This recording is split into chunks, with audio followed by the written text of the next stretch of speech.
want to know why? See, I'm a swimmer. And since I had my partial knee replacement, I swim every day. I probably hadn't missed 5 days of swimming in the last 3 years. At 5 o'clock in the morning, I'll be swimming. And I'll swim an hour and 5 minutes tomorrow morning, or an hour and a half and 5 minutes. Now, you know why I spend another 5 minutes? Hour and 5 minutes instead of an hour? Because I never stop at the finish line.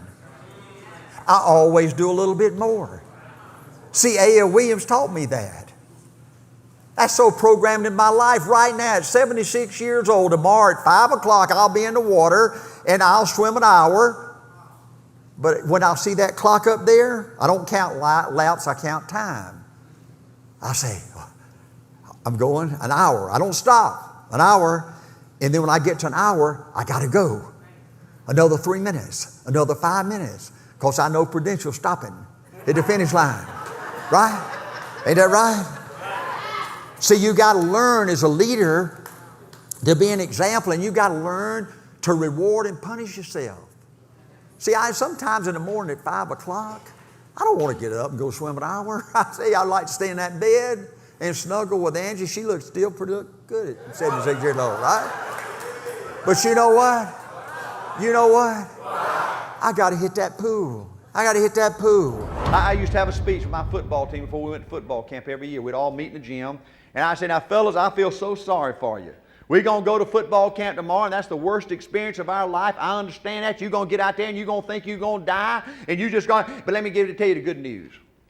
You can't die from working hard. It's impossible. I don't know why the good Lord did it, but He just put something right between the ears up here that you just can't die from working. Right before you die, you pass out. So, like tomorrow, if we're out there practicing, you say, man, I can't go. If I take another step, I'm going to die. And then you hear Coach Williams say, okay, time for wind sprints. You're going to say, man, I can't do wind sprints. If I take another step, I'm going to die. Don't you worry about it.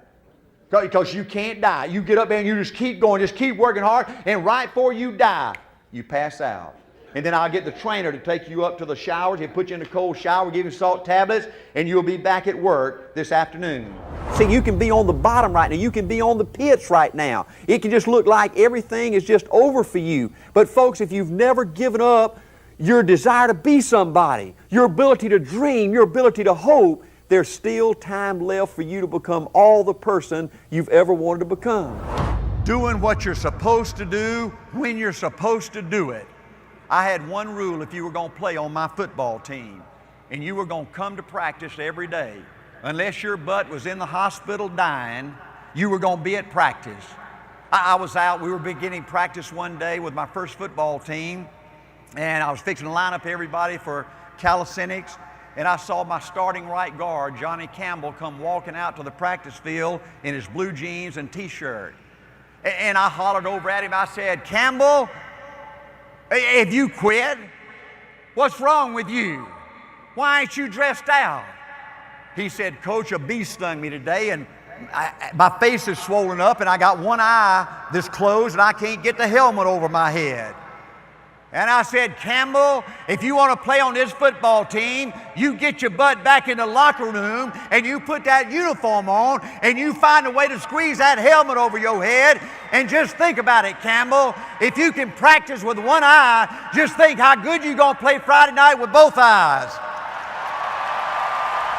I took the kids, boarded them on a school bus, and we went up to South Carolina to football camp. And up there, they had 6 teams. In South Carolina, you can scrimmage each other before you play the season, you know. And in Georgia, you can't do that. So I took my kids up to South Carolina, and we rolled in on Sunday. And every morning, we would get up at 5:30 or 6 o'clock, and we would jog 3 miles before breakfast. And there were 6 teams there counting us. And the first morning, Monday morning, we got up and we jogged those 3 miles, and we were coming back in after our 3-mile run as most of the other teams were getting up and going to breakfast, you know. And as they were going to breakfast, all of them were laughing at us and ha-ha, and you know, and at lunch and everything, they'd talk to our kids, said, you know, y'all's coach is a madman. You know, I don't know. I said, man, I couldn't stand that kind of stuff and all that kind of stuff. Well, we started playing those 5 teams that Monday morning. And by Wednesday morning, we had beaten all 5 of those teams. And we were king of the hill. That's a true story now. Thursday morning at 5:30, 2 of those other teams were up jogging 3 miles an hour.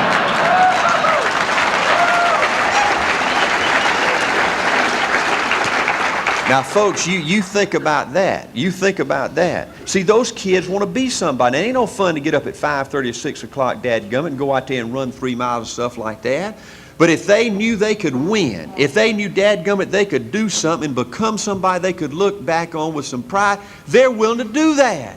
I mean, I've been humiliated. I've been things like you wouldn't believe, right? But see, the thing that kept me going is I wanted to be financially independent so nobody could put their thumb on me and squeeze me. Now, that's a pretty powerful goal. See, some of you don't have a big dream like that. And then I found out when I won that it's 1,000 times better than I thought it was. And I thought it was great, right? Well, see, that's the reason you pay the price. Because you can have rewards that you can't have any other way, right? And I want those rewards. I want to be a stud.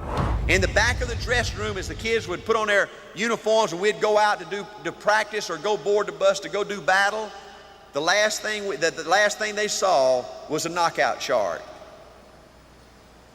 I told the referees, I said, fellas, I told the referees about our legacy of toughness. I said, Mr. Ref, I've never had to call timeout to drag one of my kids off the field. I said, Mr. Ref, I wear my nice, clean clothes to the game on Friday night, and if one of my kids get hurt, ain't no way I'm going to go out there and get all that blood and sweat and dirt all over my nice, clean clothes. I want you to know if one of my kids get hurt, Mr. Ref, you're going to have to move the ball on the other side of the field and play a little bit until he work himself off. Folks, I told my kids that. I told my kids that every game. And I think just from being here with me, you know that very few coaches probably were closer to his kids than me. And if one of my kids got hurt, I'd have been the first one out there on the field. But see, my kids didn't know that, so they didn't get hurt. I've got 2 vice presidents in our company in Dallas, Texas right now. Last year, one was paid $50,000 and one was paid $500,000. You look at the outside and study those 2 individuals, everything seems to be the same. They both are the same sex. They both are the same age. They've been at A.O. Williams the same period of time, had the same training, the same positions, the same contract, the same fringe benefits. They both are successful. They work hard. They're good family people, make tough commitments. But what's the difference? What does the $500,000 a year person do the $50,000 a year person doesn't do? He pays the price and a little bit more. He works hard and a little bit more. He's loyal to the company and a little bit more. He believes in a little bit more. He makes money and a little bit more. He saves money and a little bit more. If you want to win in these United States, you got to be tough and you can't quit. You want to learn to win in this business, you better learn to do everything you're supposed to and a little bit more. I'm 62 years old. 7 years ago, I had open heart surgery. And folks, I believe since I left you 20 years ago, I exercise 5 or 6 times every week. And I don't believe there's been 5 times in the last 21 years that I've ever stopped at the finish line.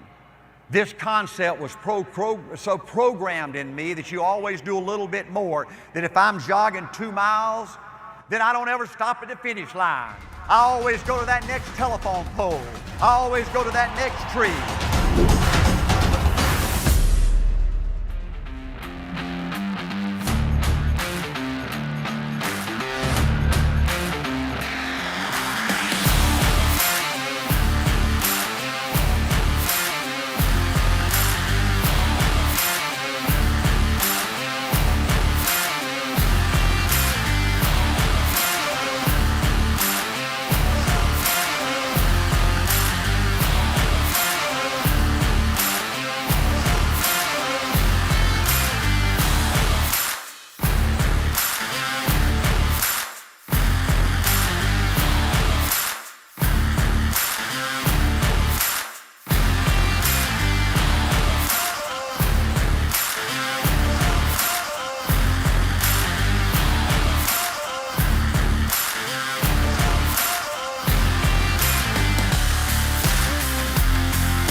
from Sugar Hill, Georgia.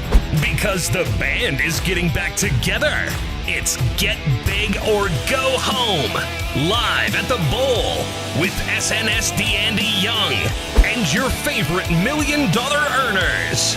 And now, here's your hosts and brawlers in the Bowl, Darla Gore and Rob, the Red Baron McKeever.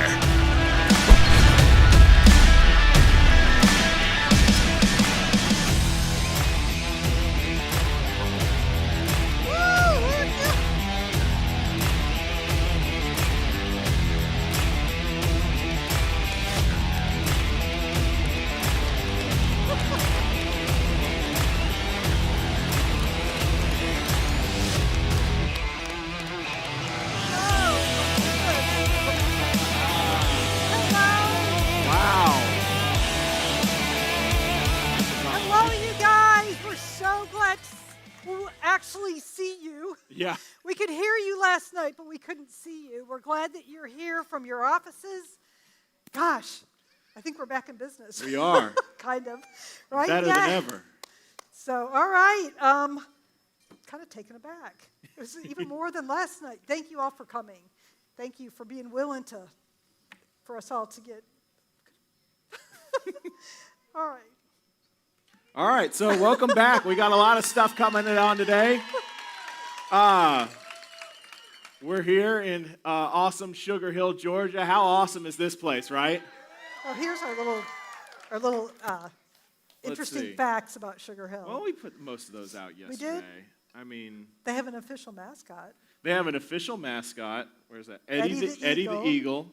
There's also 4 ducks that live in the pond behind us. And we have the largest ice rink every winter in the entire Southeast. Really? Yep.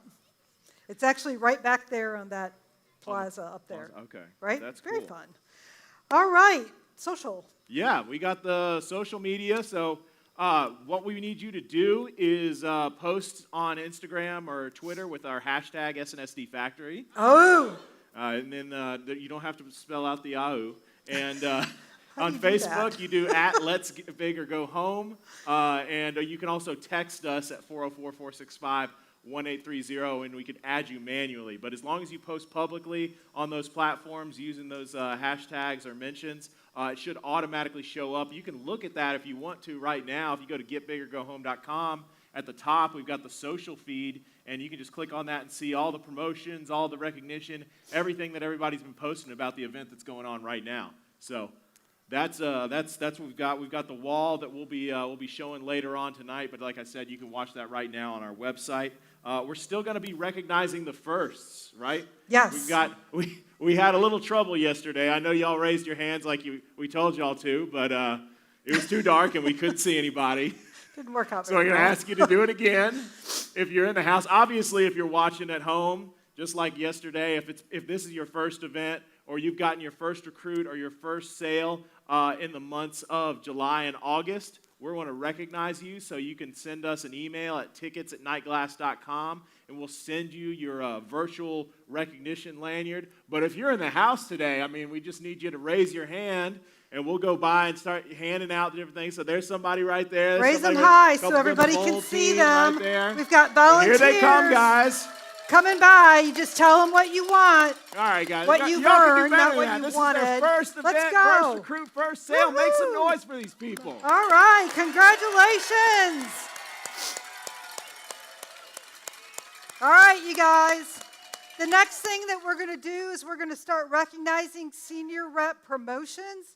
If you are in virtual world, please just put senior rep promotions in the subject of your email, tickets@nightglass.com.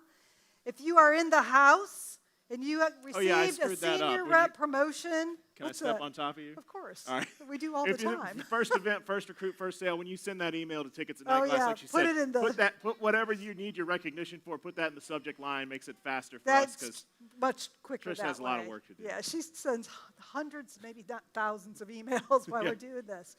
So for senior rep promotions, if you were promoted to senior rep in the last July and August, raise your hand, let everybody know, and they'll come by and give you that card as well. If you, like we said, if you're in virtual land, go ahead and put senior rep promotion in the subject line, and Trish will quickly send it to you. All right, y'all had a good time? I don't know, they sound kind of weak. Yes. Yeah, do you feel weak? Maybe they got tired last night. They got tired last night. It was kind of late, 10, after everybody's was a late bedtime. night. Are you all excited? There we go. All right. So it's time for the rally, guys. Here we go. It's open. So if you're an RVP, I need you to get out your phone and tell us how many people you got watching the show, either in person or at home, both. Put them together. We'll give you those little 5-minute breaks here and there for you to go round up your team and figure that stuff out. But if you text 404-465-1830, if you're an RVP, RVPs only at this point. Later on, we'll let the other people report in. But right now, RVPs only. Tell us who you are, because otherwise we won't know, and tell us the number of people you got watching. Do not hesitate to give us an update. If you check in with a few more people, just shoot us another text message. Just make sure you tell us who you are in each one, and might need your first name as well as your last name if you've got a common last name. I'd like to give a big shout out to Night Glass, to those guys, Media Group, which is different than group, but to Night Glass Media Group, because they are like bringing it for us. Oh, yeah. And if you all have noticed, the drone is up in the air, got shots from up there, which this is a beautiful facility for that. So thank you to Night Glass, Matt and Claudia and their team. They are awesome. I think you have something special you want to do. Yeah. So the rally, of course, you win the mug, you win the T-shirts. That, I know. I'm getting to it. I'm transitioning. Right. I realized I forgot to say some stuff. Right. You get a set of T-shirts for your team, limited T-shirts. You get the limited edition mug, and you get 20 minutes with Andy. So you definitely want to win that, even if you're, the RVP of one watching yourself. I sold you out every time. Sorry. And Andy said it was going to be an hour. That's what he was telling me. Oh, bring it on. All right, so it looks like she's ready. It looks like he's ready too. We've got, we'll see if he behaves. We've got my beautiful wife at home. She's expecting our second kid any day now, but she's got her first on her lap right now. Let's see if he'll hang out and have something to say to us before he decides to grab the computer and ruin everything. Amy, how you doing? I think you're muted. Hold on. Go again, Amy. Hey, good morning. Morning. We hate we're missing out. It looks like it's so much fun there. Can you say hi, Andy? You see Pop Pop? You see Pop Pop? Say hi. So without further ado, I'm here to introduce my wonderful dad. He's always over-delivered for our family, for sure. And everyone keeps talking about he finds a way out of no way, and that's definitely the case. He's just an amazing, amazing guy. And here he is, Pop Pop Andy Young. All right. Welcome back, welcome back, welcome back. Boom, right here. All right. So I want to, before we get started, thank the city of Sugar Hill. I had no idea we had so many fast facts. Largest outdoor ice skating rink in the Southeast. I'll make sure to avoid that personally. I'm retired from ice skating. Any of you want to find out about it? That's okay. But anyway, yeah, they thought that. That's right. But Sugar Hill's been great. The bowl, all the staff. Let's give it up for them.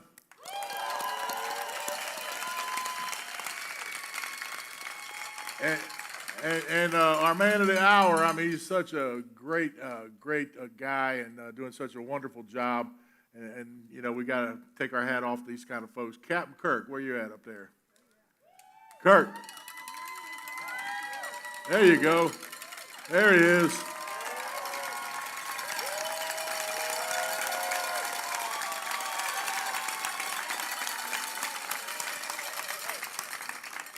I told him if any of y'all take longer than 3 minutes to go to the bathroom, we'll start milling around to arrest your ass. So just kidding.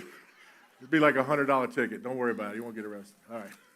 Anyway, it takes so many moving parts to move these things. And of course, night class, I'll talk about them later. But this whole staff and production crew, you got cameras all over the place, equipment all over the place. Let's give it up for them. I mean, we wouldn't be where we are without them either.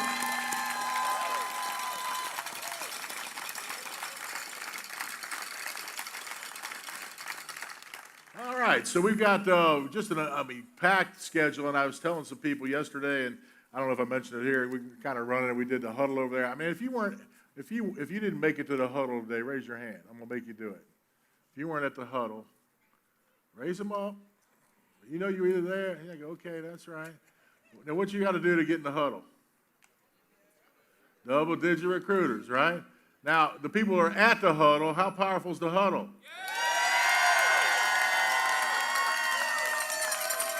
How about the beast, Andrea Burks?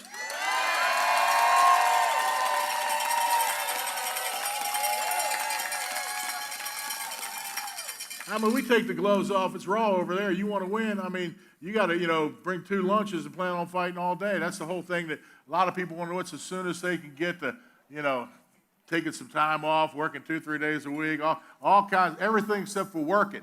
You got to go bust your butt, accept the repetition. And I don't care if you're going to be dancing. I don't care if you're, you want to be an actor, actress. You want to be in the drama department of school, whatever, the plays that they put on.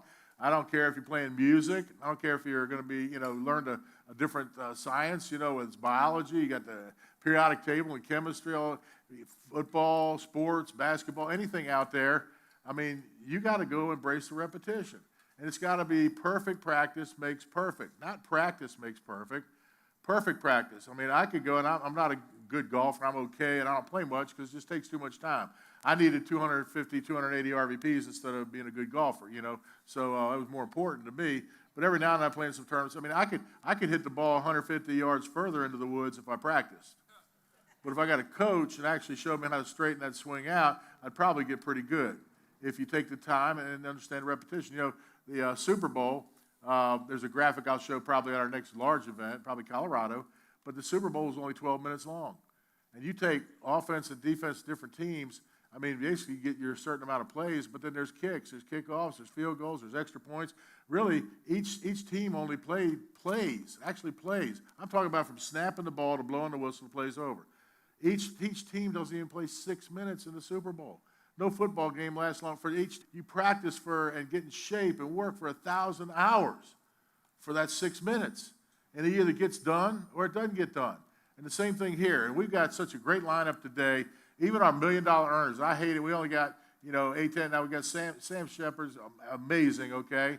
We got him a little later. Marchesani, Glenn Lee, just amazing lineup. But even our $1 million earners that we normally have, they've only got like 8-10 minutes, because we got such a packed program, and I kind of hate that, Our top 3 speakers, we got like 5 minutes for them. But I know they can pack it in there and get it done. Most of my segments are 5 minutes. And I do whatever I can not to go over on that kind of stuff. But our first speaker is number 1 of this crew. And talking about COVID, this guy, when they talk about coming out of COVID at Primerica and leading the way, leading the charge, and making their move. Winston Churchill said, comes a point in every person's life, it's their moment. And I had a moment in Primerica. Anybody that's gotten big here has had a moment where it's boom, it was your time, take the baton, and you're like the 4th person in the relay race going around that track to bring home the gold. And this guy during COVID was probably, in my opinion, you take the whole company, was one of the early ones to lead the charge and continuing. I was looking at the numbers this morning, continuing to lead the charge. So help me welcome our first guest today, the great Anthony Hines. Oh, that was a heck of an introduction right there, my man. There you are. Thank you, Andy. Thank you to your entire super team, Darla, Matt, the whole squad, everybody, man. It is, we are a part of the greatest leadership school in modern day Primerica history. I'm never going to put nobody in front of Art Wings, even though I wasn't there, but I can tell how y'all speak of him.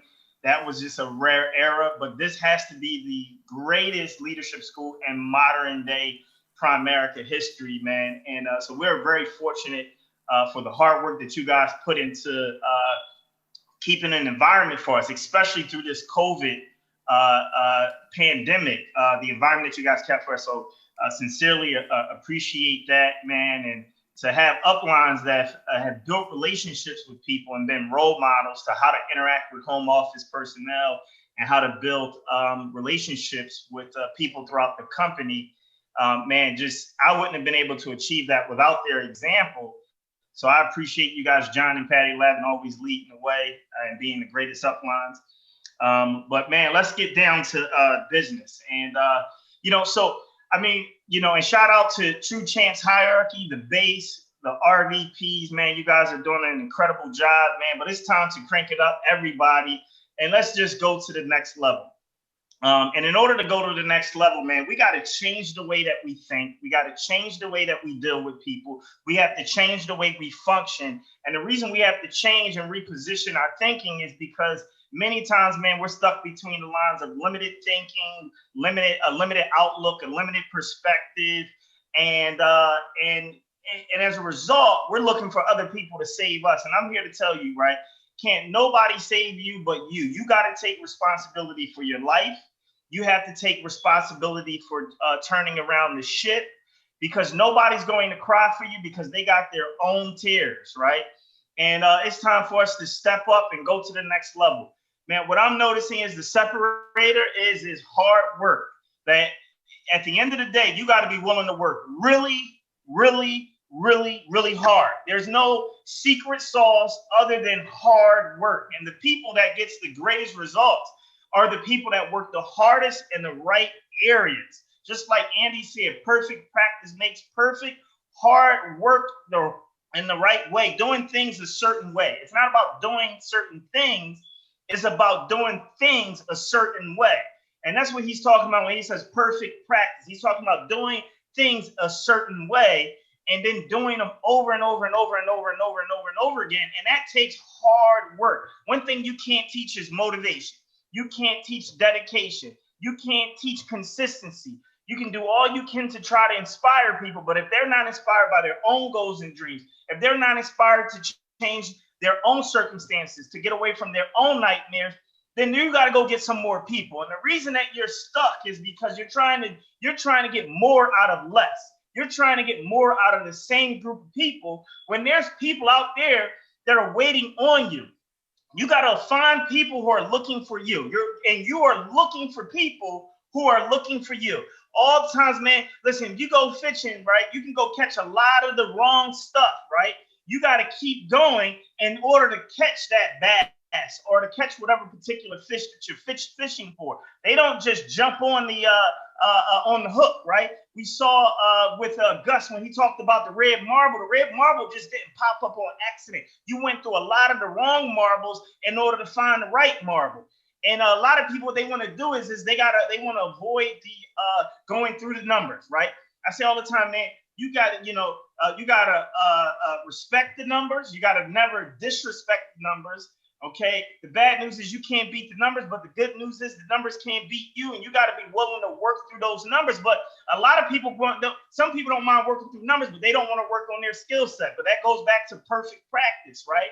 Perfect practice makes perfect, right? So what is Andy saying? He's saying you got to do it the right way, and then you got to do it over and over and over and over the right way in order for mastery. It's those two things combined that is going to create an explosion. It's not an accident Michael Jordan is Michael Jordan. It's not an accident Kobe Bryant is Kobe Bryant. LeBron James is LeBron James. Kevin Durant is Kevin Durant. Steph Curry is Steph Curry. Larry Bird is Larry Bird. I was listening to a story about Larry Bird after he won the championship. And I can't remember the two players, but they showed up at his house. Someone put their finger up when I got about 30 seconds. I don't want to go over my 5 minutes. If I did, I'll stop right now. But they showed up at his house, and they was looking to go celebrate. And his wife answered the door, and she says, "Oh, he went running. He's preparing for next season." See, that's a champion. See, what happens is most people, they celebrate too long and they celebrate too early, right? And what you got to do is, man, you got to treat your ups and downs the same. You got to treat your victories the same way you treat your defeats, right? Which means is you don't spend a whole lot of time on them. That you put yourself on a pat on the back, and then you get back to work, okay? If you're down, okay, you ask yourself, what did you do wrong? What could you do different? You seek some coaching, and then you get back going, right? And a lot of people are comfortable, right? Listen, it's going to take really hard work, doing the right things, which is making recruiting the ultimate #1 focus. Okay, and you got to make everything. I can tell you, man, when I decided that I wanted to go to 1 million, when I decided that I wanted my base to do over 100 by 100, you know what I did, man? I made everything. I stopped allowing my phone to allow me in with my fingerprint. I typed in, I made my code 100 by 100 base. I made it, then I wanted my hierarchy to do 300 by 300. I put 300 by 300 because guess what? Every time I typed that, I was writing my goals and dreams. See, I was trying to trick myself and condition myself and my mindset into success, into attracting it. So have really high expectations. That's the other thing. A lot of you guys are working. You don't have income goals, right? You just got, you're just like, oh, I want to do X amount of premium. Why? At the end of the day, all of this is over money, but we need a lot of people to make a lot of money. And we got a lot of people crossing, and congratulations, April and Rufus, on crossing over ownership. That's a huge deal, but it's one thing to have ownership. Now it's another, and that's the next level. All right, I'll turn it back over to you, Andy. Hey, Anthony, great, perfect message for the perfect day. You want to be a builder, you want to build something big, and you're really doing a great job leading the way. Appreciate you, buddy. Hey, right now we're going to go to a Keystone video, so let's take a look at that.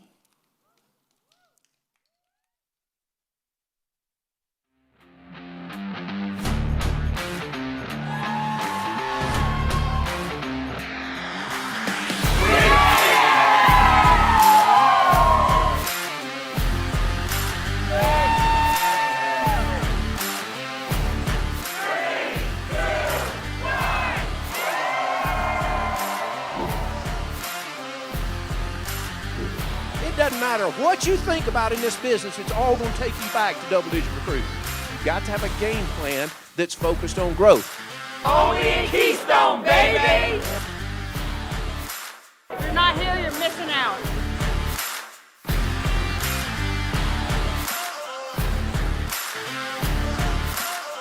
Because if you get good at talking to people about Primerica, all the other things will follow. That it wasn't about income, but it was about outcomes. What are you doing with this opportunity?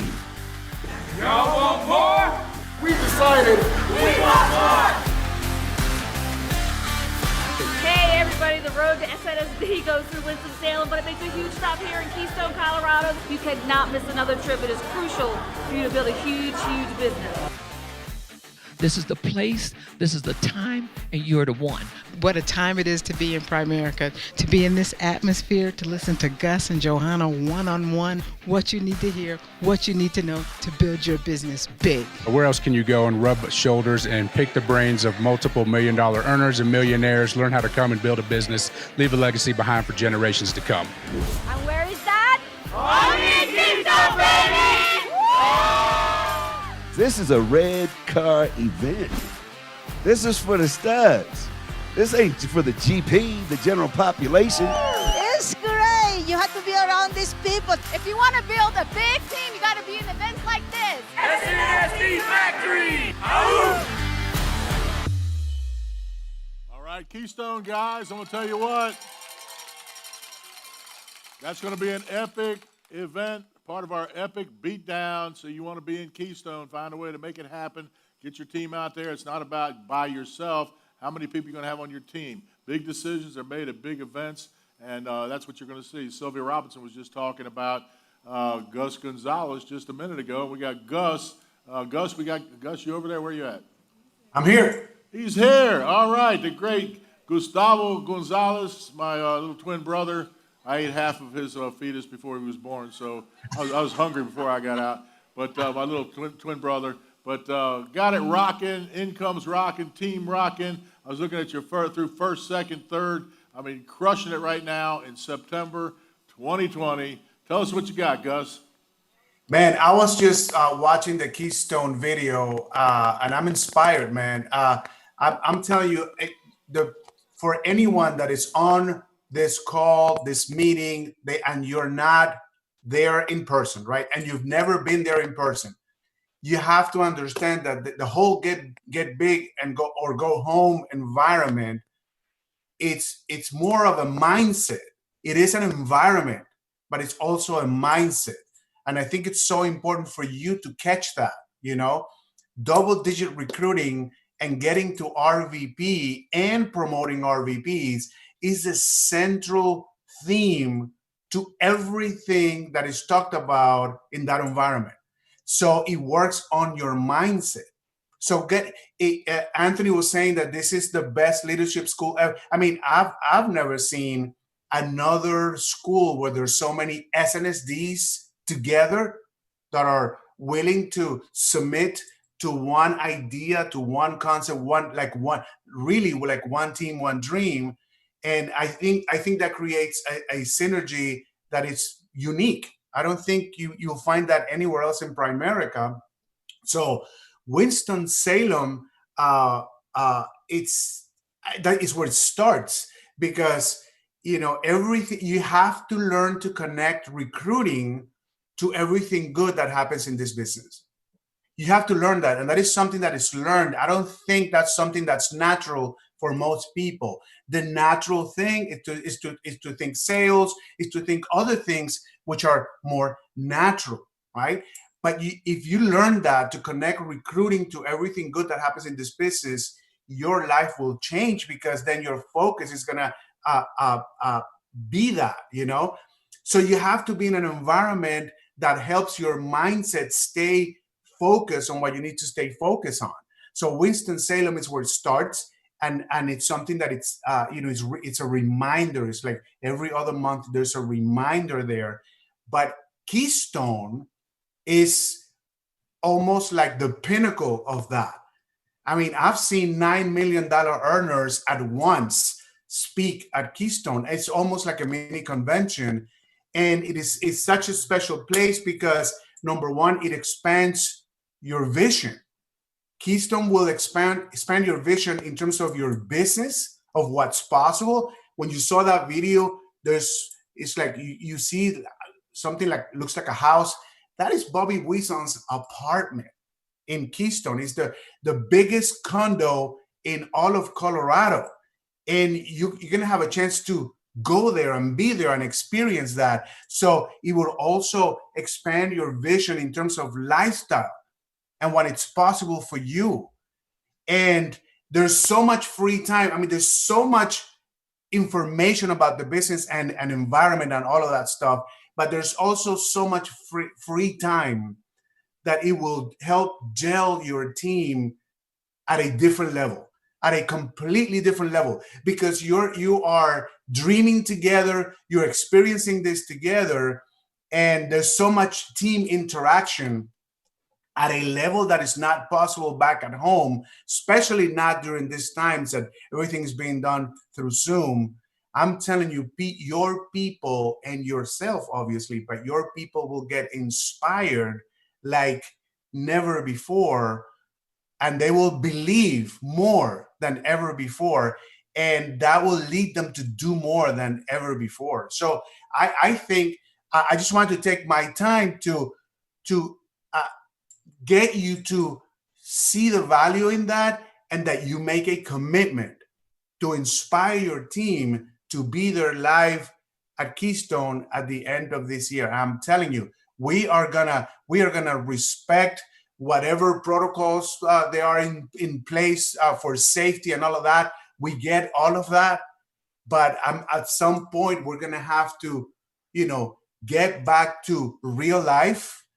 And I'm telling you guys that the people that do that will have such an advantage on the ones that don't for the beginning of 2021 that is just unbelievable. So I just wanted to throw that in there, Andy. I want people to understand how big, how important Keystone is going to be for the start of 2021.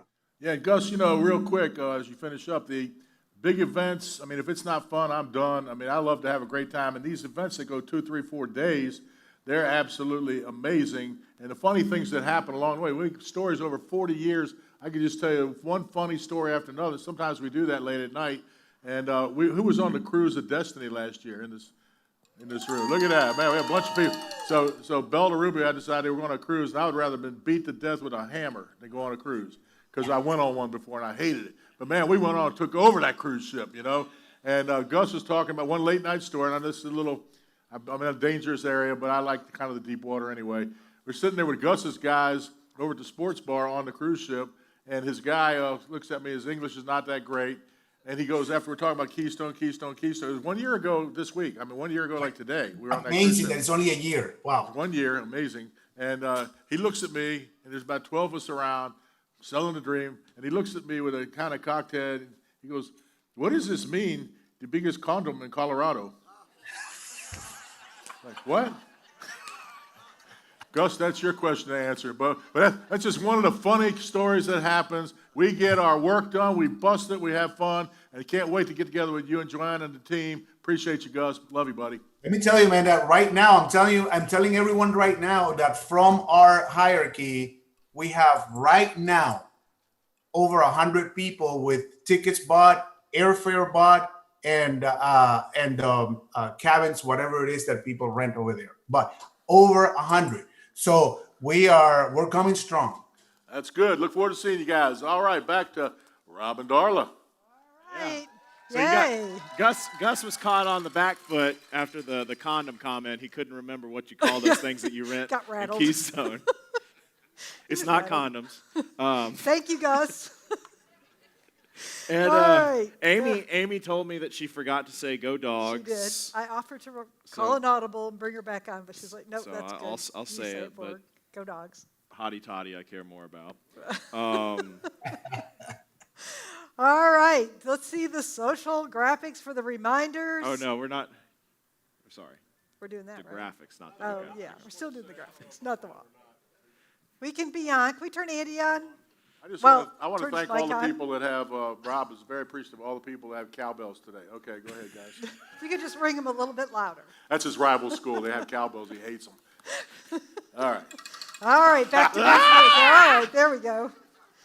Back to business. All right, we put the graphic back up for social. If you just joined us or if you've forgotten how to talk to us, go out and look on our social wall on getbigorgohome.com under the tab social Feed. wall feed something. Yep. Right, social something. You'll see everything there. Today, though, we have this awesome drone. I don't think it's in the air at the moment, but it's beautiful. So we probably won't see the social wall quite as much because we're going to see the drone. And Yeah, it's drone shot's going to to be getting used a lot, but I'm posting all your stuff. Yep, I know people are everything's sending going them out there. You sending it in the hard way with text and email, so I'm getting those you're added. I doing just it, added though. like 9 of them during Gus's thing, so awesome. It's all over there. Y'all can check it out right now if you want to. GetBiggerGoHome.com social feed, and please use our hashtags. Please add us on Facebook and get because everything we posted. are What? an NSD factory. NSD Ooh, they're factory? there. SNSD factory. SNSD factory. Oh. All right, let's go look at the promotions we're still calling from the virtual world. I don't know if you guys all got them here in the house, but for first event, first recruit, first sale, if you haven't, raise your hand in the house. If you have not out in the virtual world, please email tickets@nightglass.com and put it in the subject line. You don't have to put anything inside. Yep. Trish will immediately send it to you. And senior rep promotion. And too. senior rep promotion. Anything that happened during July and August, please go ahead and submit those now. So back to the rally graphic, please. Still looking for RVPs to update their numbers. Yep. Here's your chance, right? We're getting close to, we got a little bit of time. Counting your people. Team Roundup will be coming shortly. Give you a chance to reach out to all of them.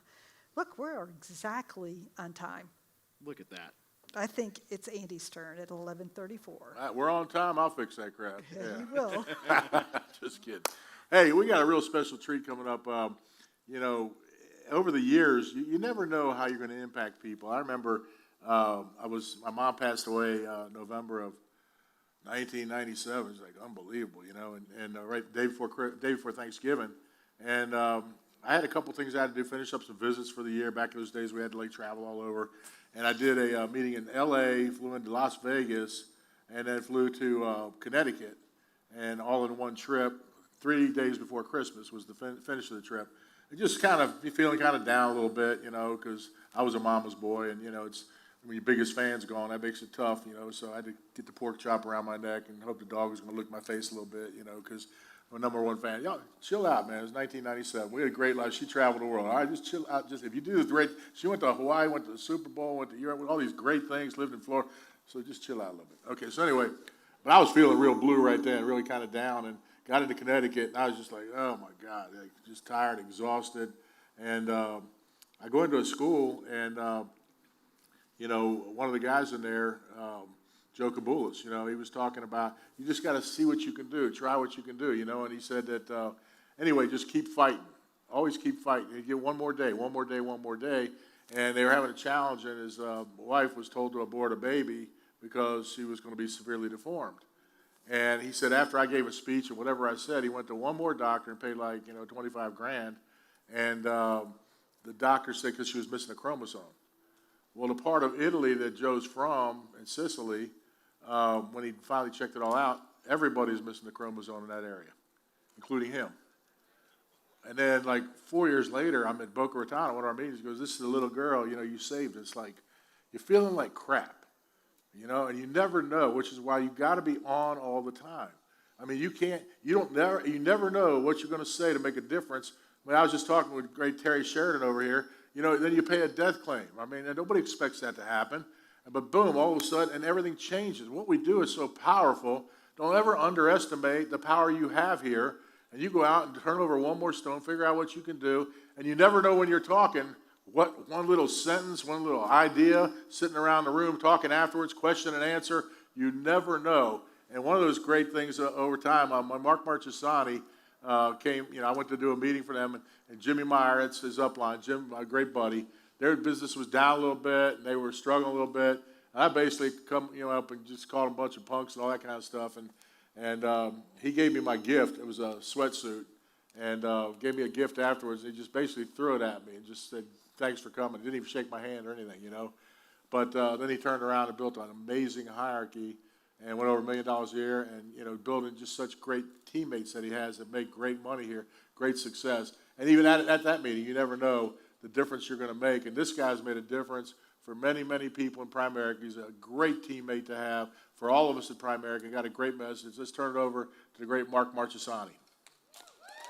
Well, thank you very much, Andy. Again, a thrill and an honor to have a chance to share with your team. Of course, be part of the Get Big or Go Home event is very exciting for me.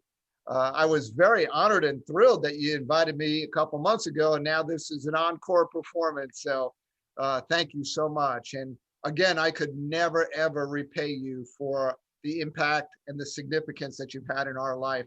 When you showed up and you began to mentor us and coach us and hold us accountable and inspire us to be double-digit recruiters is when our business absolutely exploded.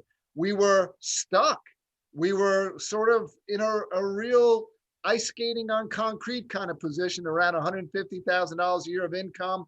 We didn't have great momentum at all. And then we heard you speak about double-digit recruiting, and our business exploded. You helped us stay on message, and you helped us grow. And I'll be forever grateful for our friendship and your leadership. And so today, I'm thrilled to have the opportunity to talk about our crusade. And I know sometimes that crusade, that sounds a little bit weird. Well, one thing for sure is Art Williams taught us that one of the differences between people who succeed and people who do not succeed is how you feel about what you do. And I know for me, it took time, but there was a moment in our career where I truly recognized that Primerica was not just about buy term and invest the difference. It is, but it isn't. And it's not just about a great part-time opportunity or full-time opportunity. I mean, it is, but it isn't. What Primerica really is a chance to change the world and make it a better place to live. And we do that with our products and services and our business opportunity. Art Williams' story really, truly inspired me. It was a very different story than mine, but I'll share it with you very, very quickly for those of you that may not know it. Most of you probably do, but let me refresh your memory. This is the founding of our company. Art Williams, when he was in high school, his dad died very tragically of a heart attack when his dad was only 48 years old. And they left Art's mom with only an $8,000 whole life policy, no real money saved. And Art and his mom and two younger brothers really struggled financially. And so there was a lot of difficulty at that time. Well, 10 years later, Art himself was married with two kids, and him and Angela were at a family reunion where a cousin of theirs, of Art's from Tallahassee, Florida, who was an accountant, came there. And while they were talking, he said, Art, do you own any types of life insurance? And Art said, yeah, I've got a $15,000 whole life policy. And he said, are you saving any money? Well, I try to put $100 a month in the teacher's credit union, but you know how it is. It's more of a put in, take out account. The hot water heater goes, the tires on the car go. So I haven't really accumulated much. And his cousin showed him that for the exact same amount of money he was spending on a $15,000 whole life policy, he could get a $100,000 term policy. And for the $100 a month that was going in a teacher's credit union that was put in, take out, if he consistently put that in a well-managed growth mutual fund, over the next 20 years, it could grow to $100,000. And Art looked at his cousin and said, are you telling me for the same amount of money I'm spending right now, Angela and the kids could get $100,000 if I died, and we could have $100,000 if we live? His cousin said, yeah, that's how buy term invest the difference works. And Art didn't believe him. And he went down to the Bradley Memorial Library in Cairo, Georgia, and he did his research. And you know what he found out? He found out that every legitimate consumerist in this country believed that if you need life insurance, you ought to buy term insurance. It allows you to get the most amount of protection for the least amount of money. And if you need an investment, you should never put your money in a bank or insurance policy. A well-managed growth mutual fund invested in great American companies over time and consistency will outperform almost anything else. And when Art really discovered that, he got angry. I mean, redneck Georgia football coach angry. And you know, we had an opportunity to spend some time with Art not too long ago in a real small setting, about 30 of us in my friend's house. And Art just shared, you know, for hours. And he said, I'll never forget what they did to my mama. And you could still feel that passion about the crusade. And the difference between people who succeed and who do not succeed are the people, how you feel about what you do. And one of the reasons why our company wins is because most other companies are selling life insurance. Most other agents, it's a job to them. They're trying to make a living. For us, we're changing the world. Seriously, we're going to change the world. And I'll give you a couple examples. Now, so our story was very different than mine, because when I started the business 35 years ago, in 1985, I was 25 years old. I was broke. I was living at home with my mom and dad. I didn't have really any money, didn't have a lot of debt, but I was working in the tree business, my buddy's tree company. And I didn't know anything about insurance, didn't know anything about investments, never heard of a mutual fund, did not know what an IRA was. And I remember going to my first meeting in 1985 thinking, why do they keep talking about you need an IRA, get involved with an IRA, make sure you have an IRA. And I thought, well, what does the Irish Republic Army have to do with this? I mean, that was back in 1985. So I was confused, honestly confused. I didn't own whole life. I didn't know anything. And I thought, gosh, nothing's that black and white. I mean, whole life is bad and term is good, and that's the way it is, just black and white. You know what I found out? Whole life is bad and term is good. That you should never invest in a life insurance policy. And I found that out from visiting family and friends and picking up whole life policies and studying them and reading them. You know, I once read a definition of an expert is someone who has spent 4 years, at least 4 hours a day, studying a subject. And I'm proud to say I am an expert on life insurance. That's right. I have spent more than 4 years and more than 4 hours over a 4-year period of time studying life insurance. I have analyzed thousands and thousands of policies. And you know what? They're a total ripoff. And what makes us angry is that the life insurance industry could offer term insurance, but they don't. They don't. Or what we see now is they'll sell a whole life policy with a term. The term is to satisfy their conscience, and the whole life is to make sure that they get paid. I think that's wrong. Not only that, the banks are totally corrupt. I mean, we are fighting a corrupt industry. They have literally ripped people off. I look at the banks. Do you know that in 2017, the banking industry made $39 billion in overdraft fees. overdraft fees. That means people had no money in their account. They had overdrafted their account and they charged them $39 billion in overdraft fees. I'm not opposed to the free enterprise system and I'm not opposed to companies making a profit. But I think that's screwing people. You're charging people massive fees when they have no money. They have no money in their account. They'll give you less than 0.25% return on your investment, but charge you 19% on your credit card. That's wrong. That's just wrong. I'm telling you, we are not just about buy term invest the difference, not just about part-time, full-time. We're changing the world and making it a better place to live. So although I didn't really come in as a crusader, it really began to hit me when I paid my first death claim. So I was new in the business. I sat down with this family. They had a $53,000 Prudential policy. And quite honestly, I hate Prudential. I know that's a strong word, but I mean, of all the companies, that one, we take special pleasure in replacing those policies. Anyway, they had a $53,000 Prudential policy. I sat down with that family and for less money, gave them $250,000. And within a year of being in the business and helping that family get protected, he had a car accident on the Garden State Parkway. He fell asleep on the way home from work, crashed his pickup truck into a tree, and I paid $250,000 to that widow. And seriously, it was a scene out of a movie. It was so bittersweet.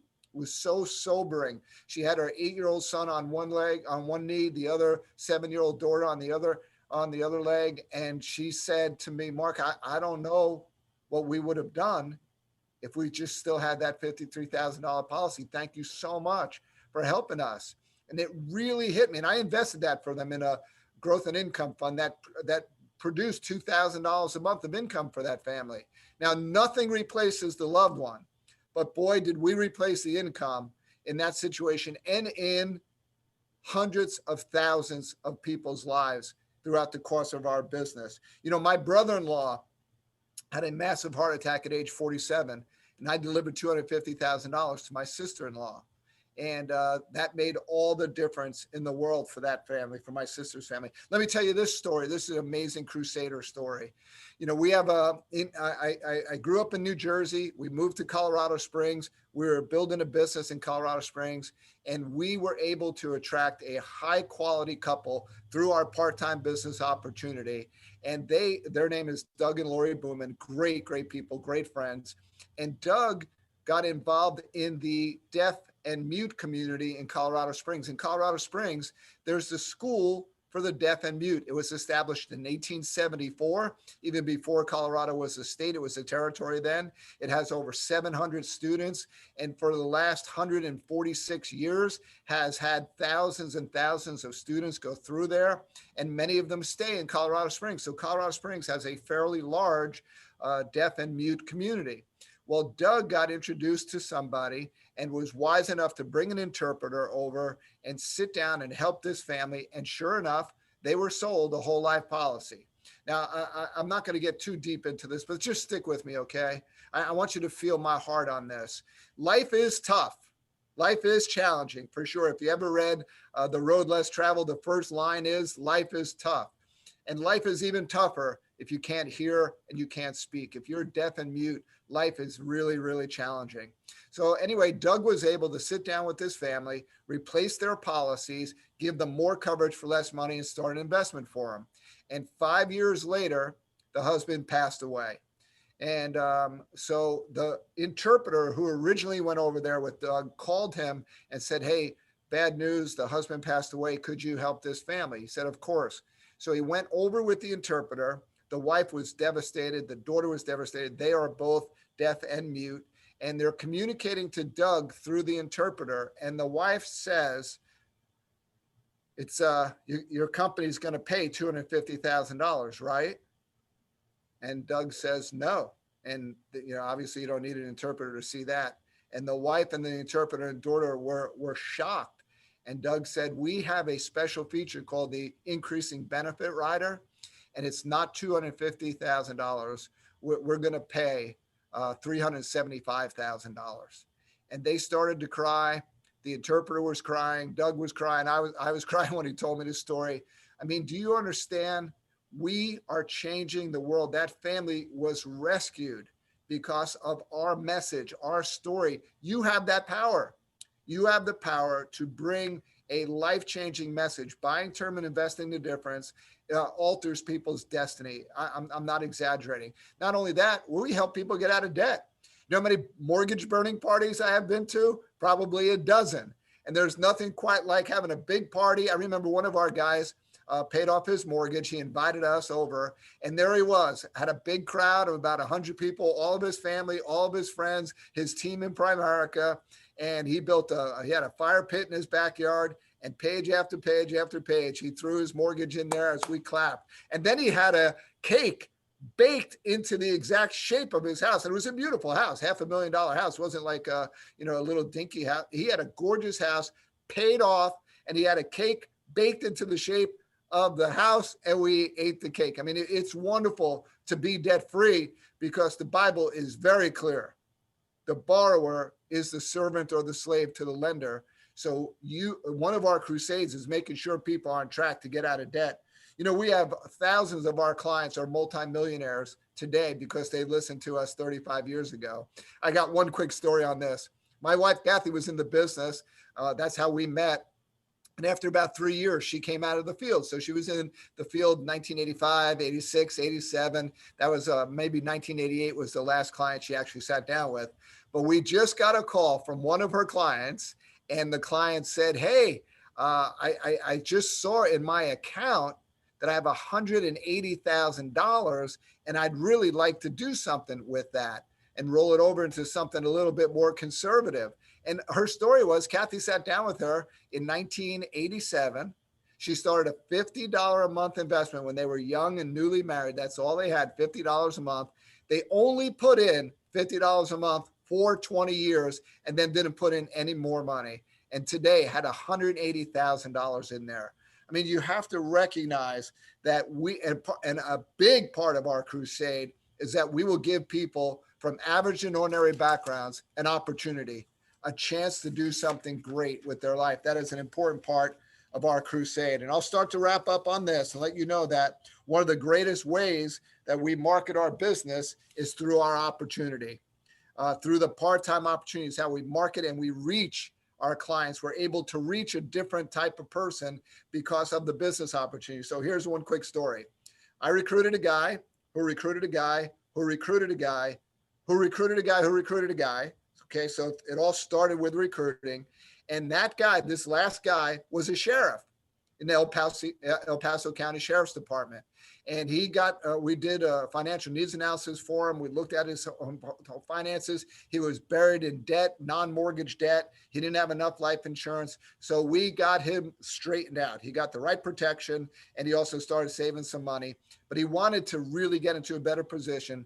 So he took a job with Blackwater Security, which is a security firm, and he was going to do 2 years in Iraq.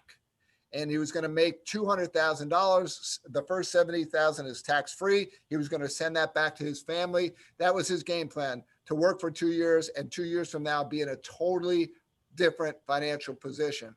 Well, his plan did not work very well because after being in Iraq for 6 days, just 6 days, his helicopter was shot down and he died. And we delivered $250,000 to that widow within 19 days of him passing away. And we didn't just drop off a check. We sit there, we help them, we build a financial game plan for them. So that's my timer. I wanted to make sure I stayed on time here.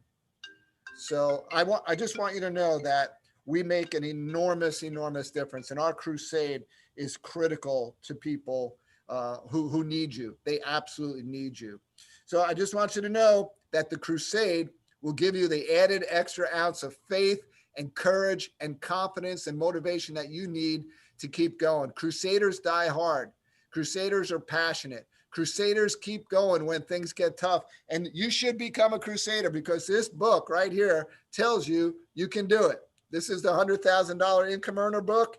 And if you ever read through here, you see there are thousands and thousands of people in our company who make $100,000 a year. And you can do this. Here's proof that you can do it. They're from every walk of life, every background, every nationality, every industry. And if you ever doubt yourself or doubt me and you start to get discouraged, you just need to flip through here because there are some seriously ugly people in here. It'll make you feel a lot better. You can do this. This is proof that you can do it, but you can do it bigger and greater by being a Crusader. Hope that helped. That was awesome. He was so awesome. Oh, there we are. Everybody look up. Hey, where is he? Oh, he's behind y'all. Hello to the drone. I love that little toy. I would like to start delivering our Amazon stuff to us. All right, you guys, that was an incredible reminder, right? That was awesome. Absolutely. He's like, we don't talk about the crusade enough. And I love that it's all a crusade, right? It's not just life insurance and investment. That's very awesome. But our business opportunity is a crusade as well. And no year better than this year to show that being self-employed and work is the way to know you're not ever laid off, ever. Yeah, absolutely. Only by yourself. All right, we're going into a team roundup. Before that, though, we got a little bit of rally, don't we? Oh, yeah. Just to remind put people. the rally graphic up if you don't mind, please. Matt and Grace. Quickly, one little quick reminder, the phone number 404-465-1830. Trish is over there frantically writing down everybody who's putting their numbers in today. So we're excited. We're going to add them up with yesterday's and come up with a grand prize winner. Yeah, so RVP's only right now. We're going to give you a little quick 5-minute roundup where you're going to be able to figure out how many people you got on, help them, get the link if they're having trouble, and we'll be right back with promotion, so don't miss it.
You can do it. You can do it right now. Oh, are you out there? Come on. Woohoo! I think you're a little out of practice still. Yeah. Right? Up on your feet. Let's go. Woohoo! There we go. Move it around. Lots of COVID going on. Yep. Lots of sitting. All right, you have something fun to talk about. Yeah. So this is a really, really cool segment we're going to have coming up just because of the magnitude. Are you laughing? No, because it is. Like, yeah, I the mean, magnitude. I don't want to steal their thunder. Taken aback when I got them. But yeah, this is the district promotion segment, and this is, I mean, well, it's all promotions, but districts are what we're talking about. The districts specifically, Yes. Holy cow! The number of districts that came through in July and August is insane.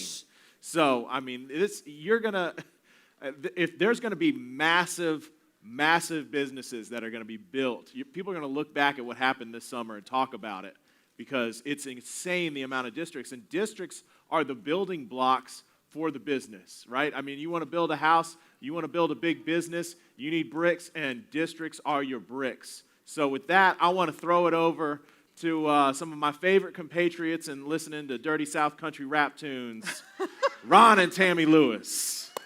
All right. It's time for some district promotions. Let's get it up. All right, guys. Just like Rob said, the districts are the building blocks. And anybody wants to know why Andy had 80 RVPs? Because he went and got 60 districts. This is just the district promotions. So y'all get ready. Let's get on our feet. All right, so coming from the Ron and Tammy Lewis Bay Shop, the awesome Anisha Henson, Angela Foxworth. All right, coming from the Anthony Hines Bay Shop, Robert Gibson, John and Patty Lavin, Warren Thaves, Zach and Fran Lavin, Tiffany Johnson. Again, from John and Patty Lavin, Chris and Kyle, or Kyle Chris. All right, from John and Patty again, Allison Felder, Zach and Fran Lavin, Alicia Davis, Zach Lavin again, Tara Wright. From the Sean T. Walker Bay Shop, Sarah Robertson. From the Anthony Hines Bay Shop, Tanisha Harmon. Again, Anthony Hines, Troy Elder. From Belda Rubio, Asmit Baraki. All right, from Sean Walden, LaQuante Harris. Again, from Sean Walden, Jamanda Byam. From Sean Walden again, Precious Byam. Oh, we got doubles. All right, Sean again. Here we go. Jasmine McHenry. From Nicole Williams, Nizia Hulk. All right, from Jackie Colston, Teresa West Kellum. From the Nakia Byam Way Shop, Uprenia Willis. Nakia Byam again, Antoinette McAllister. From Neva Chung, Perlene Smith. Y'all give it up. I don't hear anybody. These are districts, right? These are people who did some big things.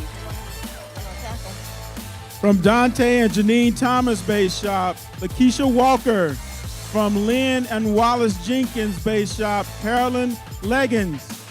From Lynn Jenkins Bay Shop, Shauna Kilcutt. From Nicole Williams Bay Shop, Dana Austin. From Zach and Fran Lavin, Leona Menendez. From Terry Sheridan's Bay Shop, Shanana Faison. Shantora Faison. From Belda Rubio's Bay Shop, Naomi Housen.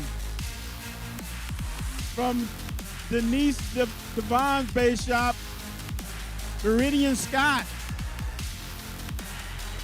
All right, then awesome from the Belda Rubio Bay Shop, Monica Cano. Again from Belda Rubio, Deontay Miller. From Brant Zimmerly, Patrick and Katie Williams. From the Anthony Hines Bay Shop, Munera Wakil. All right, again from Anthony Hines, Ayana Belguda. And from Anthony Hines again, Dominique Bell. From the Wes and Shea Florinade Bay Shop, Antonio Napier. All right, again from Wes and Shea, Angela Clark. From Moose Cross Bay Shop, Caress Irvin. From Chris and Tasha Gray, Pachelle Todman. Again from Chris and Tasha Bay, Maisha Green Bay. Green Bay. Yeah. Aisha Green Bay. That's awesome. All right. All right, from Chris and Tasha Gray again, Tiffany Townsend. All right, Chris and Tasha Gray again, Gabrielle Mills. From Belda Rubio, Kevin Ayala, right? All right, here we go. Greg Paris, Gatulio Barbosa. I must have said it right. There we go. From Sylvia and Lou Robinson, Jasmine Taft. Again, from Sylvia and Lou, Hope Jackson. Got Hope Jackson. All right, and Sarah Jordan from Sylvia and Lou Base Shop. From Moose Cross, Candace and Terry Edwards. Moose Cross again, Eugene Edwards. From the Nicole Williams Base Shop, Andre Smith. All right, again from Nicole, Donald Hannah. Or is it Hannah Donald? There we go. All right, let's give it up. Let's give it up, guys. Don't lose the energy, right? I know y'all had your coffee this morning. All right, from the Andrea Burks Base Shop, Zorlis Miranda. All right, from Andrea Burks again, Megan Barber, Shamika Neal. From the Glen Walden Base Shop, Darlise Belger. From Kenesha Matthews Base Shop, Latasha Tolson. Again, from Kenesha Matthews, Tanika Lynch. From Jolene Junk Base Shop, Shannon Butler. From Lydell Walden, Ed and Sheila Ruffin. From Aaron and Lakeisha Thomas Base Shop, Chris Ingram.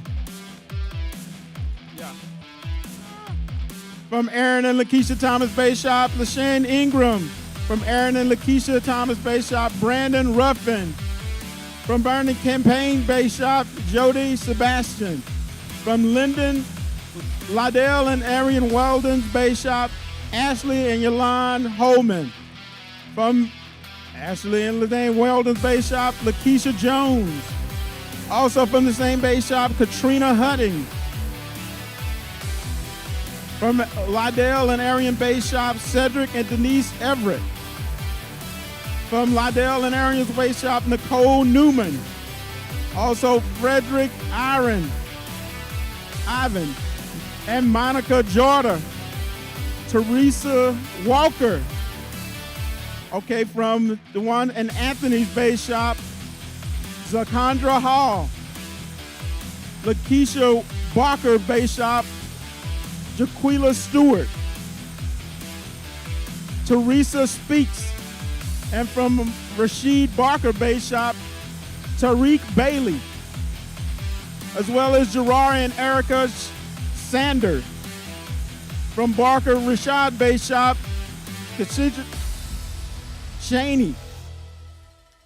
From Sylvie and Lou Base Shop, Tanika Day. From Mary Hayes' Base Shop, Vankisha Kane. From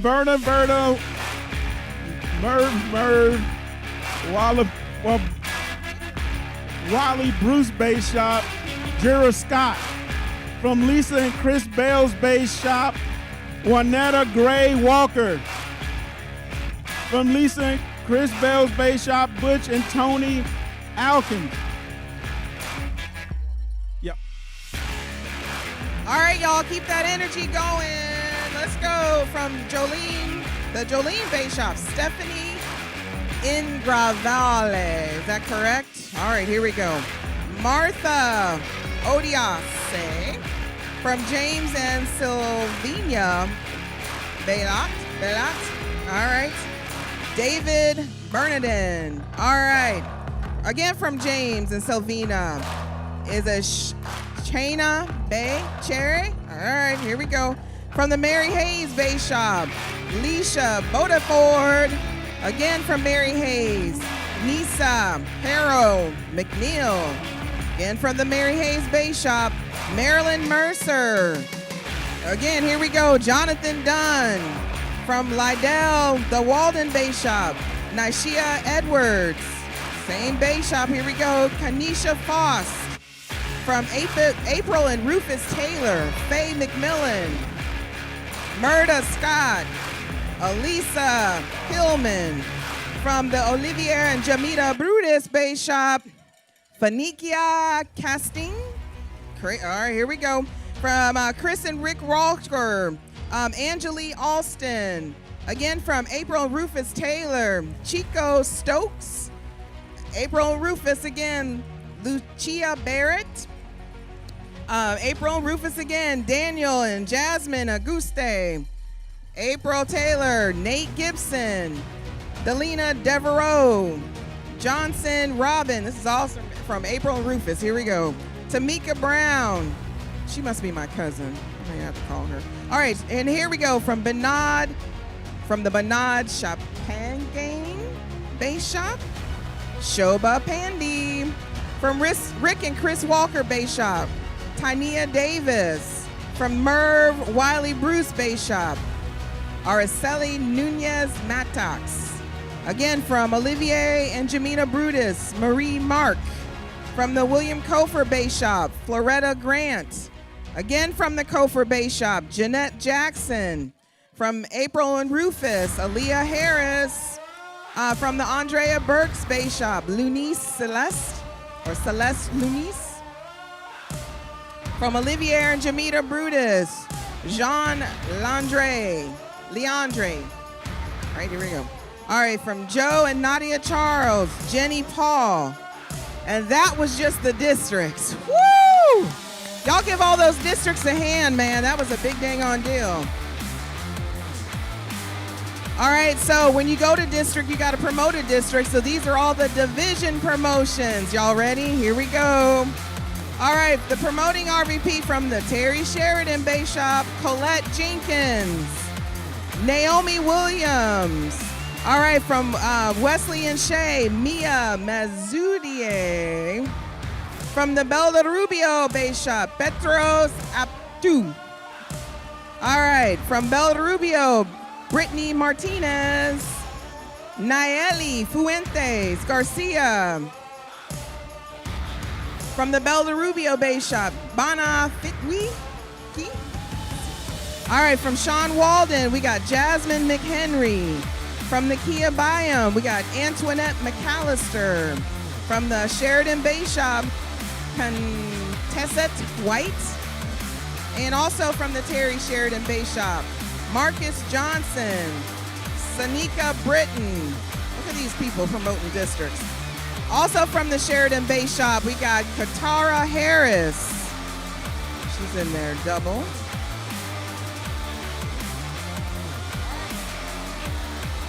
From the Lou and Sylvia Robbins Base Shop, we got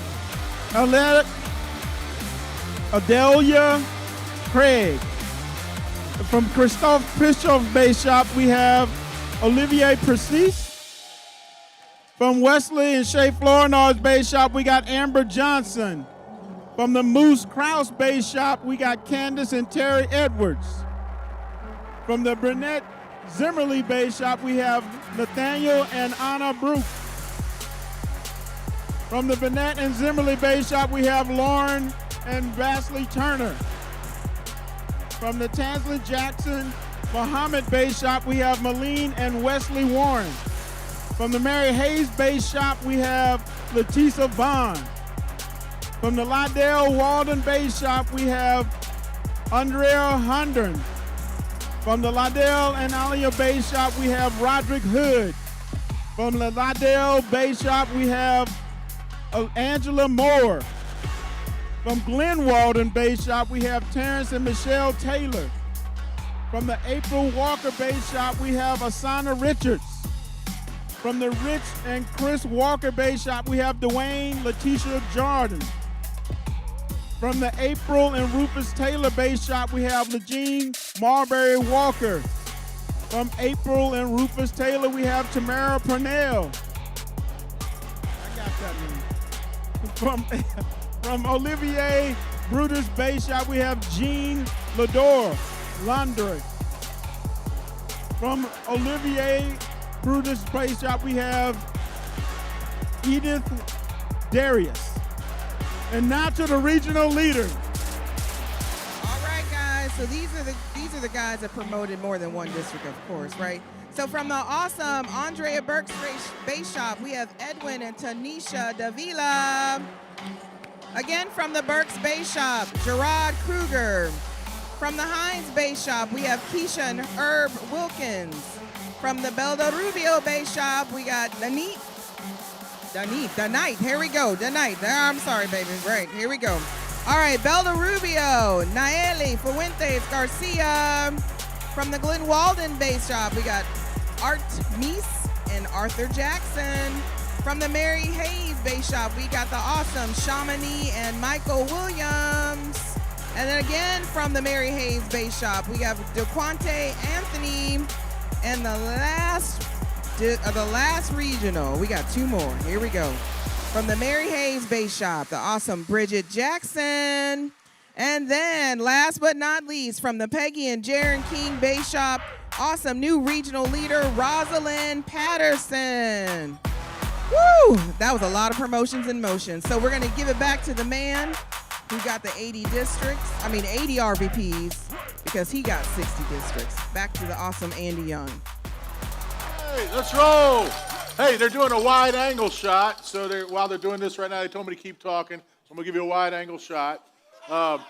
People think this is a Green Bay jersey, and it is. Most championships ever, okay, out of the NFL, 13, not all this 4, 5, 6, but 18. So Olivier and Jimena gave me this jersey, and I put it in the back of the car. I'm like, why did somebody give me a Randall Cobb jersey? What the crap's that? I mean, he don't even play for the Cowboys. He don't even play for the Packers anymore. I left it in the back for 3 weeks, and I finally pulled it out. It's like, ISNSD?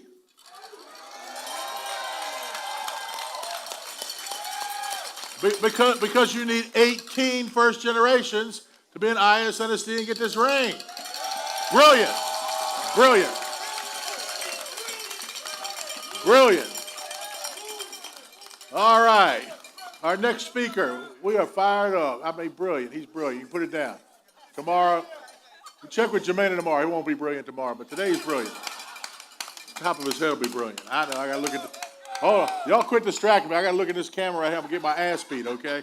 I'm right here. Okay. This is live TV. I know y'all milling around and talking all this crap. Be careful. We're on a live TV show. I know it's crazy, but this is going out to thousands of people right now, which is a little scary. But anyway, in all of North America, number 39 in recruiting year-to-date, Beldo Rubio Team Bold.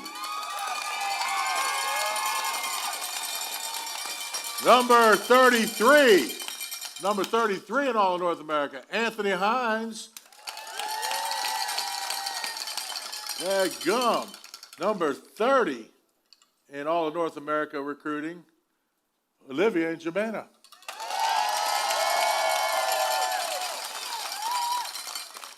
But kicking all their asses, number 29 year-to-date with 656 recruits and average 75 recruits a month, 65,000 base shop because they're an RVP factory. Help us welcome the next speaker, Nicole Williams.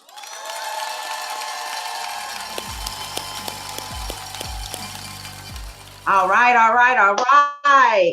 I am so excited. I wish I was there, but giving honor to Christ because he's ahead of my life. This is an amazing event. We love plugging into this event. We want to thank you, Andy, and all the guys that put it together, and the $1 Million Earners, that you guys, you just keep going. You just don't stop. And we love that because in times like these, we need a leader who won't stop, who will figure it out, who will keep going. And so I got the phone call yesterday from Darla, and Darla was like, hey, you got 5 minutes tomorrow. Are you going to speak? I'm like, okay, what you want me to speak about? And she's like, what are you doing? And I said, I'm working. She said, then great. So I want to start out by telling you that we just made a decision. We made a decision that my husband and I, we do a lot of planning, and we plan in so many different places. I mean, we could be in the middle of the car, we just stop, we start planning. And we made a decision that we're going to go back, we're going to be regional leaders, we're going to get promoted to RVP again.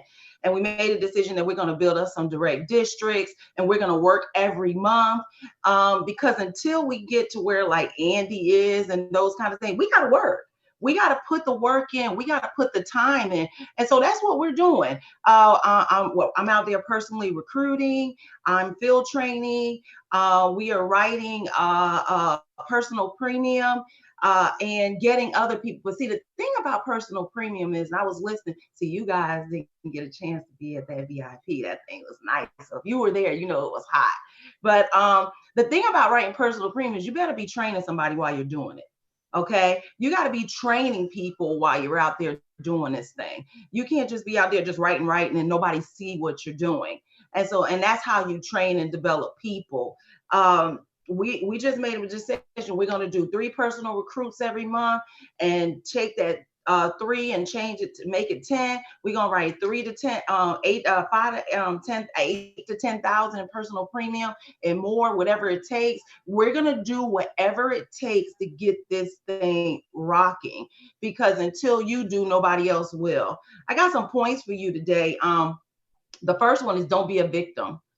In times like these where we're dealing with this paydemic, okay? I got that from the great Lisa Jones. When we're dealing with things like this, we're dealing with the political crap, we're dealing with the racism crap, we're dealing with all that. You better make sure that you don't become a victim and you don't go roll up into a ball and say, oh, woe is me, because this is not the time. And when you keep hearing something over and over again, you better know that you should be listening and paying attention. This is not a time to roll up and make excuses about why you can't get the job done. Okay. Pressure is a privilege. I know a lot of people say, oh my gosh, you're pressuring me. They're such pansies. Pressure is a privilege. Pressure makes diamonds. Without pressure, nothing can come out of this thing. And so I like the fact that we got pressure on us. I like the fact that the company is exploding and things are going really well.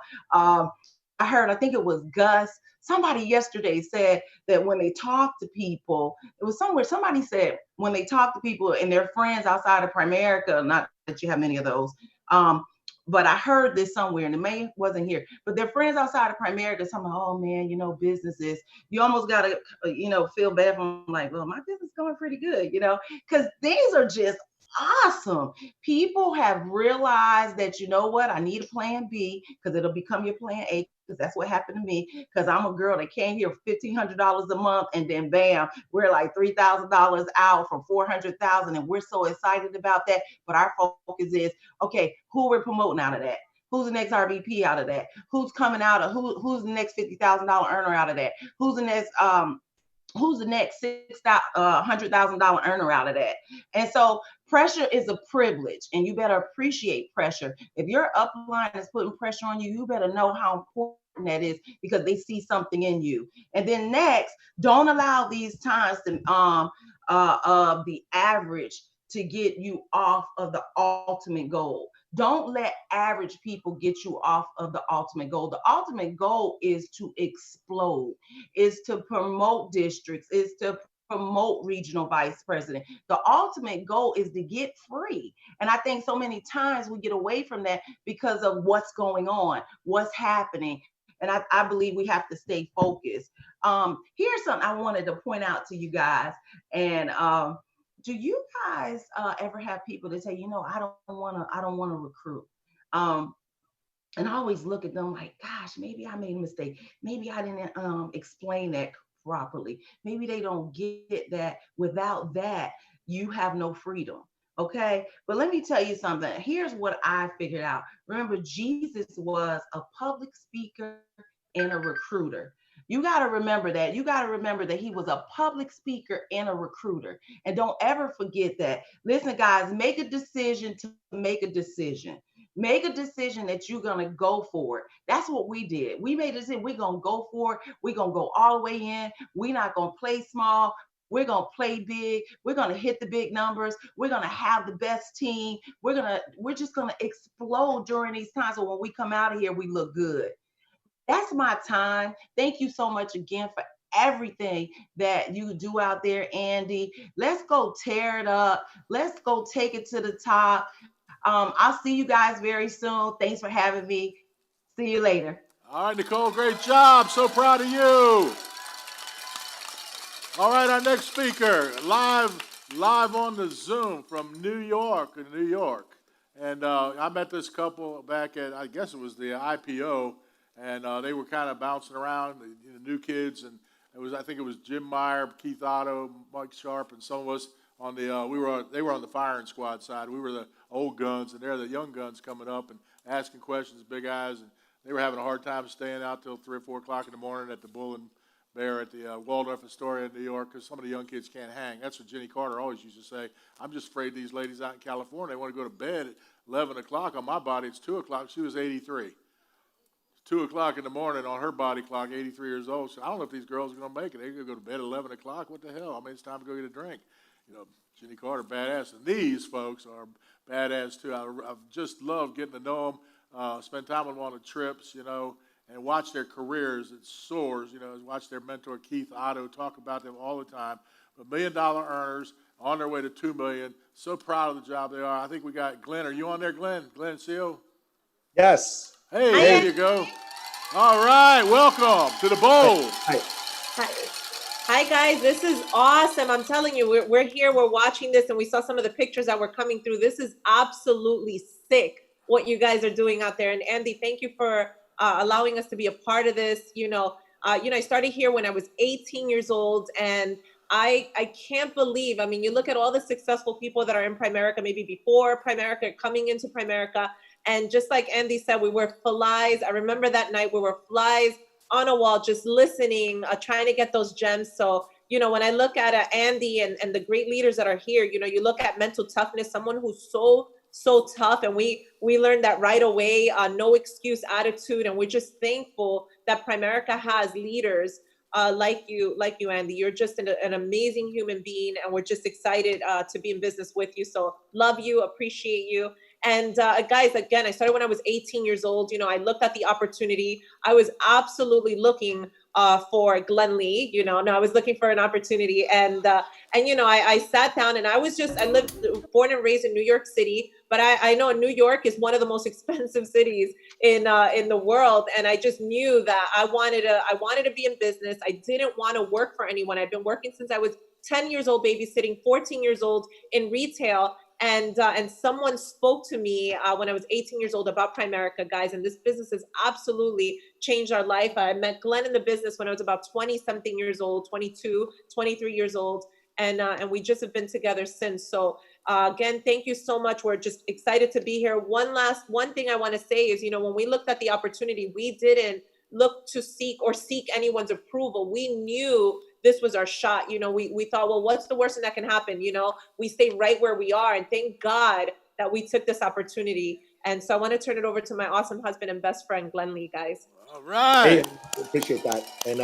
And first of all, it's an honor for us to be here. And I know we've been to a bunch of Andy's and the hierarchies events, and it's just awesome because every time I think of Andy, I think of fun. I think of thinking big, and I think of, if I don't think big, I got to go home, and so it's just awesome being around big thinkers in the company. And I know, Andy, I think that when I spoke to Darla earlier, she said you wanted to do a Q&A, or should I just keep going?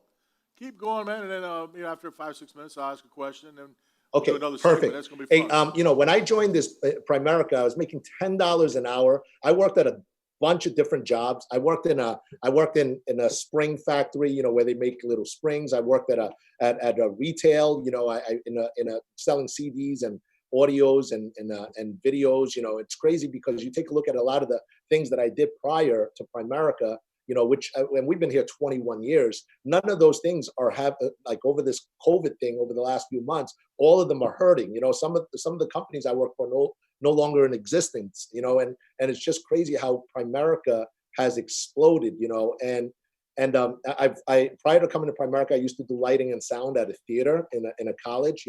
And prior to Primerica, I'd never finished anything. I was just programmed. I say this all the time. If you grew up in a Chinese family, if you don't have your PhD by the time you're 14, you get disowned. And prior to me coming to Primerica, that's all I did. Never finished anything. I didn't understand anything about financial services. Never had more than $500 at the same time, and I didn't even have a bank account coming into Primerica. And thank God I was 23 years old when I came to this business. And really, in our op meeting, I had no idea what I was joining. I had no idea what I was going to become part of, and Keith Otto, who's our great mentor, it's crazy that when we got recruited into his business, I remember in the opportunity meeting, he goes, one day you can make $10,000 a year, okay, 10,000 a month. And I'm thinking, I make $10 an hour. That's a little bit more than $10 an hour. But in my mind, I was thinking, man, if I make $10,000 in a month, I'm going to take the next 11 months off, because it was more than what I was making for an entire year. And so when I joined Primerica, I know the whole theme, Andy's whole theme is thinking big. I didn't understand how to think big in the beginning. I didn't have a big vision. Maybe I thought I did, but I wasn't exposed to a lot. Until when I came into Primerica, it was crazy because after we understood what we were part of. See, one thing I struggled in the beginning with was understanding why I had to show up. Now, I showed up to everything, but understanding why I had to show up, until I realized I was learning without even knowing that I was learning. I was unconsciously learning. And what I mean by that is it's the repetition of the events that you go to that help this think a certain way. And it's funny because I started prospecting people, and they would ask me questions, and all of a sudden, all the things I would learn from training started coming out. And I would start saying things that I've heard in training, and I was just repeating. See, a lot of the events that we went to, I didn't understand why I had to go to them until later on, when I realized, man, I'm learning. I'm thinking bigger. I'm around people that think bigger. And I think in Primerica, you got to evolve. I was watching The Last Dance with Michael Jordan. One of the things that one of the coaches said was, he goes, I never saw somebody with such tremendous growth. He said between his sophomore year and his junior year, he had the most tremendous growth out of anybody that they've ever seen. And not just in height, but in the fact that he grew with his skills, right? He grew his work ethic. He grew with wisdom. And so the thing is, if you're in Primerica, are we growing, right? Are we growing, or are we going from one event to another, just doing the same thing? Art Williams said, if we're not growing, we're dying, And I love the fact that, Andy's message has always been about recruiting. See, one thing I had to embrace was I had to embrace recruiting, right? I had to embrace the fact that why did I have to recruit? See, I never joined a company. I was never part of a company where I had to go recruit, right? And therefore, when we hear things like, you got to recruit, we don't understand. I didn't understand the meaning. I didn't understand why I had to recruit until I learned the math, right? Us Chinese people, we love the math, right? And so I didn't understand why. And then when we started embracing recruiting, and I understood the thing that I didn't understand in the beginning is the thing that will help us get freedom later on. It's growing, it's developing, it's duplication, right? It's duplication. So over time, a lot of our teammates today are people that join the business. We recruit a lot of people into the business. Now, the only reason why we recruit, I have a guy on our team, his name is George, and he's a regional leader, about to go regional vice president, right? And he was one of our first recruits in the business. He was my friend, right? Since 8th grade. And when we first joined Primerica, he came aboard. I didn't understand what I was doing. I was barely licensed at that time, meaning I passed my state exam, but my license wasn't appointed yet. And I remember he went to class, never finished class, got caught up with hanging out, and never finished class, never went back. Now, over the years, one of the things that we did was, we grew over the years, not at the speed in which we could have, but we grew over the years, right? And one of the things I remember, and you got to talk to people about what they like, And I know me and my friends growing up, we loved cars, right? We always talked about cars, didn't understand how they work mechanically, but we liked the look of cars, right? We like the speed. And I remember I go to George, I go, hey George, listen, what should I get? I'm in the market for a new vehicle. What should I get? Should I get a Honda Accord, or should I get a Mitsubishi Galant? And he goes, and this was about a year later, he goes, whoa, you're making money from that thing? I go, yeah, yeah. I go, yeah, yeah, just a little bit, not a lot, you know. And I wanted to just get enough curiosity. So he asked. So I would invite him down, never showed up. Couple years later, 2-3 years later, I go, hey George, you know what should I get? Should I get the Acura TL, or should I get the G35 Infinity? And he was like, wait a moment, you're making money on that thing? You know, you're still in Primerica, you know, making money on that thing? I go, you know, and these were things to kind of create curiosity, but hitting hot buttons, right? And he was like, oh, and I would invite him down and he wouldn't show up. A few years later, I wouldn't follow up with them on a weekly basis, right? Because we were friends, but I would follow up with them every few months, right? And then over time, he, you know, we never got sideways. And I see a lot of times, you know, when people quit, you know, you can't lose contact with them. You got to continue. You got to continue re-recruiting them into the business and show them that you're progressing, right? And then later on, it was like, hey, what should I get? The Jaguar XF or the Audi A5, you know, or the Audi S5? And what should I get? Should I get the Mercedes SL and I'm not talking about cars. I'm just talking about hitting hot buttons. And I'm also talking about progression, you know, and progression. Are we growing all the time? You know, and I see a lot of my friends. I see Anthony Hines. I see Peggy Hightower. You know, one of our heroes in the business. You know, and so when you take a look at progression and growth, you know, are we progressing? We got to evolve over time. And the last thing I want to mention is really different levels of commitment. You know, there's 4 levels of commitment. You know, we can have the commitment in the beginning. You know, I always said a lot of I should. You know, it's funny because I heard Jimmy Myers say you don't want to be a should have, right? He goes, I don't always say I should have. But the first level of commitment is, you know, that we should do something. I knew that I should invite guests. I knew I should schedule appointments. I knew I should recruit. I knew I should have prospected, right? I knew I should have showed up longer, right? I knew I should have been more intense, but I didn't, right? But it was that I should level. The next level is that I want to level, right? I want, you know, now I'm around the environment long enough. This is why it's so important to stay around environments like the one that you guys have right now. I'm looking at the pictures. I'm like, holy cow! I wish they had something like that up here. And I'm watching how the crowds, the excitement, and how professional everything is. But I want to just means that there's enough facts that you know that there's something that you want, right? But we still haven't fully bought in yet, right? Just because I want to doesn't mean, see, how many people want success? How many people want nicer things? How many people want to retire their family, right? Retire their parents? How many people want to give more to charity, right? But I want to doesn't necessarily translate to, you know, I'm gonna get it done. The next thing is I need to. See, this is when your gut, your heart, and your spirit, right? When you realize that you feel it there, right? And there's a feeling of pain when you know that you should have done something, but you didn't. There's some sort of pain that says, man, I should have done that, right? I should have done that. But now because of that, I need to. See, in order for me to get to that next level, you know, you've got to have that end in mind. You know, where do you want to get? You know, I heard Andy talk about ISNSD. You know, and right now, man, we got to grow our hierarchy. You know, we gotta get wider, right? I'm talking about myself, me and CEO. You know, and I see the vision of how big this thing can get.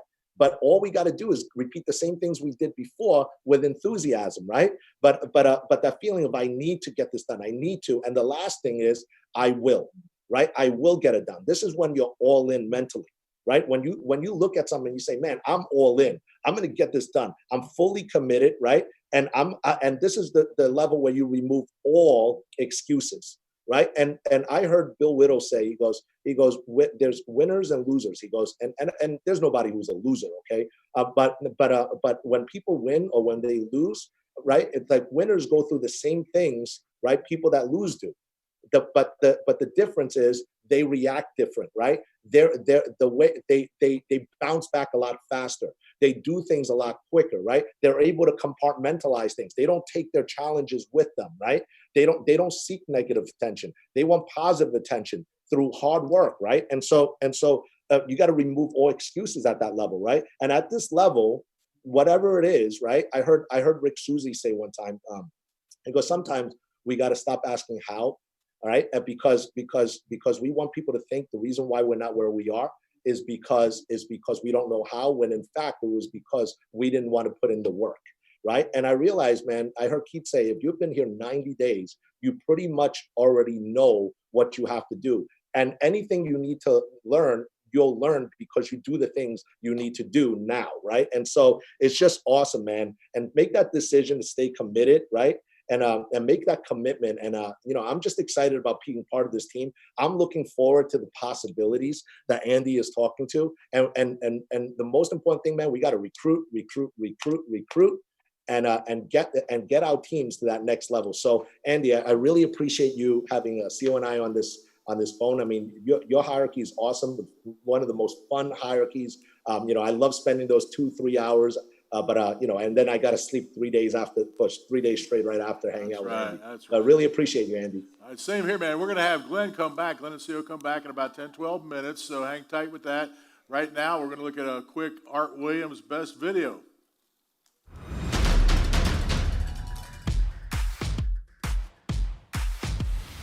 If you want to win, folks, you got to be tough. See, if you want to win, folks, you gotta stand up.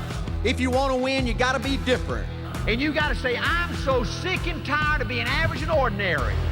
Folks, there ain't nothing you can't do in America if you want to bad enough. If you want to win, you got to be tough all the time. Folks, you got to get excited. You got to get happy. It's a positive attitude, an enthusiastic attitude, an excited attitude. People in America won't buy from or follow a dadgum dead bud. Negative people just wear you out. They just drain your dadgum batteries. Hey, people in America won't follow dead, dull, Disillusioned, frustrated, dadgum crybabies. The key to winning in these United States is what's inside a person. It's your integrity. It's your people abilities. It's your character. Folks, I believe the single most important thing you develop in your lifetime is a positive attitude. The glass has always got to be half full. The easiest thing in the world is to sit there and compare yourself, your qualities, with other people that you admire. You got to have an attitude that everything's great. To sit there and say, man, I just wish I could talk like him. I wish I was powerful like him. In spite of all that, it's going to be your ability somehow to muster up the courage to flush that out, to reach down deep and find something inside of you that will allow you to go for it one more time. All I'm telling you, that's what it takes to win. See, folks, the secret to winning in business is passion. It's how much you love it. See, your passion's your heart, your passion's your mind, your passion's your soul. This business of winning big in business is more than just making money. You gotta have a passion. You gotta love it. All my heroes in America are dreamers. They're all dreamers. They can all see themselves win. They're all excited about life. You can walk a path where you look at life as a total pain in the butt, or you can look at life as a beautiful, wonderful experience. And these guys that are negative and bitching and moaning, if you let them make you like them, you're not gonna win. You just flat forget it. Positive people are like a dadgum magnet. People are drawn to you like bees to honey. See, folks, if you gonna win, you gonna change. Folks, you ain't gonna fall into it, right? I mean, you ain't gonna luck into something great, right? Folks, do you understand it's easy to be down? It's tough to be up. It's tough to get up. It's tough to be positive. You gotta get excited. You gotta do what's right. You gotta be honest. You gotta tell the truth. Folks, this thing is for real. You can do it. Don't quit, folks. Don't quit until you die. And you better become one motivated, enthusiastic, tough dude. The difference in winning and losing in the free enterprise system is this much. See, life don't give you what you want. Life don't give you what you'd love to have. Everybody would love to be successful, right? Everybody wants success. They want financial independence. Life gives you what you will excel. If you will accept failure, hardships, disappointment, that's exactly what life's gonna give you, right? Is there a message in that? Is there a message? Think about that. Folks, write that down. Write that down. Take that home. Think about it. Stamp this in your brain. See, a few people can even stay excited about something for 2 or 3 years. But a winner will stay excited forever. Does that mean he won't ever cry? No. Does that mean he won't ever doubt? No. Does that mean he won't ever hurt? No. Does that mean he won't ever slow down? No. But somehow, a winner just keeps his positive, happy outlook on life and keep trugging and keep that commitment, those goals in place, right? The difference between being a somebody and being a nobody is people that are somebody have a special kind of belief in themselves. People in America won't follow dead, dull, disillusioned, frustrated, dadgum crybabies.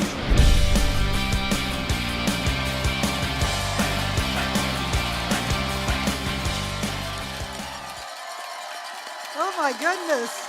That looks like a meeting. They woke up. They woke up. Oh my gosh. It's awesome having a live crowd. It is awesome. Glenn was incredible. And then I don't always know how the pieces go together, but somebody does, obviously, right? So the Art Williams video following that couldn't have been more perfect, right? Drive that point home. And if you have not subscribed, it's by far the best deal. So reach out there and start getting those art videos brought to you or sent to you. All right, real quick, because we are just a tad bit behind. So So rally's still going on. RVPs only. Text us at 404-465-1830. RVPs only. Tell us who you are, how many people you got watching. You got just about an hour until that gets cut off. So then we're going to find out who the top teams are and have it all report out. And we got recognition as well. So we've got the first event, first recruit, first sale in July and August, as well as if you got your senior rep promotion in July and August, send us an email at tickets@niceglass.com with whatever recognition you're trying to get in the subject line. We'll send that back to you, and please post it on social media. And with that, take it away. It's Andy. It's your turn. I think it's back to Andy. It's me again. There I am, right here. Okay, hey, Glenn and Seal. So 2 things as I'm asking the next question. There they are. You're up. Sorry. I'm alive. Sorry. What the fuck? I mean, I'm not alive. They weren't. They're there now, I though. know dull, disillusioned, frustrated, dadgum crybaby. Loser, winners win, losers. Am I live? Am I live now? You're live now. Turn the switch. Go. All right. Here we go. Glenn and Seal, what a great job, and we got a couple more minutes with them. I just wanted to say, he talks about recruiting, and you might think, man, well, first off, he's a recruiter. Did you see the girl sitting next to him? Look at Seal. I mean, it's a good God Almighty. I mean, the man can recruit, okay? Think about it. Okay, then number 2, one of my favorite stories about him, because you could listen to him right now and go, I don't know, man. He was supposed to have a PhD by the time he was 14, and maybe he didn't do that, but he really polished up. And look at him, and I mean, I don't know if I could be that good and talk that good and have my game plan down that tight. And Glenn, if you could just tell us how you wore your best suit, got a nice haircut, how you came in the door when you saw this opportunity. We're going to give some people maybe a little hope here. So talk about that a little bit, if you don't mind. Well, it's funny. Thank you. But it's funny because I was at Rutgers, which was, I was registered for class over there, never went to class. And I was at a bar, and one of my friends had a friend who had a friend. That guy, his name was Alan. He invited me down to the orientation, and he goes, Glenn, you got to dress sharp, And I'm thinking in my mind, oh man, what does sharp mean? I had no idea what sharp was. I didn't own a suit, And he goes, no jeans, right? Just wear a button down, no jeans. And no sneakers. So I used to work in Applebee's. So the only pants that I had that weren't jeans was my Applebee's slacks that I had from 2 years prior, and they were stained. You couldn't get the stains off, right? No matter how hard you washed them. But I put those on. I have my old. I used to have really long hair, but I had my old boots on, and they were my old Doc Marten boots, right? And so the only way I knew how to wear them was to tuck my slacks in them, right, or to tuck my pants into them and lace them up. And then I had an old flannel, right, because that's what I used to wear. I had an old flannel. It was like a red and black flannel, and then that was my only button down. And so I went to Chinatown because I didn't have a lot of money, and they used to have 3 ties for $5. So I bought one of those ties and I put it on top of my flannel. So when I heard sharp, I tied my hair back. I had hair down past my butt, right? And I tied my hair back, and I thought, man, I got to put my nicest earrings on, because he said sharp. So I used to have holes all the way from the top of my ear all the way down to the bottom, and that was how I showed up to the orientation, you know. And then I remember, you know, people were looking at me like, what's going on over here? Thank God, Primerica is such an accepting environment, you know, and thank God, you know, Keith, you know, when he went up there, he goes, I never went to college. I drove by a college, and I'm thinking at least I went to 1 year. You know, I had a 1.1 GPA, right? And if he didn't go, that means he was at a 0. So I was like, if he didn't go to school and he's making what he's making, I could at least be half as good, you know. And so that's how we started in Primerica. Absolutely, and then you became a recruiter and got CO, so everything worked out great for you, right? We can keep clapping here.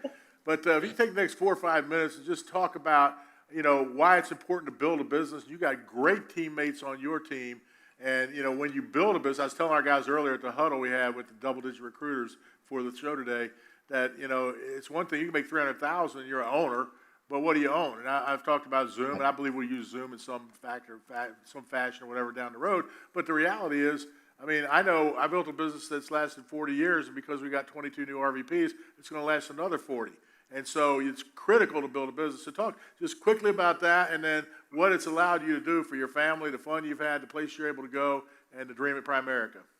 Okay, awesome. You know, I think, you know, it's funny because when we came into Primerica, I didn't understand that this was a business. You know, I thought it was just a sales position.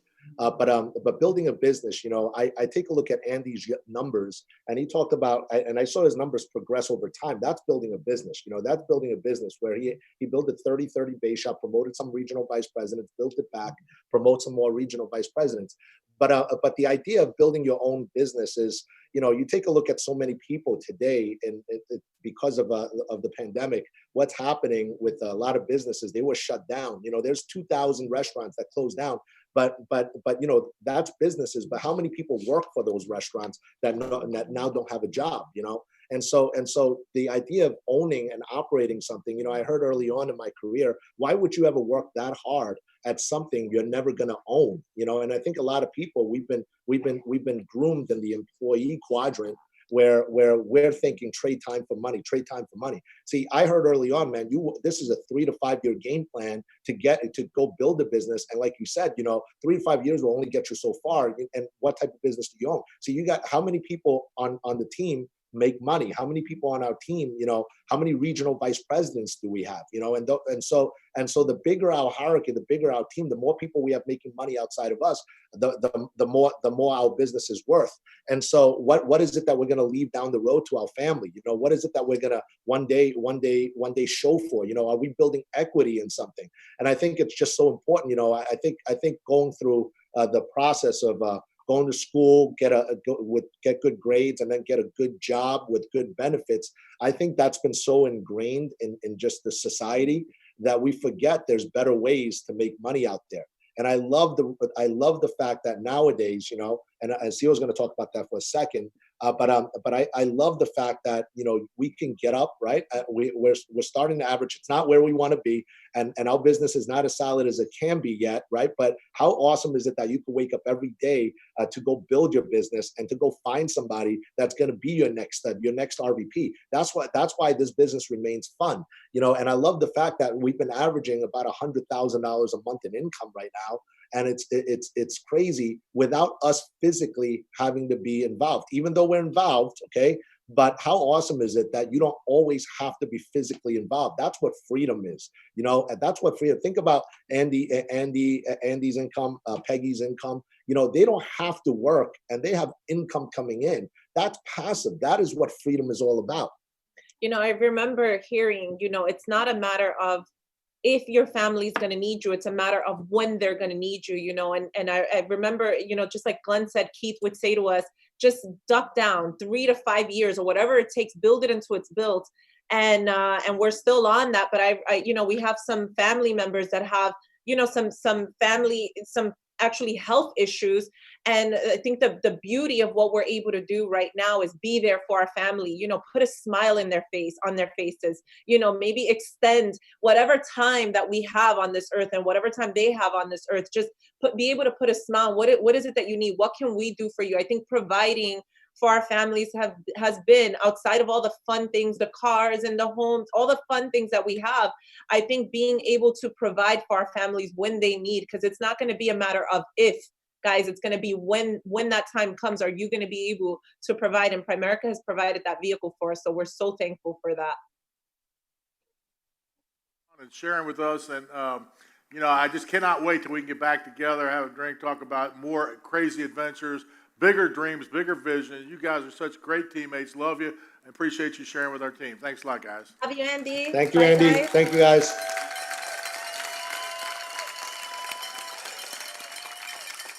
All right, it is Rob and Darla. It is, and we are on to more recognition. So we are going to start with the top 10. If you are in the house, raise your hand and somebody will come by with your I'm card. in the house. You're in the house. You want a card? I'll bring you a card. No, I'm okay. Okay. So if you are virtual, please, actually, Tricia will auto send. She already knows who you all are, and you'll start receiving those in your email. It's very cool. She's good that way. All right, you guys, we're going to welcome Sean T. Walker and Mary Hayes. Awesome, awesome. Good, good. Y'all excited? Yeah, SNSD Factory. SNSD Factory. You two at home, get off your couch. SNSD Factory. Awesome. So we're going to recognize the top 10 reps and senior reps in recruiting. So we got number 10. We got Rob and Carrie Brown with 14. We got Star McMillan with 14. You can give it up. Number 9, we got Marlo Walker with 15. We got Deandra Snyder with 15. We got Kona Kayi with 20. At number 4, we got Bison Galrov at 22. We got Cass Noda Leon at 22. We got David Fernandez at 22. At number 3, we got Javon DeBayam at 28. Number 2, we got Delina Dabro Teal with 37. And then there's only one. Number 1, we got Daniel Estravaria and the Spartans with 48 recruits. Now, in the district leader category in recruiting, top 10, at number 10, we got Warren McCamby Jr. with 21. We got Tenoshi Glenn Jones with 21. We got Johan Maria Clavijo at 21. At number 7, we got Jennifer Kahn with 22 recruits. We got Alice and Wayne Howard with 22 recruits. We also got Candace and Tari Edwards with 22 recruits. Number 6, we got Deontay Miller with 23 recruits. At number 4, in the district leader recruiting category, we got Niase Patterson with 27. We got Adrian Ailes with 27. At number 3, we got Ebony Jean with 55. At number 2, we got Jasmine McHenry with 77.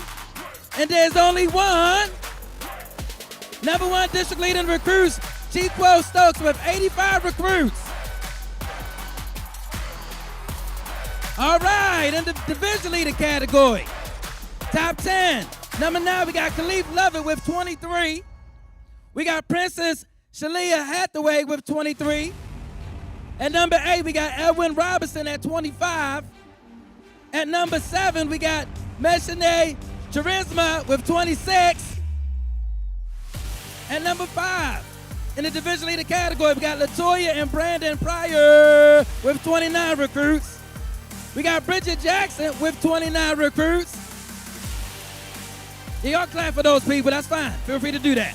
At number 4, we got Keisha and Herb Wilkins with 30 recruits. At number 3, we got Angel Lee with 35 recruits. Number 2, we have John and Julie Belfort with 57. And there's only one, number 1, In the division leader category in recruiting, Chris and Saray Dennis with 79 recruits.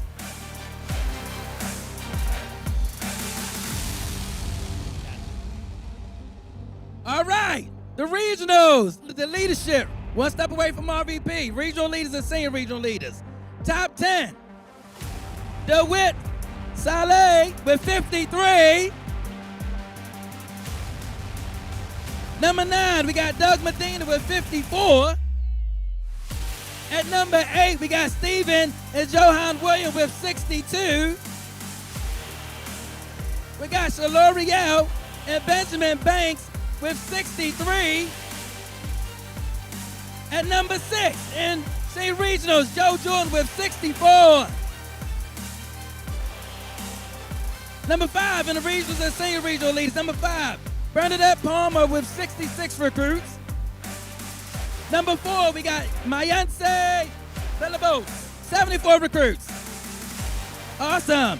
Number 3, Salvin Iglesias with 75.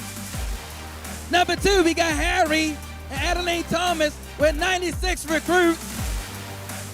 And again, there's only one. Number 1 in the senior regional leader category, number 1 recruits with 102 recruits, Sean Walden.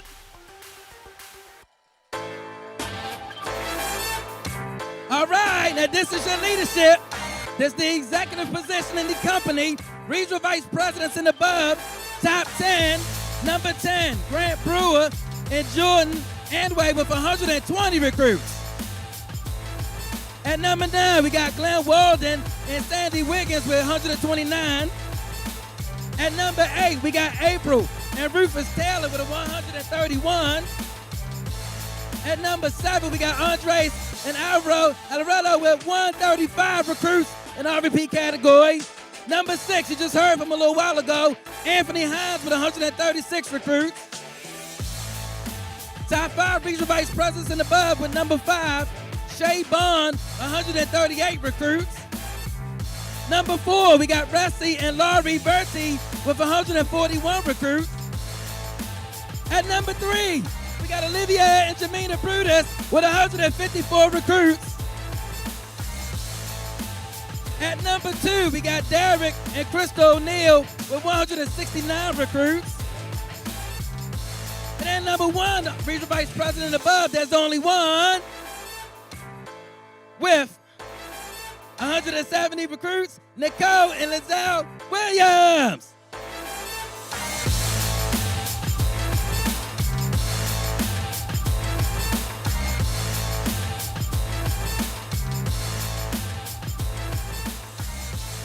All right, y'all excited? All right, SNSD Factory. All right, so here's the premium area. The reps, the senior reps, top 10, Samantha. Number 10, Samantha Barrows with 6,564 in premium. Number 9, Melanie and Wesley Warren with 6,618 in premium. With number 8, for the Team Rise and Conquer base shop, Michael Thomas with 6,676 in premium.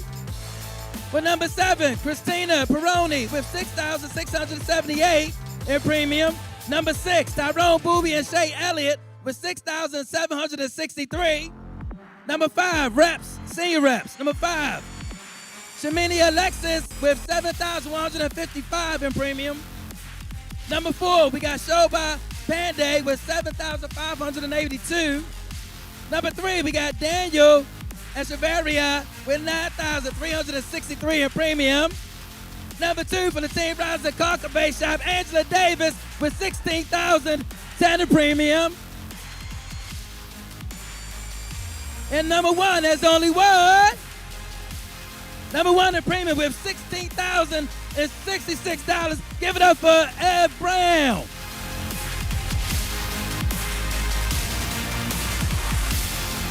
Now, in the district leader category, with number 10, Zakia Brown and True Champs, $10,222 in premium. Number 9, we got Edith Darius with $10,255. Number 8, we got Dwayne and Letitia Jordan with $10,378. Number 7, we got Keisha Dale with 10,517. Number 6, we got Niase Patterson with 11,308 in production. Number 5, top 5 district leaders. Number 5, Candace and Terry Edwards with 11,966. Number 4, we got LaShawn Ronaldo Powell with 12,832 in premium. Number 3, we got Jasmine McHenry with $17,002 in production. With number 2, Ashante Richards with $18,977 in production. And there's only one. Number 1, Ivani Jean with $19,786 in premium.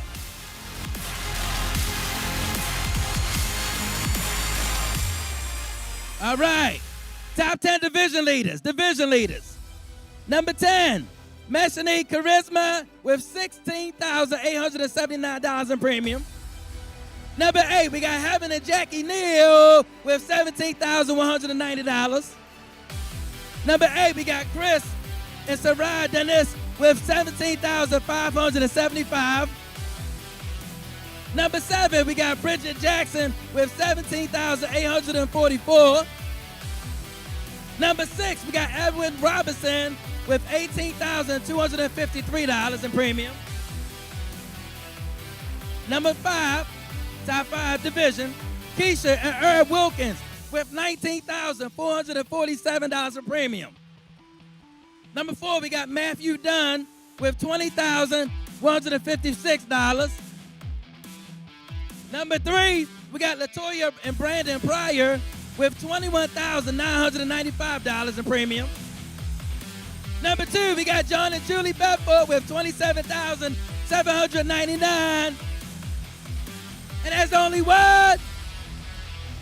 We got Angel Lee in the division premium category with $44,618. All right.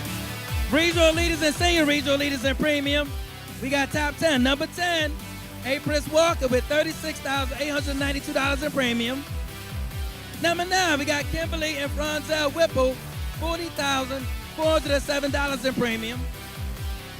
Number 8, we got Shay Gosha Christopher with $40,870 in premium. Number 7, we got Siobhan and Abatola Sonye Betiata with $41,824 in premium. That last name just whoop. Number 6, in premium, Sean Walden with $45,338 in premium. Top 5 in premium, regional and senior regional leaders. Number 5, Marvella Morris with $47,156. Number 4, we got Shaloriel and Benjamin Banks with $50,225. Number 3, we got Nakia Neal with $58,808. Number 2, we got Joe Jordan with $67,131. And there's only one. Harry and Adeline Thomas with $87,534.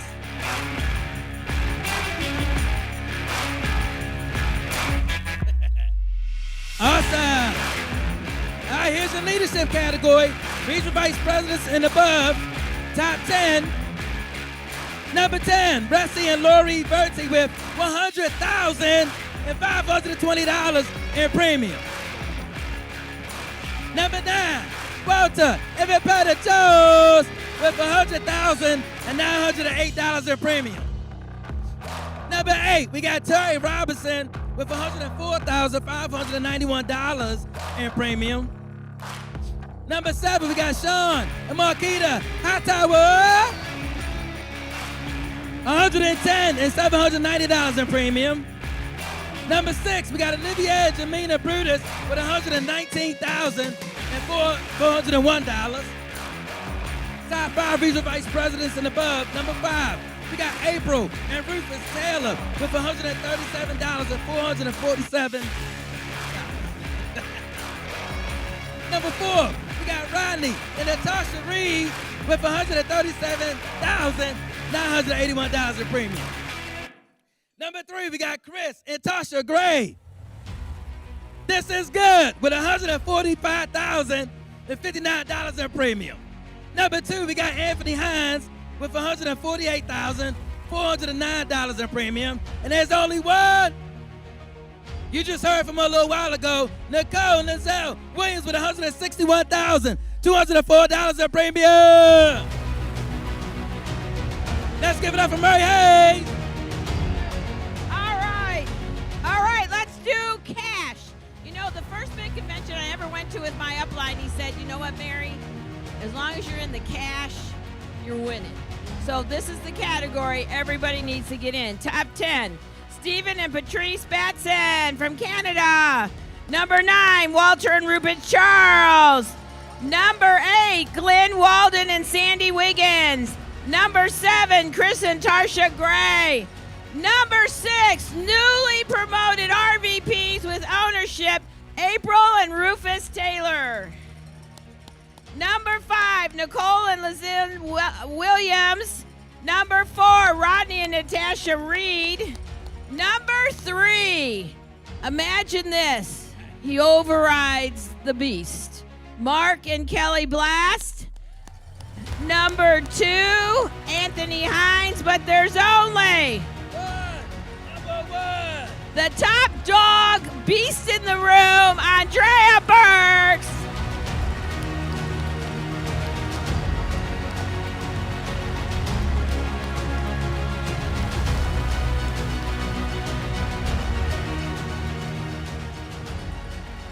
All right, let's send it to Sam Shepard's wrist video. Thank you.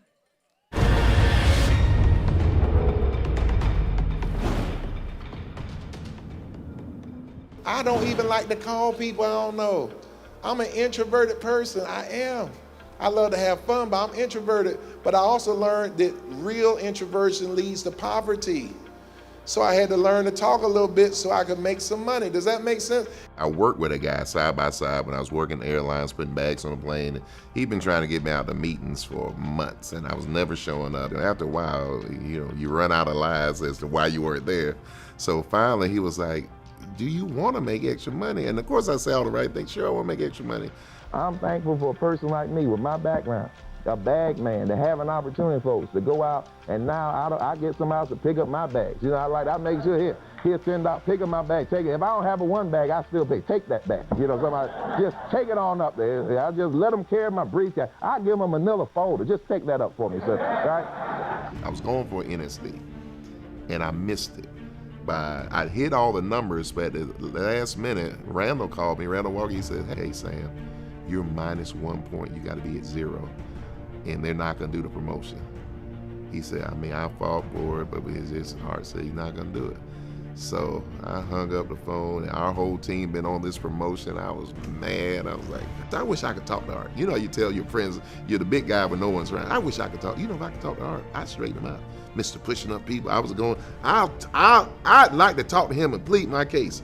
I get a telephone call.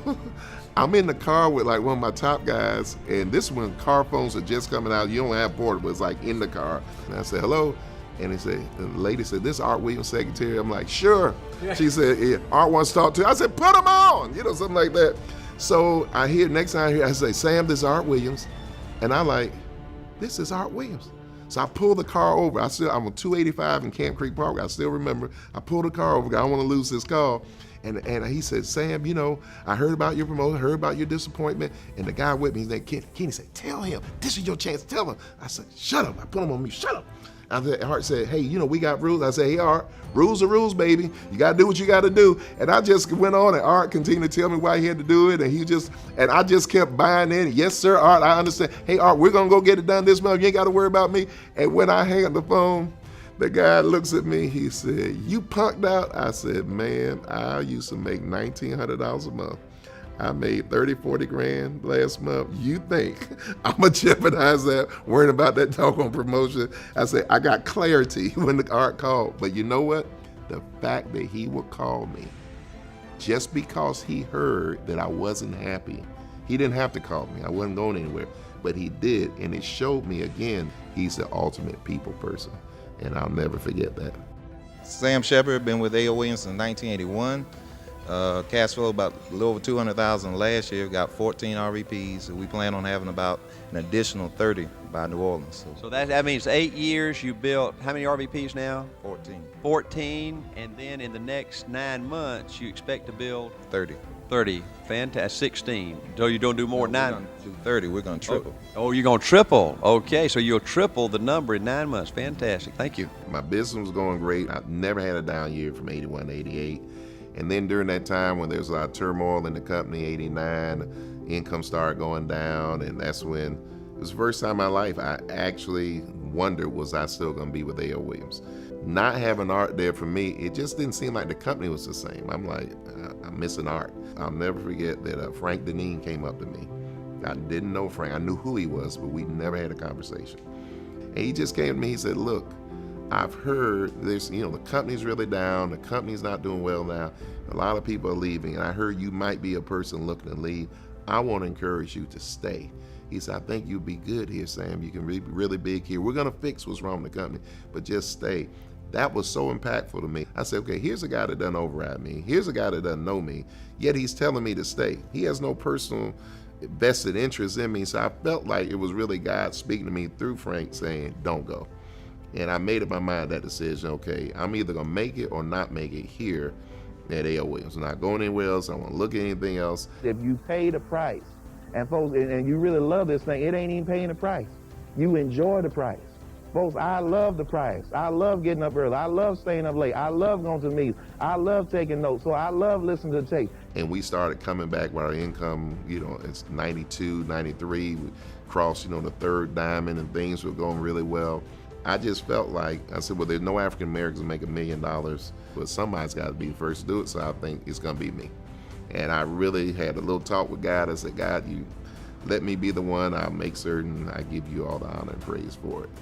Everybody that builds a team is going to come to a crossroads in your life. A real gut check. It happened to me in coaching, and it happened to me a number of times in A.O. Williams. And you're going to get low as a snake, and you can decide to give up. Everybody's going to do it, folks. You got to prepare for crap, because shit's going to happen. And so by 06, suddenly we found out things were going on in our business that we didn't know about, financial things, accounting things, taxes weren't being paid. It started a process in 06 where we went from, again, being $1 million earners to I'm down to about 500 and some thousand a year. What we kept doing, we kept showing up. And never, people around my office, they didn't know. I tell people, when you're down in the valley, you can't share your valley experiences until you get out of the valley. How many people after 25 or 30 years would have the courage to suck it up one more time, to go for it one more time? What we wanted at A.O. Williams were RVPs that could suck it up when you're low as a dadgum snake, right? Right. We didn't even have guidelines the first 2 years at A.O. Williams. We wanted to promote the person. The most important thing was somebody with a heart. That's right. Somebody who was tough, would get after your ass. And this guy did it. Hard work will not kill you. Now, some of you need to just try it just to see, as a test. Say, I wonder if he's telling the truth. Test the theory, folks. It will not kill you. I think for 2013 and 2015, we started moving up again. We jumped 6 diamonds in 2 years between 2015 and 2017. As a matter of fact, the company said we had the biggest income growth of anybody in the company during those 2 years. See, folks, I developed my 7-10. I went in SNSD in 1993. I had double-digit first generation. But today, about 60 to 70% of my business comes from RVPs that were promoted in the last 7 years. What if I had stopped in 93? Okay, and I got the 7-10. I'm a senior national sales director, so I did what you're supposed to do. I'd have been in major trouble with my income. I'd still been making some money, but it'd been major difference. I won't be one of those circle of champions and nothing else. The principles that we teach, if all of us follow the very principles that we teach as a company, we'll all be okay. And when you veer off, Bad things can happen, but I want people to know I don't care how bad it's been or how much your income has dropped.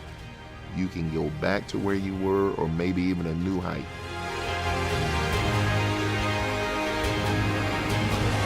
Sam Shepard, one of my favorite all-time people and an all-time hero and giant in A.L. Williams. Sam was the first African American that was paid over $1 million, the first African American who was paid over $2 million. He produced 71 RVPs. He had a team of 2,950 that cash flow over $20 million a year. In 10 years, he's paid his sales force over $200 million. Just a great guy, a great friend, a great teammate, and a real stud.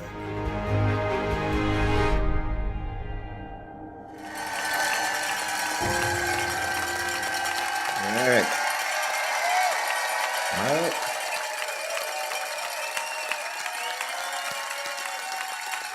All right, man, what an incredible intro video. Just, Sam and I go way back, A.L. Williams Warriors together, and I just want for those for the record to know that we, between the two of us over the last 40 years, we've lost 10,000 pounds and gained them all back. But we've had so much fun. I talked about that earlier, every segment, any fun I'm done. And we bust our butt, we work hard. We got the Circle of Champions, get your 18 first, get your shot to be there. They put me and Sam next to each other in the Circle of Champions, and there was an aisle about this wide between the two of us, and then when we sat down in those nice plush chairs, there was no more aisle between me and Sam.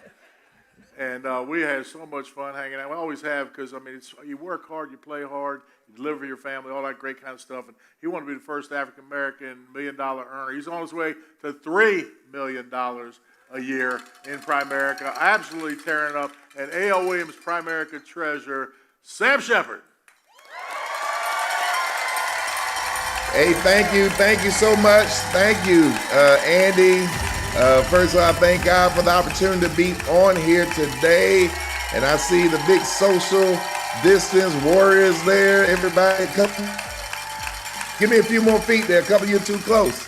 But hey, it's exciting to be on here on Get Big or Go Home. And I see some of the great leaders here in Primerica. And I see Brother Hines on here, my sister, Peggy Hightower, and Miss Nicole Williams. Man, I remember sitting with Nicole Williams at the last table in Las Vegas when I sat with Nicole. Oh my goodness. I still remember that, Nicole. I see your picture. I think of us sitting back there. I think it was 350 tables in the room, and we sat at 350.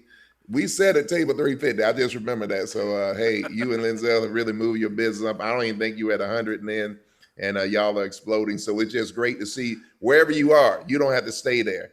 And thank you, Matt and Darla, for all y'all do to make these things happen. You got to have great people in your business that take to that next level. And Andy, you certainly got some of the best in the business helping you get it done. So thank you for keeping all of us in line. And I'm looking at my time. I'm going to try to get my time right. And I just wanted to share with y'all a little bit first, folks, about just what's happening right now in these times, these pandemic times, these COVID times, these Corona times, whatever you want to call them. I thank God for them, because I've never been paid this much money in my life. I pray that Corona never leaves. I'm praying for permanent Corona. And again, any of you that lost somebody, I understand, and my heart goes out to you.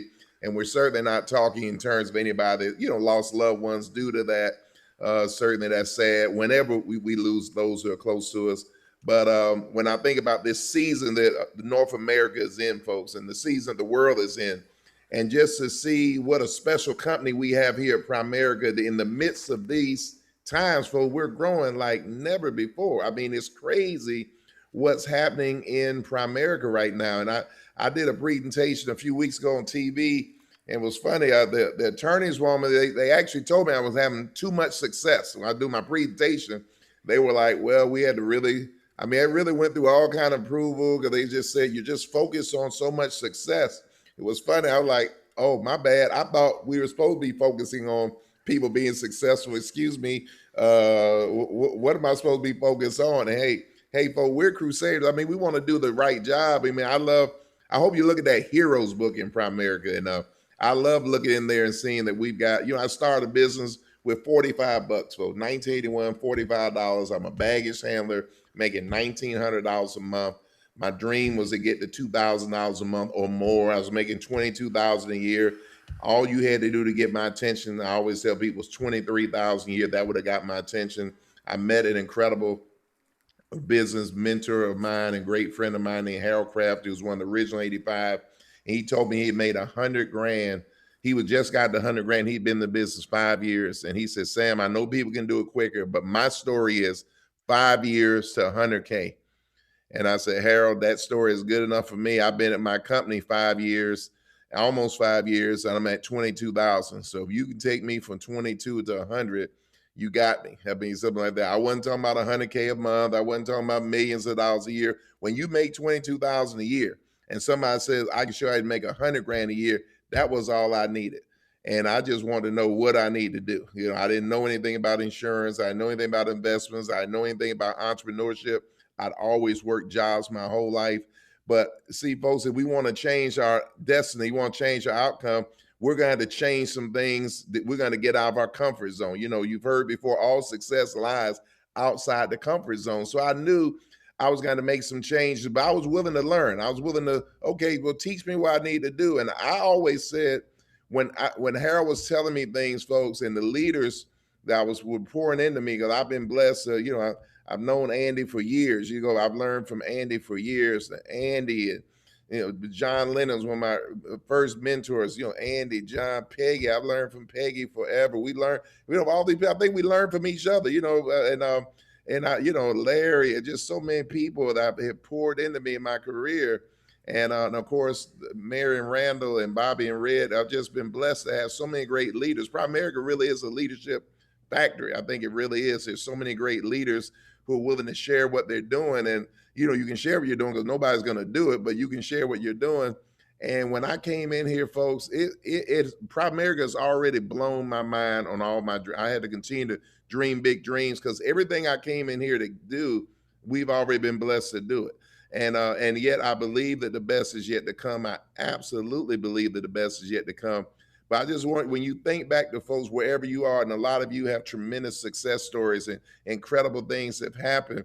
And Primerica is about freedom, folks. I think the whole thing about Primerica, we sum it up, is the freedom to do what it is you want to do. And we go around the room, we got a bunch of different goals, you want this, maybe you love cars don't mean anything to me, maybe you love houses, maybe you want planes, maybe whatever it is. But I know you have dreams. And I do know that everybody in this room, not only do you have dreams, but the dreams you have cost money. See, I don't believe the Bible tells us that love of money is a sin. It doesn't say having money is a sin. It says loving it. When you love money, when it's just all about money. But folks, it takes money to do things. Salvation is free, but ministry costs money. And so, folks, if you believe, but for my wife and I, it's one of the biggest things. I thank God for my wife, Elaine, who has brought so much to my life. We've been married almost over 17 and a half years now. And God has truly continued to bless me. She's one of my biggest blessings, and she's helped me, and she's been through a lot of things with me. And I thank God that she's loved me through whatever we've had to go through. And I came in this thing, folks, just wanting to be somebody. And I think, we hear that from Art, our founder, who is the ultimate coach to follow. And I always want to be somebody. I always, that video that Andy played in the beginning that Matt and Darla set up, folks, my greatest business honor in life is that video. To have my hero feature me in a video, because Art is my hero. And to have him feature me in a video, folks, when I watch that video, I'm amazed. I just thank God that for him to speak my name is a big deal to me, because I'm so humble that Art would take time out. And then he put the little trailer at the end of that video, folks. It's just amazing. That is something I will always cherish for the rest of my life, and pray that my family will hang on to that, because that's a big dadgum deal. See, I think it's got to be bigger than money. For me, it's the crusade to do something great, to make an impact. You want to make a difference. And when somebody like Art Williams, when Art and Angela have made an impact all over this world, folks, they've done so many things. through this company, you think there are tens of thousands of people whose lives have been changed. It's probably in the hundreds of thousands of people who, like, every time we pay a death claim, that's Art and Angela Williams. Every time we help somebody get a ring, that's Art and Angela Williams. Every time we do anything, it's because Art and Angela followed their dream, went through the tough times, the ups, the downs, the getting hit, and they always bounce back. Folks, their impact in Kingdom. I was talking to a guy not too long ago, folks. He wrote a book on, it's a ministry book. And in the book, and me and him got to talking about his book and everything, and it came up, he mentioned Highlands, North Carolina. And I said, hey, you know, my mentor has a place in Highlands, you know, and the old Edwards Inn. He said, is Art Williams your mentor? I said, yes. He said, this is unbelievable. He said, I was in Highlands, North Carolina, and I had a call that I felt God was calling me to go to Africa to do something. And he said, Art Williams came to that meeting at the church. He said he didn't stay long. He came, he said he had somewhere else to go, but he came, he listened to me for a few minutes and left. He said at that meeting, I said that I was looking to raise money to go to Africa to do something in ministry, but I didn't have the funds, but I knew God called me to go there.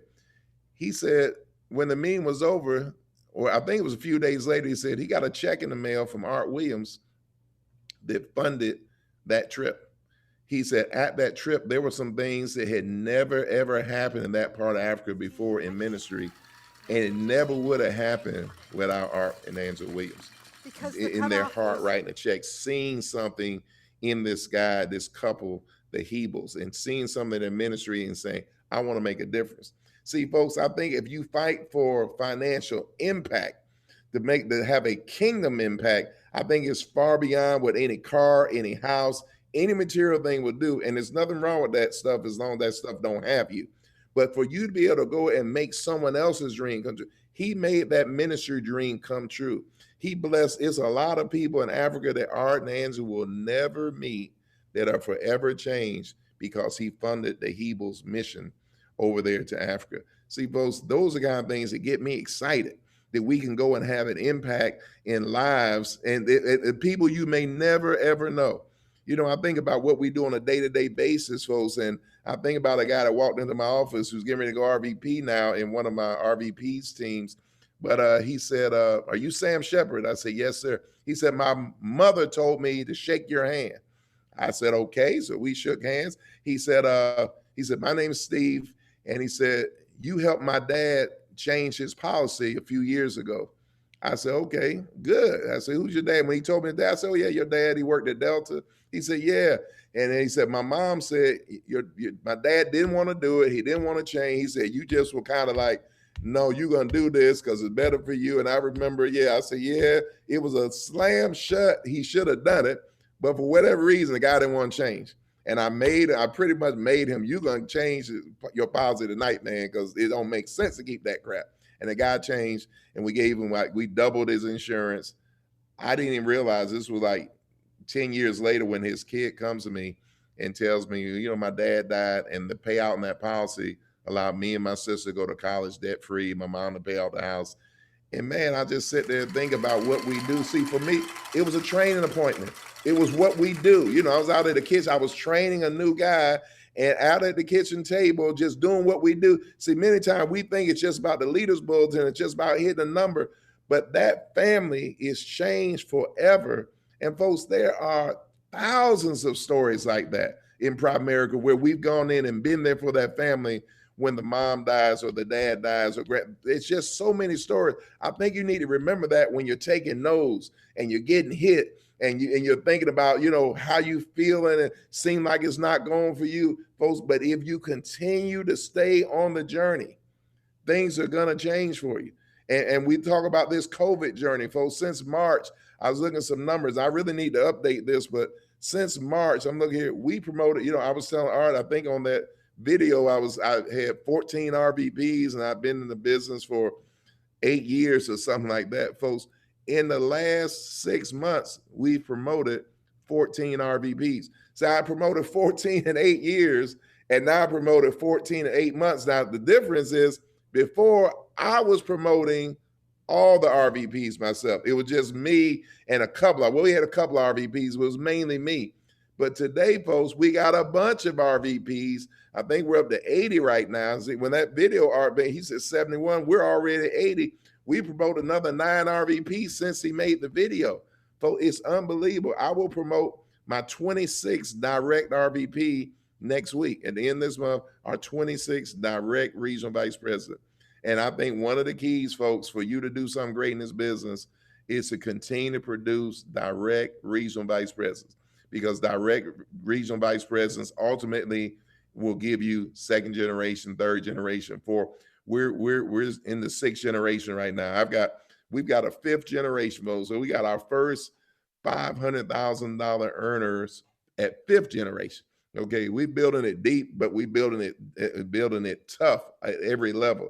Van and Carolyn Jefferson, 2 of my greatest friends in life, who are 5th generation to me.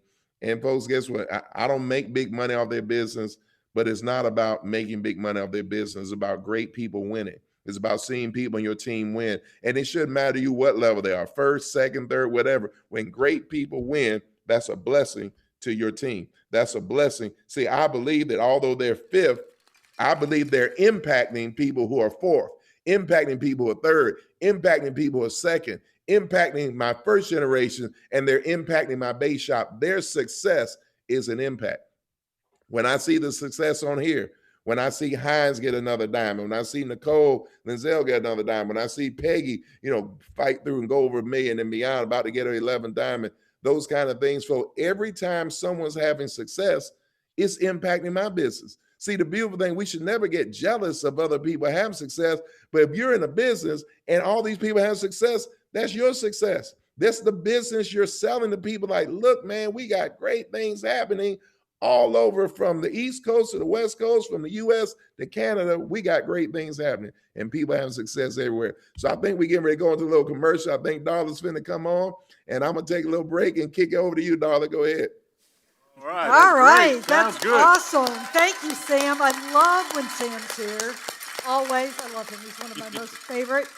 Yeah, we're going to quickly do, this is the last team roundup. Last chance. Right? Get Your last chance together. to gather all the chicks. Turn your numbers into Trish. Quickly do an update. Reach out, direct message. I want to do a quick shout out for Tuesdays. Okay. It's like the little Tuesday show, right? Yeah. Big Tuesday. If you are, yeah, Big it is a Tuesday big Tuesday show. If you're not plugged into Tuesday, you need to start doing that. You go out to the website. All you have to do is click on it. We show up there. We come on live at 7 and we go off at 8:30. You can't watch it any other time, right? Just like it's a real in-person meeting. The YouTube channel's empty. It looks like Yep. there's no videos on there. But But we're if you go there. ahead and subscribe and hit the notification bell icon, you'll get notified every Tuesday at 7 when we go live. You get to watch We're it. providing for you guys this level of people continuously, things that would be hard to get into your office on your own. Mm-hmm. Like Andy's putting it all together so that you guys can have that right in your office every single week. So go ahead and start plugging in there. That's part of the whole system, part being in the whole Andy's whole plan. Yep. All right? Very awesome. 5 minutes. Round them up, guys. Thank you.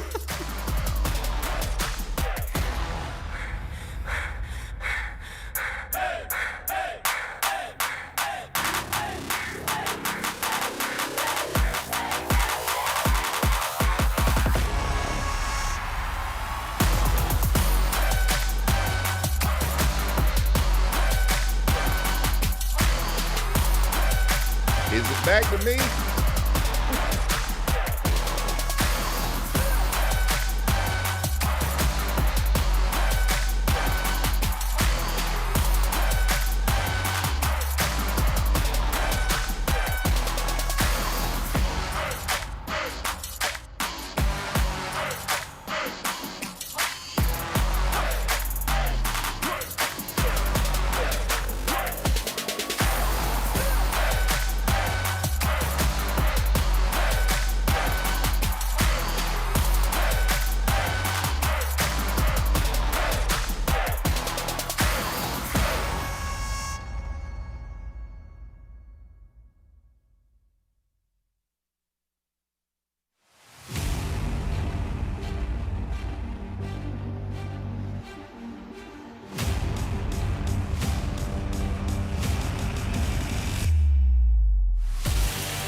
y'all get everybody like plugged in? Get them.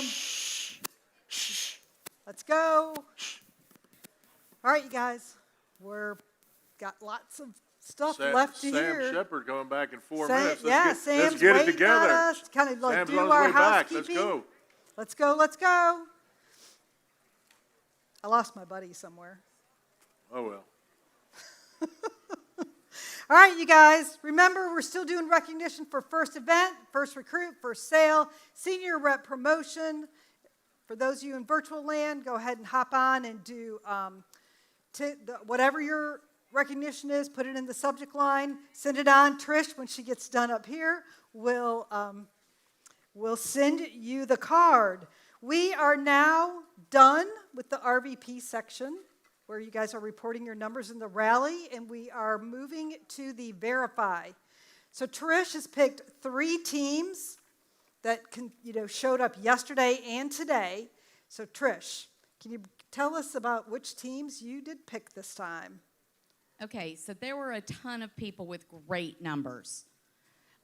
So many double-digit recruiters. It was just, it kept me busy the entire time. But we had to narrow it down to 3 because there's only just so many people I can count in this time slot. So we're going to start with James Bellett. Over a 2-day total says he has 143. So that's 71 yesterday, 72 today.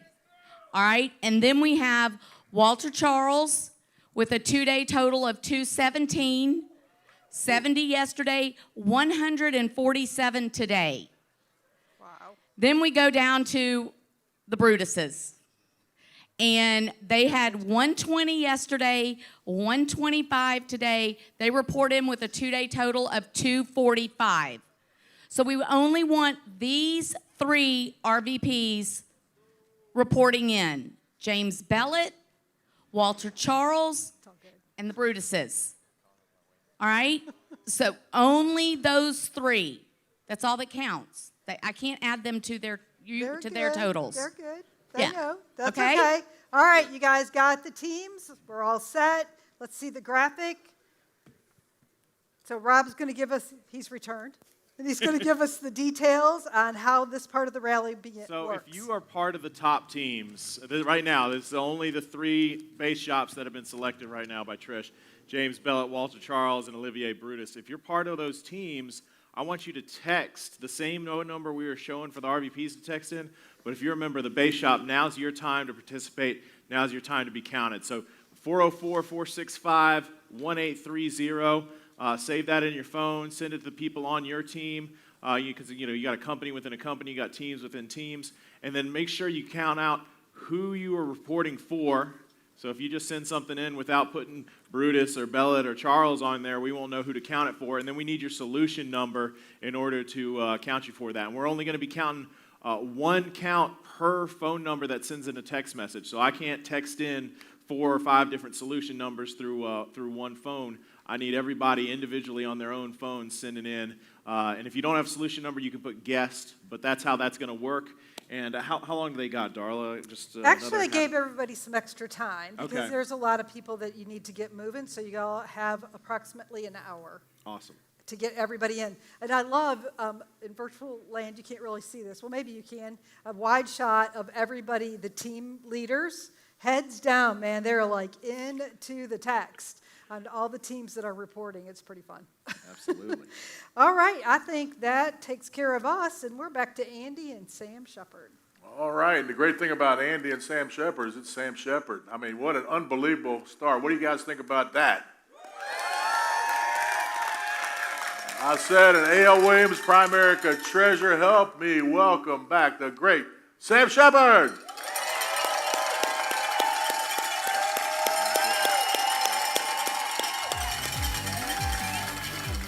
Andy, thank you to your teammates, and I appreciate it. I got a lot of texts and calls. My great friends John and Patty Lavin hit me up, and man, I've been learning from them since forever, so thank you for the message. Thank you, Nicole and Peggy. And I heard from one of my oldest friends in life, my main man, RVP Dave McCormick. We go way, way, way back. He's one of my first RVPs ever promoted. So much love to you, Dave, you and Corliss. And we just, man, so what a great business. We get to make so many great friends. You know, we really are in the friendship business here in Pride America. Man, you get to meet people all over the world. You know, because of Pride America, I know people in Canada that are good friends, and California, Vegas, wherever you go, you just got great people you get a chance to meet. And that's the beauty of Pride America. I was going through some of the things, some of the numbers in COVID, folks, and I was looking at since in the last 6 months, with September being the 6th month, not even complete right now, we've had like, how many people is now over? I think we've had 11 people go over $100,000 since that happened. Some of them have jumped 2 diamonds, over 200,000. We just had Benny and Libby, who've been around forever. See, not only is it people come in here, you know, you hear about the people, they've been here a year, they tearing it up. They've been here 2 years, they tearing it up. And that's great. You know, it's always great when people come in like that. But sometimes when you hear those stories, if you're like me, you know, it don't come easy to you. So you hear about something, they've been here 6 months, they're going to senior that sales rep in 6 months. You sit around and hear that, you say, well, I must be a pathetic loser. I mean, I'm here 6 years. I'm trying to go division, you know, something like that. Well, guess what? Everybody's got their own story. And so if your story is not what someone else's is, that doesn't mean that you're not getting ready to be a superstar in due season. When I look at our last 100,000, we had a person go over 100,000, just went RVP in June. Not only did they go 100,000, that's Kevin and Kimberly Marquez, they went 100. And this week, they just went over 200,000. So here they are, RVPs for 90 days, and they're at 200,000. But at the same time, we had 2 RVPs. We had Jose Oscar. He's been in the business for 35 years. Guess what? Just went over 100,000. Well, the key is he's been here 35 years. He's made money for 35 years, but never got over 6 figures. He'd been a guy that was making 50 to 80,000 a year, which is real good money, folks. He came in. He used to be a manager at Popeyes. He's making like 12,000 a year over at Popeyes. Love that chicken for Popeyes. He was loving that chicken for Popeyes, but he came to Pride America, folks. Today he's $100,000 earner. We got a guy named Daryl Smith. He was working a plant in Levi. He was in a Levi factory plant. 33 years, just got his ring. And I say that, folks, because sometimes when you've been here a long time, you hear the story, you might think, well, maybe it ain't gonna happen for me. You know, I heard about him, I heard about her, and it's just not gonna happen for me. Well, guess what? It can still happen for you. In your 33rd year, in your 35th year, in your 40th year, it can still happen for you. You know, I'm looking at some other new $200,000 earners. Kevin and Kim, I told just went over. Nardine Jihad, Nardine and Aisha, they came to Pride America and they quit 10 years ago. They came back after 10 years away. They just went over $200,000. You know, Joe and Takar Kellogg, they're on the part of Angie and Randy Reed Hogan's hierarchy. Joe was selling everything, folks. He sold coffee. He sold mattresses. He was cutting grass. He was paying anything you could do. Joe, we call him Jamaica Joe. Joe did everything. But now Joe got focused on his business. Him to Takar, they're over $200,000 a year. But Fabiola, she been in business. We got a girl been in business for about a year and a half, folks, a year and a half. She's a $200,000 earner. See, folks, it didn't happen for me that quick, but I'm excited that it can happen quick in Pride America, but that may not be your story. Don't get depressed if that's not your story. You go write your story. Whether it's 1 year here, whether it's your 40th year, go write your story. Ronaldo and Liz, I got a couple of folks. When they came in, I remember being at the op meeting when after the meeting, Ray came up to me. I didn't know him. He said, hey, I'm real excited. But it was $199 to join when he was looking. He said, I don't have $199. So, man, if I really want to do it, what can I do? How can I get started? We said, well, we'll figure out a way. You know, I ain't gonna never let somebody not do the business cost of $199 or $99. We'll figure that out. You got a market, you got desire, you got heart. We'll figure that out. Folks, he just went over $200,000. He has a couple of RVPs. One of them is about to go over $100,000 this month. Fred and Kim Pelham. Folks, it's so much success. I'm just looking at this chart. Kenya Tyson, folks, he was a waiter at Longhorn. $2.13 an hour is what waiters make. $2.13 an hour plus tips. Last month he made over $38,000. He's now a quarter of me. He's a senior leader. He's in senior leadership. Eric and Cynthia Newman used to work at General Motors. Folks, now over $400,000 a year, be over $500 real soon. Carlos Leon, folks, if you've been watching the numbers, Carlos and Monica Leon, they've been in the business for 2.5 years.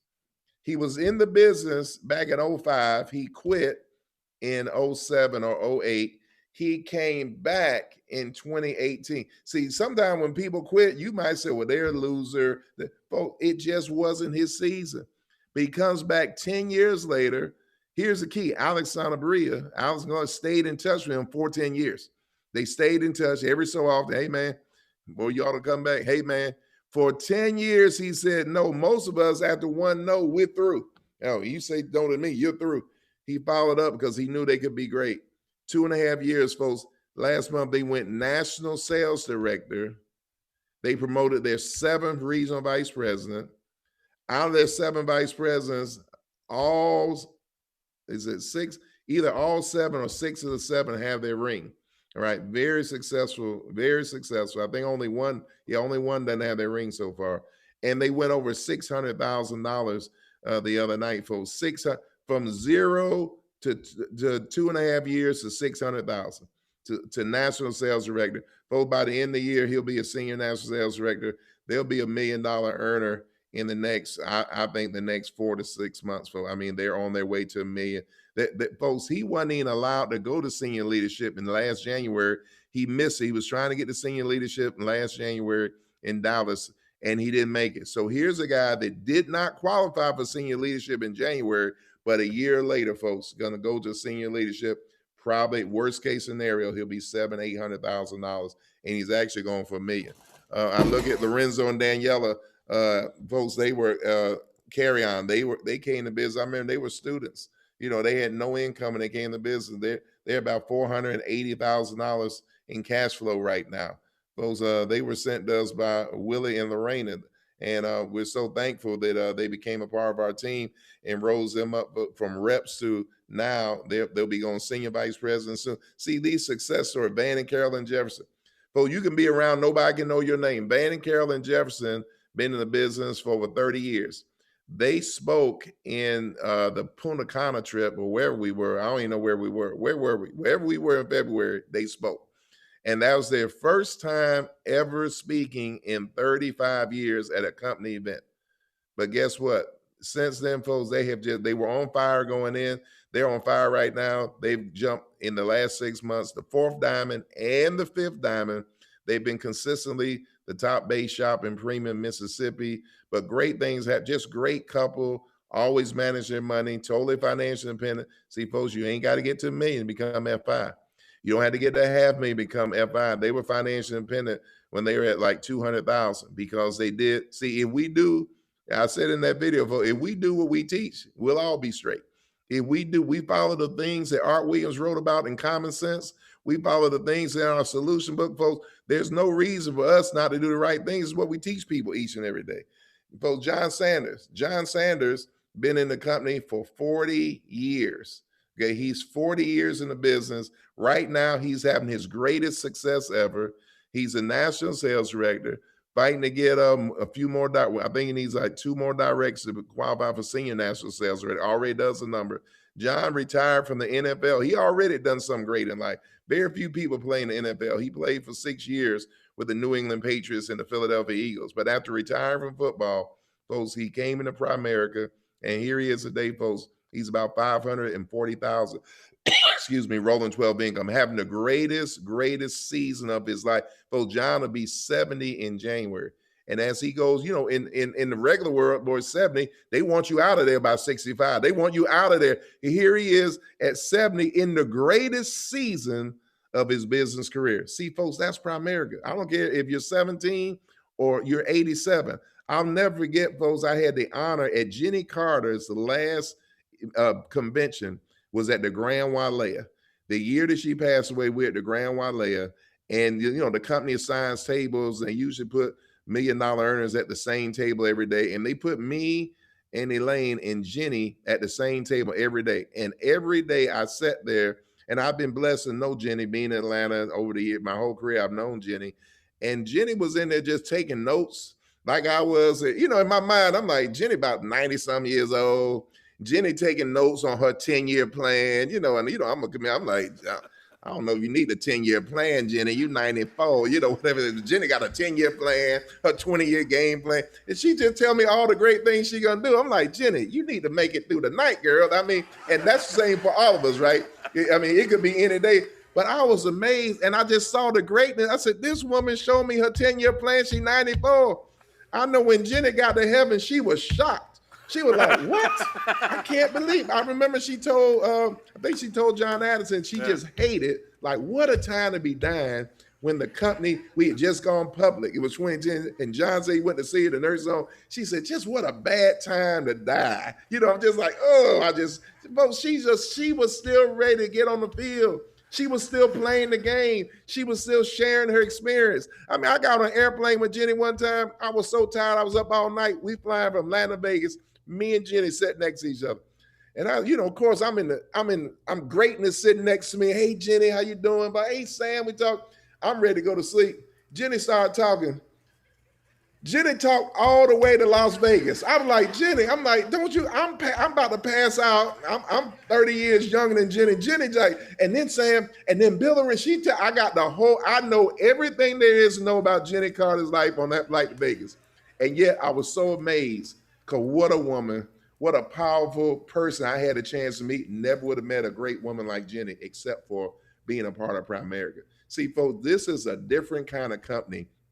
You get around so many great people who have a chance to pour into your life and to share in your life. But the key is you got to listen to what people are saying, not just listen. Then we got to implement. See, we don't implement, folks, we become, I'm going to read something. I want to say it the right way. Let me make sure that I got it written down. Okay, here it goes. That ain't it. Okay, let me go back in. Here we go. Affirmation without implementation is self-delusion. Remember that, folks. Affirmation. You know, people that I'm going to be this, I'm going to be that, but they don't implement anything. They don't change anything. They don't do anything. You just self-delusion. See, you have to not just, I know we hear think and grow rich, but at some point you got to stop thinking and get off your butt and go do something. Like the people that we just honored, making all those calls, all those contacts. See, they're not just thinking about wealth, they're walking it out. They're doing the things that they hear, that what John is teaching, what Andy is teaching, what Peggy is teaching, what all the leaders here are teaching, they're walking it out. You got to make a decision, folks, to always honor your leadership. Because sometimes when you're around leaders a lot, what happens is the word says a prophet has no honor in his homeland. See, it's so easy for some of you to be under so many of the great leaders that are on here and not value what they're saying because they're your buddies, they're your friends, and you know them and you talk to them all the time. I challenge you to honor the leaders that are pouring into your life. It's an honor that these leaders are still here. It's so many people on here that are financially independent. Folks, they don't have to do what they're doing. They ain't got to be on the Zoom. They could be at the beach, but they choose to be on here pouring into your life, pouring into my life to help us get better. So I'm just so excited. I didn't even watch the clock, but I think my time's probably about up. What I want to do is just thank everybody, the leaders on here. I got so many friends and family and mentors that are on here that have blessed me my entire career. Andy, thank you for your passion, man, that you continue to fight. You continue to want to make an impact. You know, Andy's about making an impact. And that's what me and my wife are all about. So we thank God for everybody on here. And I got to go do another meeting right now. And I'm excited about the next meeting too. But God bless each and every one of you. I'm proud to be your teammate. I'm honored to be a part of Get Big or Go Home today. So thanks so much, everybody. Thank you, God Sam. bless. Appreciate it so much. I owe you, buddy. Love being your teammate. Thank you. Thank you. Hey, thanks.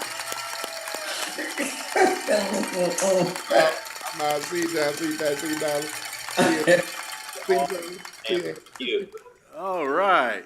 Hey, we got a special. Wasn't that unbelievable? God, man, I'm telling you what. I mean, if you can't get fired up about that, you need to go get the defibrillator or something. Like, put your ass back together. Man. But anyway, we got a great, these $1 million earners sitting there. Look at that camera. Okay, these are on my butt, man. All right, live TV.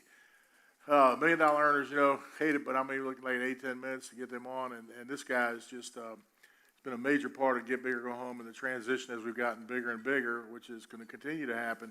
It's so much success.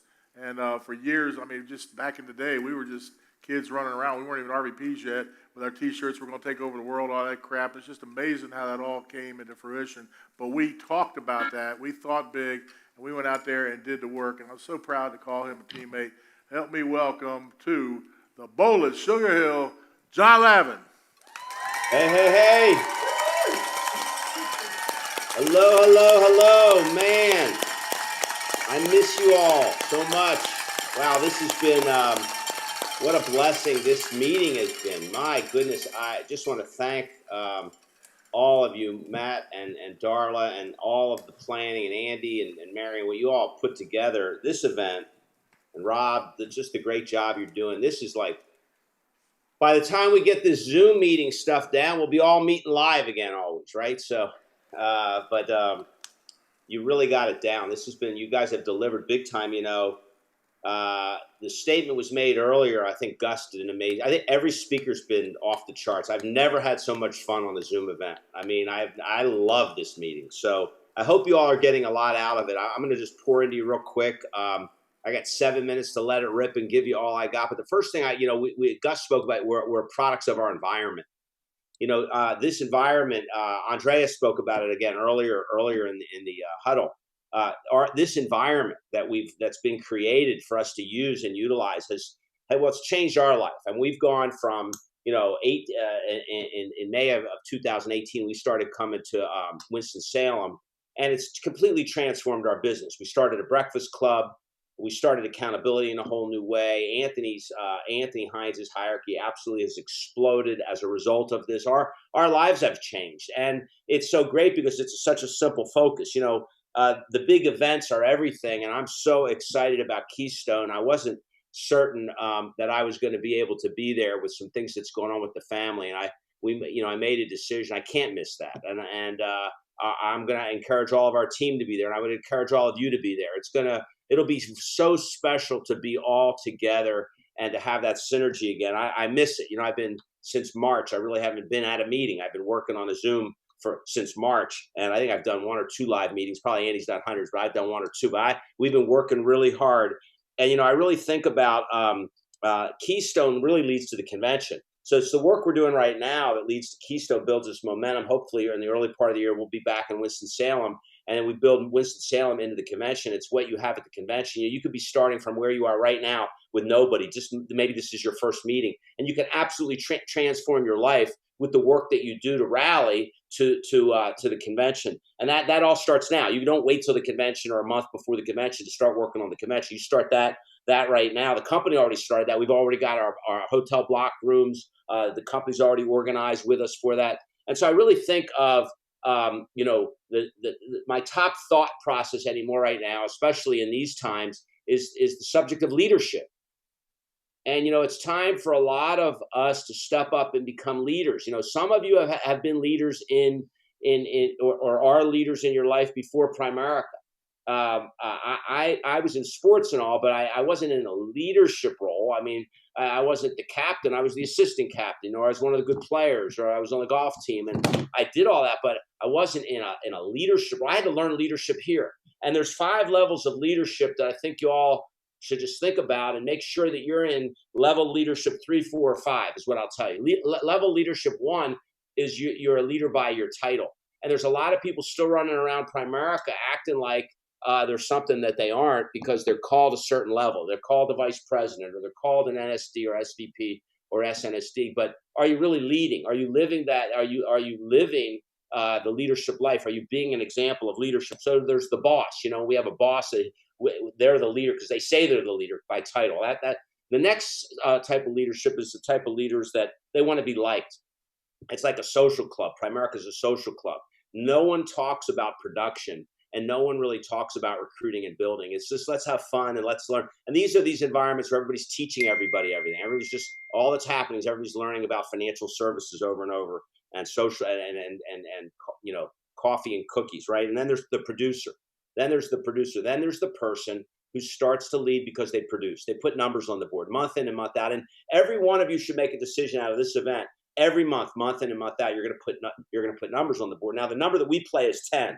The number we play is 10 because 10 recruits a month gives you a chance to find some new district leaders. The business is producing district leaders so we can produce more district leaders, so we can promote vice presidents, so we can become RVP, SVP, NSD, SNSD, ISNSD, right?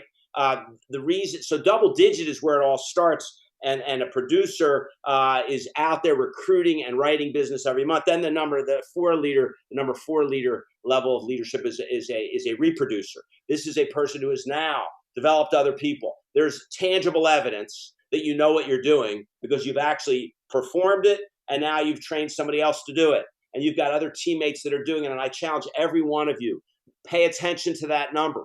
Pay attention to the number of people that you're involved with, whether they're direct to you or through one of your teammates.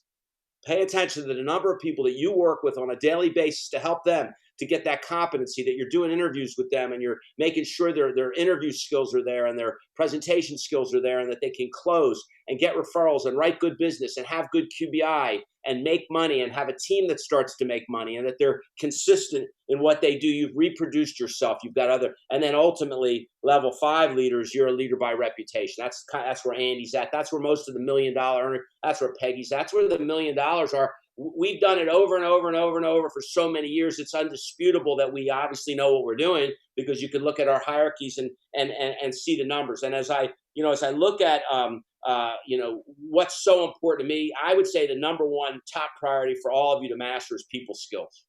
I think your insurance license and your securities license and your presentation and your product knowledge and your ability to close, I think that's really the easy stuff. I think for most people, the real challenges come when it comes to learning how to be a leader. And so Keystone is your opportunity to be a leader. It's your chance in a difficult time to step up. And I had to look in the mirror and go, okay, what are you going to do? You're going to let this COVID thing keep you locked in the house, or you're going to get out there and start playing in traffic a little again. And I decided, man, I can't afford for our team not to be in that environment. So, we're there and I'm excited about it. And each and every one of you has a choice to make. Are you going to go and lead, right? Are you going to be a great rallier? Are you going to turn on the jets right now, knowing that October, November, December set up 2021, right?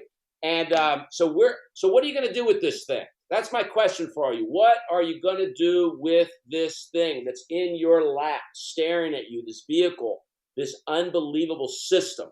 I can tell you we are so proud. Our hierarchy, I'm just going to give you the last month and a half. Heinz goes over 700. He went over 600, then 700. Lejeune's go over 700, 2 directs. Ashford goes to ownership with 300K. The Taylors, Brent, 28 months, 27 months in the business, go over ownership, 300K. Junan Fertel, you'll see her promotion. She gets promoted to RVP, gets her watch, and made $17,000 her first month as an RVP, and the month's not over. She'll probably make $25,000 before the month's over. And then Billie G. Claraval going over 100. That's just a few of what's happened this month. And it's happening because of Get Bigger or Go Home, our commitment, our recommitment to making sure recruiting and building was our number one focus, never getting away from that, and staying very, very close to Mr. Andy Young, because there's nobody that fills my head with more good stuff about building and distribution and don't let the moment get past me than Andy Young. So thank you, guys.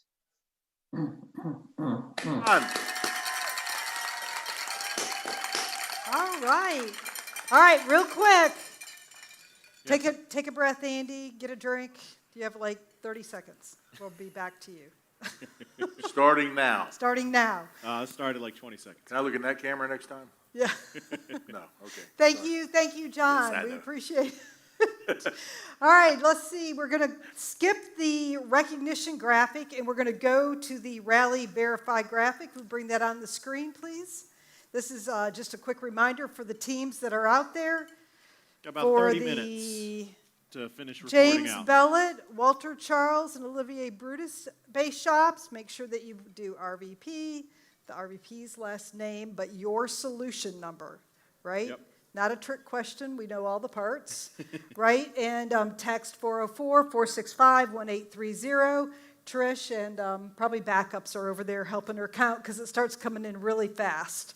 So that is about 30 minutes from being done. Yep. So make sure you get everybody rolling. And that's about all we have. It's back to you. Back to me. All right. No Claudia. I don't know where I'm looking. I think I'm looking in the sky. No, Messing with you. I know which camera. All right, take it easy. They told me we're a minute ahead, so I'm taking that whole minute.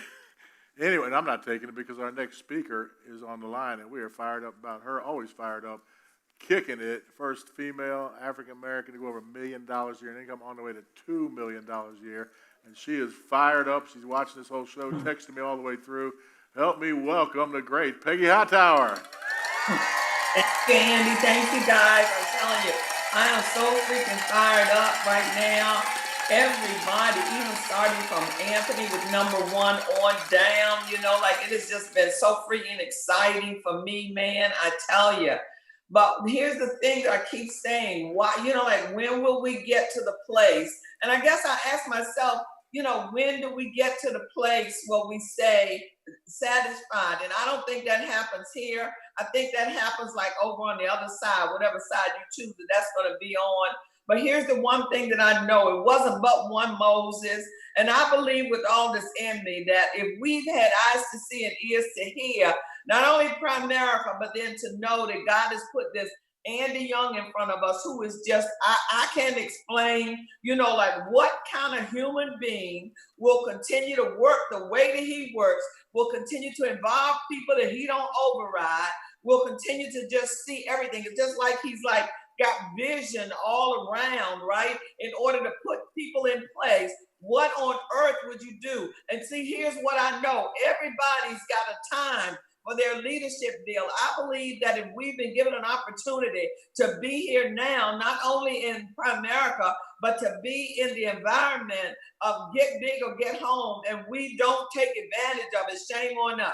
And see, that's what I'm thinking. I've said this to you all before, and that is, I saw this before. I saw him go to NSD. I saw him to go SNSD. I saw him with the 4 people, from 4 people to 17 buses. I saw that.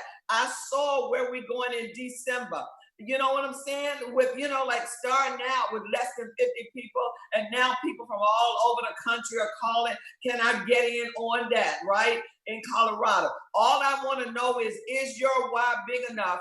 Do you think enough about yourself? Is it important enough for you at this point in order to give up all of the nothing that you've gotten in order to get in position to go win now? I'm telling you, man, this is just phenomenal. Sam Shepard and talking about Virginia Carter.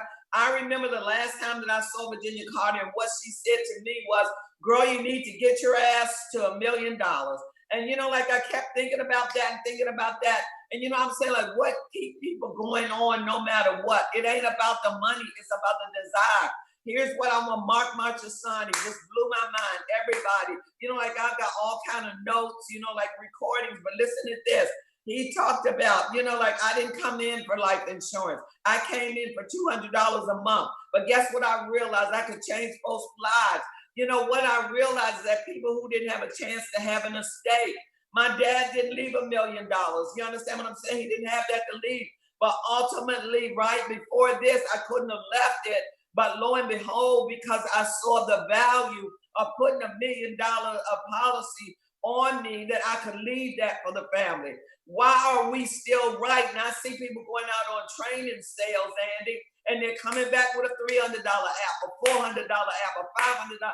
How are you going to train somebody that have no passion about what's going on in this business? If I know that what they're going to leave is going to make a difference, then why would I allow them to pay $15 or $20? And I've heard people talk about, well, you do that to save that on the book. We didn't come to save the book. We came to save folks' lives. And so if we're doing that, you got to really get into it. You got to really buy into it. I think what happens is that when you end up having to close a policy for $400 or $500 annually, I think what's happened is that you're either in the wrong market, and I believe that'll come, you know, like sometimes you'll have people, you know, at that point. But I think majorly you can't be doing that kind of crap.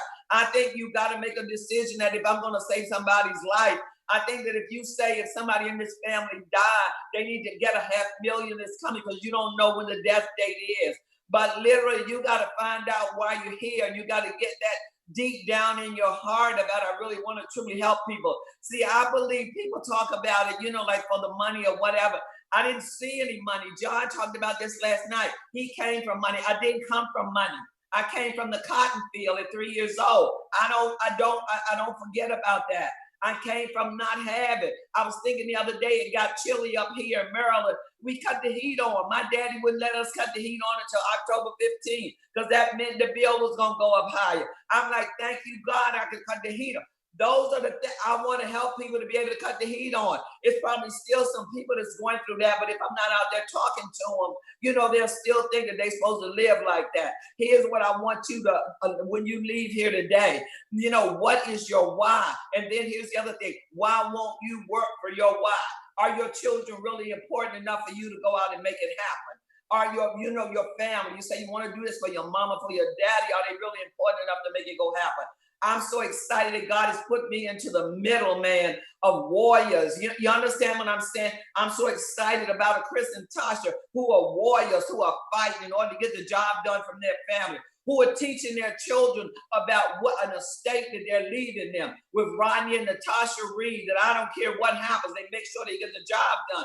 Translated that down there to his son. That's about to go over 300,000, getting the job done. Sean and Marquita, not only going to senior leadership and have an RVP, but a possibility of going to leadership. You know, like Rick and Chris Walker, doing the things that are necessary to make sure that they show up right now. I'm excited about being in the midst of these people. I'm excited about a Nakia that's doing whatever's necessary to make sure that she gets the job done. Congratulations to you, Jeanette, to fight, man, being a single parent, but still getting folks down to the daggone meeting there. I'm excited about that. I'm excited about you taking over that leadership position. Excited about you, BK and Kanisha, going for your $50,000 watch and then making sure that you got your ring.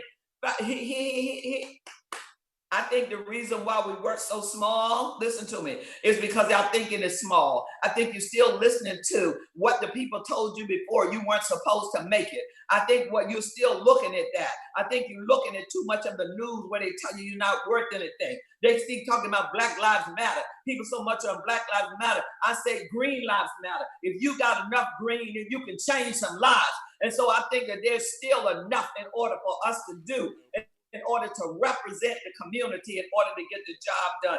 Guys, it's time for you to make sure that you're getting the things done. When you leave here, don't let it be the same. You know, like Chris and Lisa Bell put on that $100,000 ring. It ought not take you 60 days. You need to go put that on right now, man. I'm telling y'all, it is time for us to move like we've never moved before. Rise, y'all. It's time to rise up, man, in order to get it done. You got leadership out there like you've never seen before. Dream big. Art Williams said this. Dream big. Then the other thing that he said, be excited all the time about your goal or dream. Be excited about every day of your life in order to get the job done. When I think about, I don't care, days that I want to get down, God dog it. And it's amazing how when I feel that I'm getting there, I'll look and there's on my phone. That phone says Andy Young. I was like, God dog it, something's up with him. He even know that part, right? But he's a leader of leaders as well as a leader of people who want to become leaders. I hope you'll want to become a leader. I hope you'll want to work hard. I hope you'll remember how the ancestors worked, and you know that one day you'll be one too, so that we will start a path where people can follow. That will be just totally amazing. All right, thank you guys. My time is up. Back over to you, Andy. Hey, Peggy. Hey, Peggy. Yes. Peggy, but before you go, I was just wondering, because you always quote the scripture, is it okay if I'm Moses and Joshua? Okay. I can go to Promised Land with y'all. I ain't got to stay over here. I can go to Promised Land with everybody. Absolutely. Thank you. All right. Got the Peggy okay. All right. I'm talking to Peggy. There's the camera. All right, Peggy. Thank you. Awesome job. All right. That was awesome, Peggy. What a great message as always. So we're down to the promotion time. To the promotion. RVP promotions, the contract, the thing that everybody's pushing towards. And we have 5 of them today. So we're going to go ahead and get started. We're starting with Merlene Pascal Gabriel. Mm-hmm. All right, I'm Promoting getting RVP. better. Practice. Practice perfect practice. All right, RVP. These were all right, so good morning, welcome, good afternoon. Super excited to be here. came to Primerica just to earn additional income as a single mom, and Primerica has changed my life. We are super. They kept telling us that, you know, you're not an RVP unless you promote a regional vice president, and we're super excited that during COVID-19, we're able to promote our very first regional vice president. So I want to send a special thanks to our coach, Coach Hubert, Coach John and Patty Lavin, Coach Charlemont Teschler, Rezi, Esther, for creating an amazing environment. And just appreciate all the women like April, seeing her at the Get Big or Go Home event, our first event, seeing her get promoted as a regional vice president. Just super excited because the Fertiles, for the month of July, they actually did 25 recruits, over 40,000, over 41,000 in premium. For the month of August, they did over 20 recruits and 23,000 in premium. So far this month, they're over 24,000 in premium, 10 recruits, 17,000 in cash flow. First month as regional vice president. I am so proud to present you all our first regional vice president, Janan and James Fertil. All right. Debbie, go home. Good afternoon. My name is Janan. This is my husband, James Patel. We are super, super excited. I remember my first Get Big or Go Home event. It was the end of last year, and I saw April and Rufus got promoted on stage, and I visualized ourselves getting promoted as well. And this is less than a year. God has been faithful in our life. My husband and I, we have 2 autistic sons. I'm a stay-at-home mom. I homeschool my 5- and 7-year-old autistic son. But this amazing vehicle called Primerica that God has given us has allowed us to make a living while being at home, taking care of our children.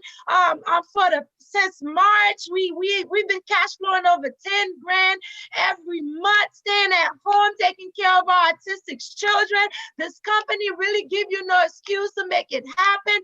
Yes, Corona is whatever it is to the world, but to us, I'm sorry for everyone who's lost family members, but this time frame has really changed our life. Like John said earlier, we are the product of our environment. So John, I'm so grateful for you for allowing us to be in this Get Big or Go Home environment where we were able to see people making it happen big. I'm grateful for my coach, Merlene. I mean, this woman is full of vision, always talking big. When she came to our house to sell us this vision, she sold it to us at ownership. So I know we just became RVP, but we know this is just a stepping stone to going to where we need to go to change our life, to change our family life. So grateful for our coach Charlemont, our coach Hubert LeJune, Teschler, Razy, and our team, our amazing replacement, Gina and Shirley. They come in and they bought into what we had going on right now during this season, during coronavirus,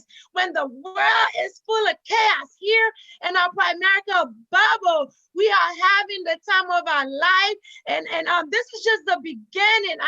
I will be at Kingston. I will be at everything that Get Big or Go Home do, because this was the beginning of where everything started for us. So I think our time is up. So we are so grateful for this moment. I don't know what else to say. I'm just excited beyond excitement. We are currently at 17,000 in cash flow. We got promoted on the 8th of September. So I don't know what's gonna happen, but we are so ready for it. And Nicole William, we heard you when we were a regional leader. You said you were the only woman in Florida in the ALC. So we've accepted the challenge. We're coming to join you. So thank you, everyone, and thank you all of our coaches and the Breakfast Club and everything. Thank you, everybody. We're glad. We're so concerned that she's not very excited, right? All right, y'all did a great job. It's hard. I know it is. But the first lessons of figuring out how to speak, right? Yeah. All right, our next RVP is Brandon Reed. Brandon, are you with us? There you go. I'm here. How's it going, Darla? We're great. How's it going, You've got RVP that you would like to promote? I'm gonna Absolutely. I'm so fired up to my produce timer is rolling. my third regional vice president. Good buddy of mine went to high school. It's crazy. All three of my vice presidents, we all went to the same high school. But this guy has been with me since I was in the base, future Jersey winner. He was actually one of my top guys when I got to speak at Broadmoor back in 2016. And it's just his time has definitely came to go to the ranks of regional vice president. So doing some amazing things. I'm excited about him. He was actually, his replacement was my first vice president, who is now a $100,000 earner, Rigel Mathis. So he said it's time for him to get this RVP contract and make some stuff happen. So without further ado, Chris Pockets, congratulations, new RVP. Talk to us. Man, guys, I am so grateful. Just want to thank God for this moment, because without him, it just wouldn't be possible. I want to thank my coach Brandon Reed, Coach Rodney Reed, and the amazing Miss Peggy Hightower. Guys, there was the message from earlier from the great Sam Shepard was that sometimes it just takes a little bit, right? And I also got a message from Miss Peggy Hightower saying, you know what, sometimes people want microwave success and they don't know that it tastes better when it comes from the oven, right? And I just took that to heart, and it kind of made me tear up a little bit because I was a division for 5 years, guys. 5 years, and I saw my replacement go regional vice president, and I was so proud of him, with tears in my eyes. I was proud of him, but it was my time. It's my moment, right? So I decided to go ahead and team up, with my cousin. We partnered up, and in 90 days, our coach gave us a game plan. 90 days, go and do this. I promise you, we'll get you to regional vice president. And so what I did, we put our head down and we went to work, right? So what my main message is to you guys, I'm super excited. You stay excited, right? But what my main message is that when your coaches tell you to do something, you got to go do it. They don't want you to fail. They don't want you to be hurt. They don't want any of that. They want you to succeed. They want to see you speaking in front of thousands of people. They want to see you speaking and being proud and just be that everything that you want to be for your family. But that's my message, man. Thank you guys again. I'm so grateful for all my uplines again and this moment. All right, congratulations. All right, moving on to number 3, my great friend Glenn Walden is promoting his son. I always love that one. Glenn, are you there? Yes, Darla, how are you today? I'm good. How are you? Long time no see. Hi. I know. Can't wait to get back together. And man, this is a very special moment for myself.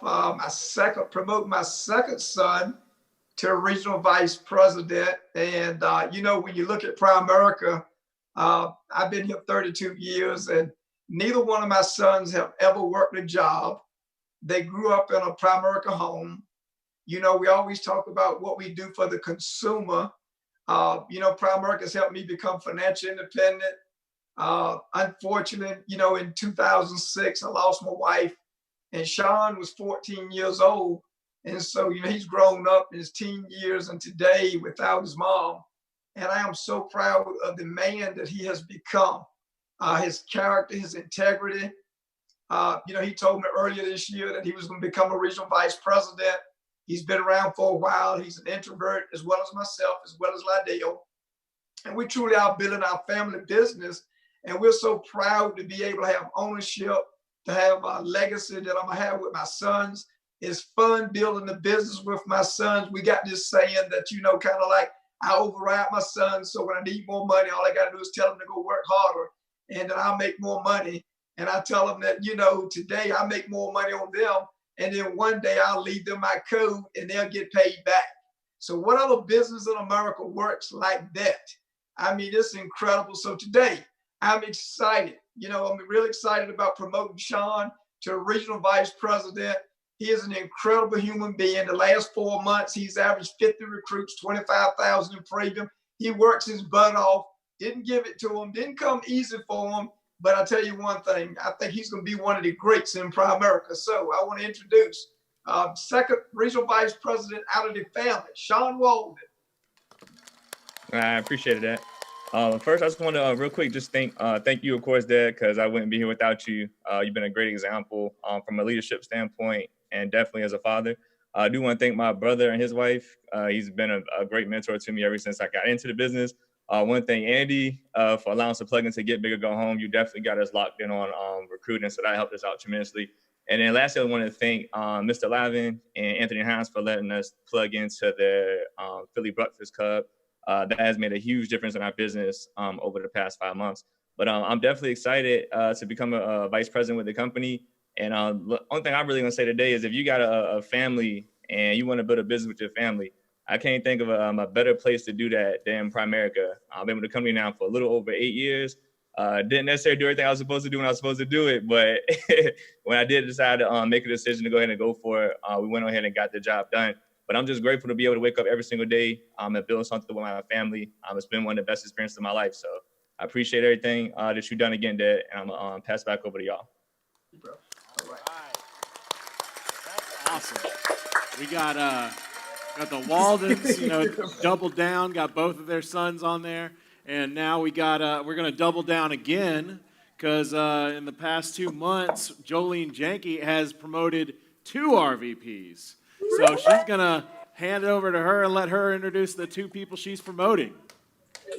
All right. Thanks, guys. We're so excited. We're here in Canada, and we're going to introduce 2 RVPs. Our first RVP, Martha Odiasi. What can I tell you? You know what? This started from somebody that my husband, George, prospected a security guard at TD Bank. And then, through someone who referred us to a lady named Ronke, and another one, Cootie, and then another one all the way to get Adiola, Laura, and then Laura books a training appointment with Martha and her husband Tony. And just like her husband passed away in field training, right? And she's one of my heroes in the business. So future, senior national sales director, Martha Odiasi. Thank you so much, Jolene. I'm really very, very grateful for this moment.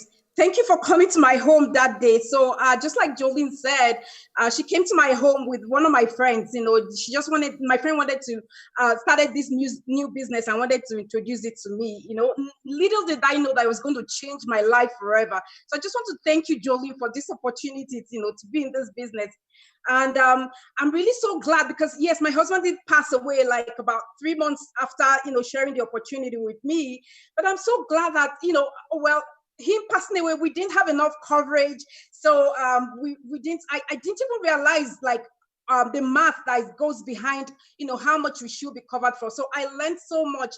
Thank you, Jolene. Thank you for this opportunity. I'm really so grateful for this. And I'm really excited about what the future holds. Now that I'm a regional vice president, we get to share this opportunity with everyone. And, you never know whose life you can change with this, So I'm just really grateful. I'm just so excited to be here. And my family is so excited with me. Thank you. Thank you so much. All right. Great job. RVP. Yeah. Woo! And next we got twins. They're twinning, right? These guys, we recruited them into the business when we went regional leader in 2006, and then 2018 plugged in to Get Bigger, Go Home.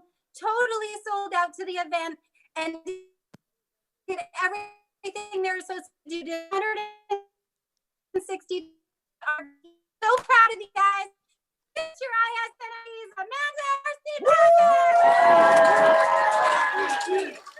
RVP! RVP!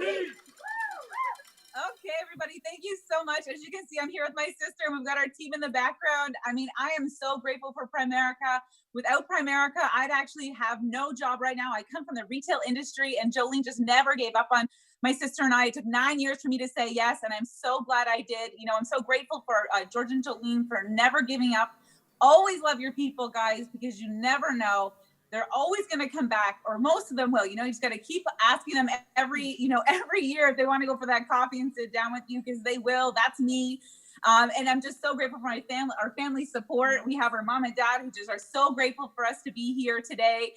And we couldn't have done it without everybody. And you know what? One thing about RVP, it's the start of our new business with Primerica. It's the bottom of the next mountain. And we are so excited to be here with you guys today. Wow, that's awesome. Congratulations to all 5 RVPs, and congratulations on, I think that's the fastest we've ever done them. It's so awesome, right? Y'all did a great job. You said great things. Well done. So we have one last thing that Andrea would like to do. So she's going to share with us one thought. All right, well, good afternoon. For those of you watching live at Get Big or Go Home, and those of you here at Sugar Hill, make some noise. See?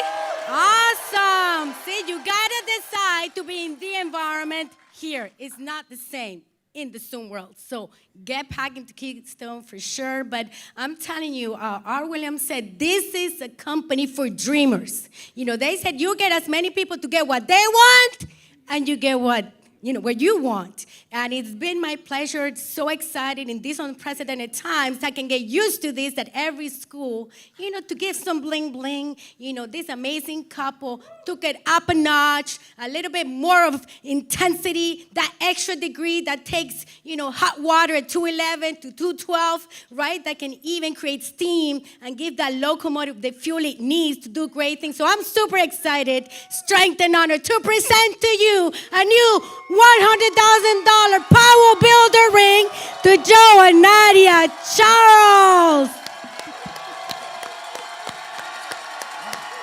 I am going to cry. Is it yours? All right. Okay, just wanted to say really quick, thank God for blessing us with this opportunity. Art Williams for even doing this. Coach, for God placing us with Coach to be our coach. I'm tearing up. I'm excited. Thankful for my husband who's been fighting to do this, to fight for our family to win. Want to thank our parents back home, my mom, my mother-in-law, everybody, because we dump our kids on them all the time, and they take them lovingly and care for them. So that's all I wanted to say. Oh, and the team, because we couldn't do it without you guys.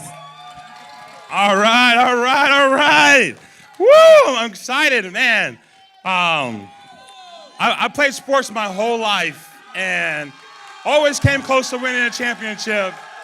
And to come to Primerica and get a championship ring, and this ring means more to me than anything, because the simple fact is this: you get this ring for double-digit recruiting. You don't get it for anything else. The only reason why I got this ring on my finger, because every month this year we double-digit recruited, focus on promoting district. There's no other way to do it, I promise you. Don't get lost in the sauce, stay focused, and build a great team. I want to thank my team. I'm so excited for you guys. And the greatest thing about this is once you get it, now you can teach it. I got a new line. My story is 9 years to get the ring. You can do it a lot faster, but I can show you how to do it. Thank you, guys.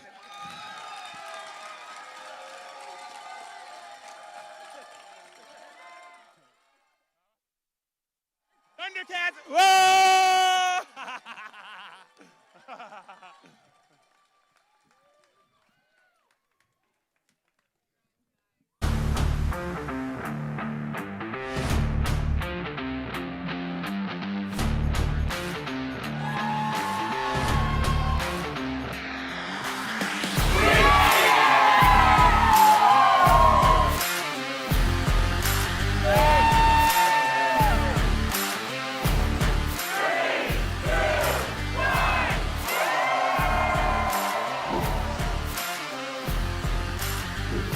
Doesn't matter what you think about in this business, it's all going to take you back to double-digit recruiting.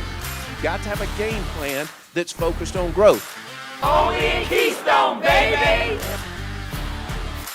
If you're not here, you're missing out.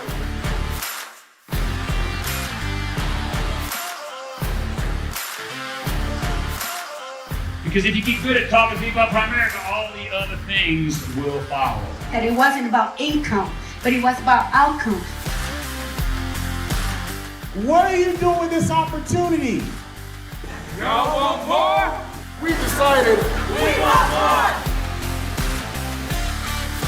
Hey everybody, the road to SNSD goes through Winston-Salem, but it makes a huge stop here in Keystone, Colorado. You cannot miss another trip. It is crucial for you to build a huge, huge business. This is the place, this is the time, and you're the one. What a time it is to be in Primerica, to be in this atmosphere, to listen to Gus and Johanna one-on-one, what you need to hear, what you need to know to build your business big. Where else can you go and rub shoulders and pick the brains of multiple million-dollar earners and millionaires, learn how to come and build a business, leave a legacy behind for generations to come? And where is that? On the This is a red car event. This is for the studs. This ain't for the GP, the general population. It's great. You have to be around these people. If you want to build a big team, you got to be in events like this. SNSD Factory.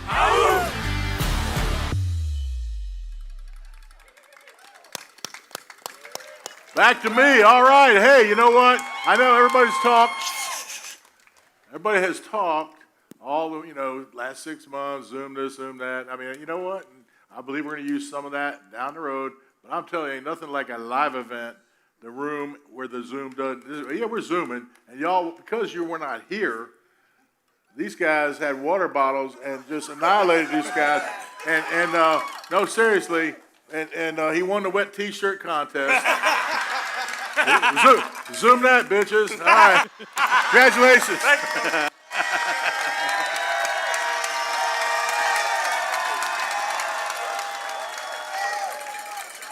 All right. All the little sideshow that goes on while we're out here. Just unbelievable. Anyway, great to have one more shot here with our great friend Mark Marchesani. He's absolutely been a great friend for a long, long time. And I believe his message is powerful. All of you that want to build $1 million, not only $1 million hierarchy, $1 million a year business. So let's turn it back to our good friend, Mark Marchesani.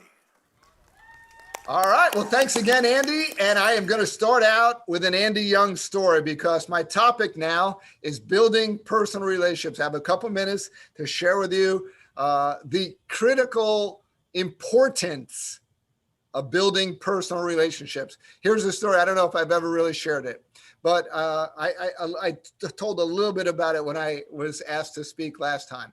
So we were stuck. We were ice skating on concrete. Our business really wasn't growing. And Andy was. I mean, Andy's team was hot. They were getting rings and promoting RVPs. And it was at a time in the company where maybe there wasn't a lot of growth going on. Art Williams had just left. Pete Dawkins had come in. Plumeri had come in. Those were the CEOs of the company. And the company did a workshop in Hawaii. And of course, you don't need to take us to Hawaii and have us sit through a workshop, but we wanted more. We wanted to win.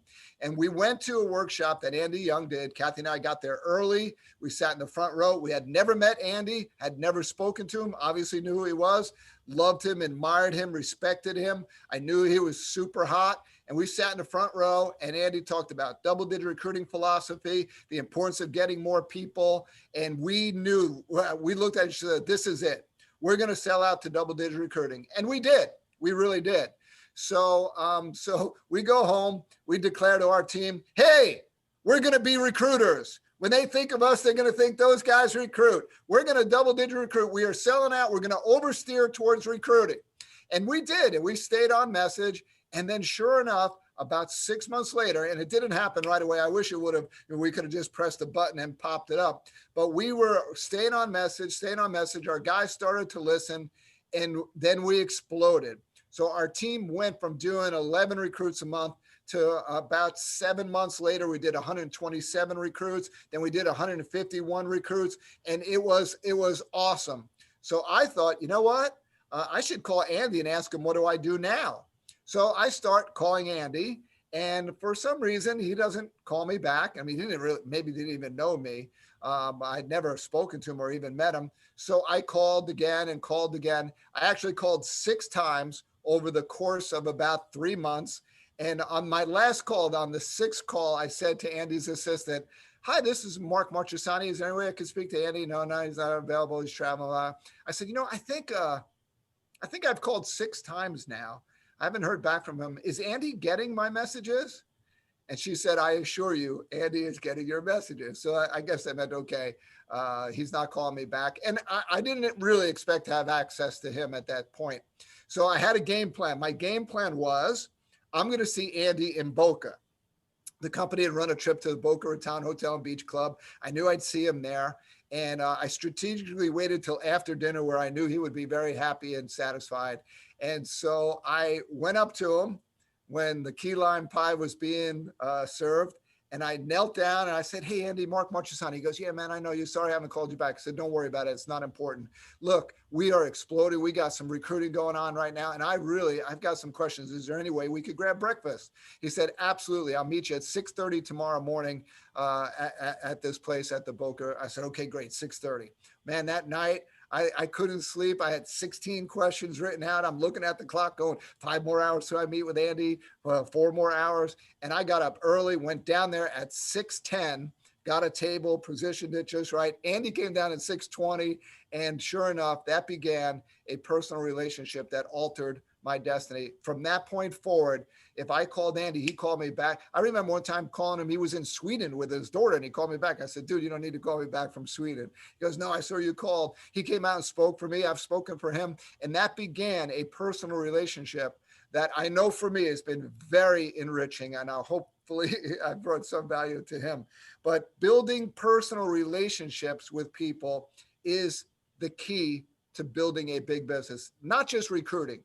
I know there's a lot of keys. You need more people, absolutely need more people. You must oversteer towards recruiting. It's that simple, but along the way, the personal relationships is the mortar in the bricks of the building. The recruits are the bricks, but the personal relationships are the bricks. And building personal relationships, for me, wasn't easy. I was a very focused guy. I would think, hey, lead follower, get out of the way. If you don't want to win, I'll go find somebody else who will. That was not a healthy attitude. I remember Jim Penn called me up one time. He's my direct upline. And Jim Penn said, "Boy, we need to talk." And I said, "What's up?" He goes, "Dude, you got a mutiny going on in your team. Your team is really upset with you. They say you're never satisfied. There's never enough. You're always pushing them." He said, "You got to be, and you're too direct. You're way too direct. You got to candy coat things, be a little bit more diplomatic." And I remember saying, "Jim, the reason why they're saying that is because they're losers. They're all losers." And Jim Penn said, "No, they're not all losers. They're the only team you have. Therefore, they are the best team that you have." And I thought, okay, I'll be nicer. I'll be more patient. I'll be kinder. And I really had to grow in all the fruits of the Spirit. And I had a real defining moment watching my wife, Kathy. So Kathy joined the business when she was 22. She had great people skills.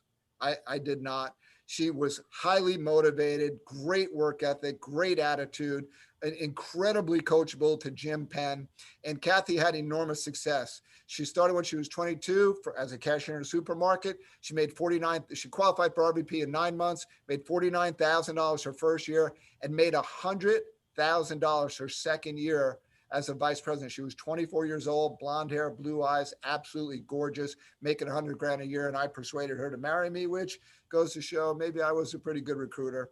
But Kathy had instinctively very good empathy and people skills. So I'll tell you this quick story. This was big for me. We were sitting, we were dating, we were about to get engaged. So we weren't married yet. And we had 2 separate businesses. And she has a guy in her office. I'm down there kind of just sitting in her office. And the guy is sitting in front of her desk. And she starts leaning forward and saying, "You know what? You can do this, Mike. You've got what it takes. You're a leader. You're a good person. People like you. I would follow you. I know you can win here. Yeah, I'm serious. You could be a vice president. You can make a 6-figure income. You got it. You can do this." And she's really breathing life and self-esteem into him. And I could watch him. She was really having a beautiful impact on, and I could see his chest kind of popping out. "Really, Kathy, you think I could?" "Yeah, you could do this. I'll help you. Let's lock arms." And after a couple minutes, he leaves. And I say to her, "You know, that wasn't right what you did to him." She goes, "What are you talking about?" I said, "You telling this guy he could do it? He's great." That guy's a dud. He hasn't done squat in like 6 months. I don't think he's brought a guest or written a sale. And you're telling him, "You're awesome. You can do this." And she snapped right back at me and said, "No, you're wrong. Because if I look at him as a loser, he'll be a loser. But if I look at him as a winner, he'll be a winner." And you know what else? Even if he doesn't succeed, I want him to know 10 and 20 years from now that I believed in him. And I thought, wow, you're right. I'm wrong. And she taught me that day in building relationships with people to really believe in people and see them for where they can be, not necessarily for where they're at right now. And one of the greatest things we've learned about building personal relationships is living with people through good times and bad. You know, Kath and I have had lots of ups and lots of downs in our career, and you will too. And so will your people. And the one thing for sure is you got to be there for them when they're hurting. You know, the Bible says that you are to mourn with people when they mourn, and you are to rejoice with people when they rejoice. And Jim Penn and Jim Meyer have been great leaders for us, but I didn't need them when we got the $1 million ring or MVP of the company. That's not when I really needed them. You know when I needed them? When I had a pretty big chargeback balance, when my best guy quit, when I was starting to feel full of doubt and not sure if I had what it takes. That's when a call from Jim Penn, that's when going out to dinner with Jim Meyer, grabbing some Chinese food and him encouraging me and selling me the dream. You got to live with your people through good times and bad. One of the greatest skills that I studied from my wife and from Jim Penn is how to praise and encourage people. Art Williams was great at that. I mean, really praise and encouragement. People will perform greater in an environment of praise and recognition and appreciation than they ever will through threats and intimidation. So build that kind of culture, build that environment. You know, one of the things I had to learn how to do, I don't know if you're like me, but I had to learn how to be patient with people. I know it's still kind of hard for me. So I've learned how to take a breath, not just give them a snap reaction off the top of my head, but really be patient and encourage people. And so I give a couple other keys and then I'll wrap up. In the building of personal relationships, I would highly recommend that you learn how to be happy. Yeah, it's important. Remember Art used to say, nobody wants to follow a dull, disillusioned, frustrated, daggum crybaby. It's good. You want to build relationships? Be happy. People want to be around someone who's happy. There was a massive study, a 20-year study of different churches, different denominations, all different pastors, all different leaders of all different churches over a very long period of time. And they found one common denominator among the churches that were growing and were successful. And that one common denominator was the pastor was happy. Now, how simple is that? Nobody wants to go Sunday after Sunday after Sunday to listen to somebody gripe and moan and complain. They wanted to be around someone who is happy. And if you want to build personal relationships, be happy. So, Matt, if you could pull that slide up, I'll wrap up by sharing with you some ideas that have worked for us when it comes to building personal relationships. First, you have to spend quality time. It takes time. I know we're in the era of Zoom, but make no mistake, this will be over and we'll be back to high-fiving and hugging and spending. I know that this is kind of one of the first crowds that we've had for the Get Big or Go Home, but this will pass. We'll be back to doing meetings and high-fiving and hugging and living life with people. Try to identify who your top 20 percenters are. I mean, the 20 percenters, those are the people who say what they mean what they say. When they say they're going to have appointments, they set appointments. When they say they're going to bring people, they bring people. Identify your 20 percenters and pour some time into them. So one of the things that Kathy and I did that really worked for us is we would do pancakes every Sunday at our house with somebody on our team, maybe one couple and their kids, maybe two couples at a time. And we just spent good quality time with them. Pancakes are easy. I got good at making pancakes. And so you can invite people, hey, what are you doing on Sunday? Why don't you and the kids come by? We'll have some breakfast or we'll have brunch. And we built some of the greatest relationships over pancakes, finding out their goals, finding out their dreams, getting to meet their kids and let them play with our kids. And you know how many pizzas we have ordered in our life? Seriously, thousands and thousands of pizzas. We've always done potlucks. We built a sand volleyball court in our backyard. We've done road trips and movies and go golfing and skiing and eating. Just look at Andy. He's built some of his greatest relationships on those long bus rides. Now, I know he's been to my house and we've spent time together going out to eat for nachos or just being together. Keystone is one of those things that Andy does where you build relationships. You get to go to Buisan's condo. I mean, building relationships requires time. And you cannot let the bad people rob you for when the good people come. Do not become bitter. Do not become wounded. There are some stupid people out there, and eventually, as you recruit more and more people, you'll find some. But you can't let them grind you down for the good people. You still, you learn how to see people for where they could be, not for where they're at. And I'll wrap up on this. You know, when you're a crusader and you build relationships, this is not just a business. This is not just making a living. This is doing something amazing. This is about changing the world and making it a better place to live. And you must allow the opposition, the resistance, the challenges that you go through to build your determination, to build your intensity, to build your focus. And I'll just share one story that I think made a huge difference for our career. So I had gotten started in business. I grew up in a family. We were professional teasers, and I had friends, and just my culture was we would just mock each other. It was just fun and sport to tease each other. It was never really mean-spirited, but it could be very biting. So anyway, I get started in business, and people start saying to me, "You'll never be successful in financial services. What do you know about financial services? I mean, you're broke. You live at home with your mom and dad. You drive that beat up Honda. This was the one that hurt me the most. People look at me and they go, you're going to be successful at that?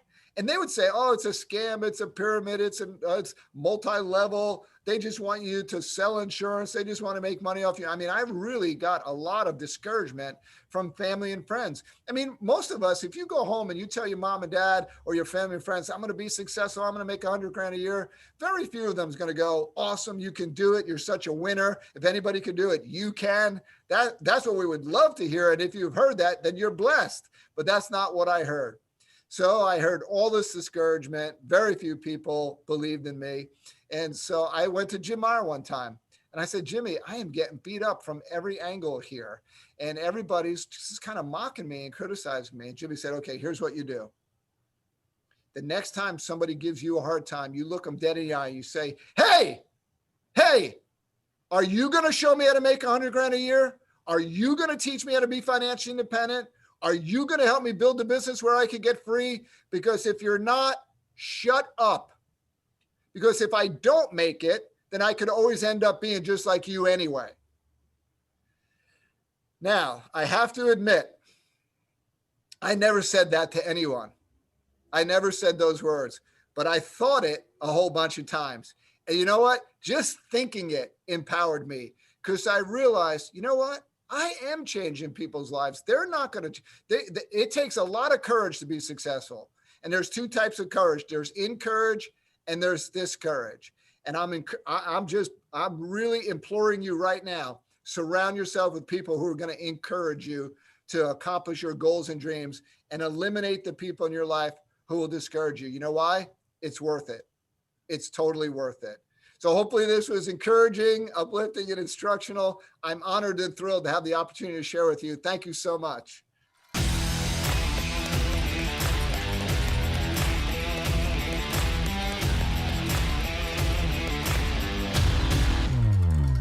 All right. Wow. Thank you so much, Mark. That was awesome.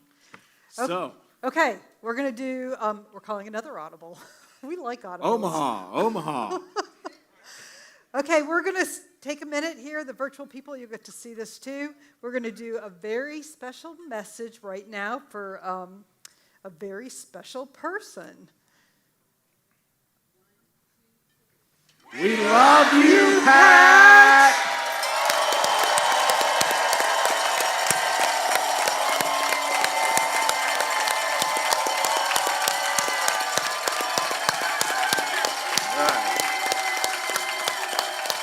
All right. That worked out great. So Trish. Well, wait a minute. Hold on. Okay. Our time is almost over, right? So I know, but it's been so much fun. And the next thing that we'll be gathering at will be Colorado. So if you've not already purchased your tickets, if everybody could just sit down for a minute while we finish. Let's make it all the way to the end. All right. So where was I? Oh, Colorado. Come to Colorado. It's going to be awesome. I've never been there one year that it's not been incredible. So, part of our deal here to be on our departure, please, of course, we've got plenty of trash boxes around. Make sure that all of your trash is picked up when you leave. Whatever you leave behind, we have to do, right? So if you'll be really careful and get everything gathered up. The other thing is to please take your chair with you. Go to the top of the stairs. Take it home, bring it on the airplane. Don't do that. I got to pay if you take them. If you would take them to the top of the stairs and take everything to the left, right? You'll see some pallets laying there. Lay them down for us. We'll worry about stacking them, but if you could do that much for us, we'd really appreciate it. We had great volunteers who ran up and down those stairs, putting them out and spacing them and moving them around. And so if you'll take care of that for us, we'd really appreciate it. Thank you to the virtual people while you waited for me to say all of that. Next thing is, one more time, join us for Tuesday training, 7 o'clock, 7 to 8:30. Thought I had a graphic, but I'm sure you've all figured it out. Go to the website, click on the Tuesday training button, boom, we pop up there. All right, now it's my favorite time. Everything's my favorite. All right. Trish is here with the rally winner. I just want to thank all the volunteers that showed up today. Yes, thank you. Joe Red, Ray Rodriguez, hauled chairs like y'all wouldn't believe. Zach, thank you. They would have killed me. So, so we have our top 3. I don't have my drum roll sound effect. Well, you could just pound on the podium. James Bellett, you had 62 report in. Olivier Brutus, Yamina, y'all reported in, and I counted 147. That's awesome. I had to recruit help to count too. Kristen and Robert helped me. It ticks so fast I can't keep up with it. So Walter, stand up. You are the winner with 162 reporting in today. Woo-hoo! Good job. Way to go, Walter. Well done. Well, I might wait one out and give it to him. All right. I love the rally. That's So amazing. much fun. Trish is like getting so great at like presenting it out, like for the Absolutely. anticipation, right? All right, we love you all. Stay in your seats. We're not quite done. The man himself has the closing comments. So we love you all, though. We're so glad to see you. Take it away, Andy. That's Closing you. comment. Is it lunchtime yet? That's, yeah, exactly. Yeah, okay. Hey, just a couple things real quick. What do you think about a live event?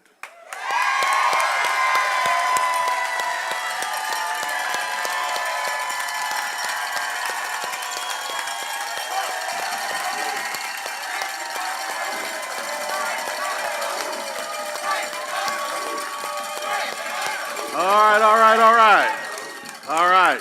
So we got a great team. Appreciate Peggy, Gus, and John Lavin, our $1 million earners, and our panel, the Beast, for taking the reins this morning and making the huddle so special.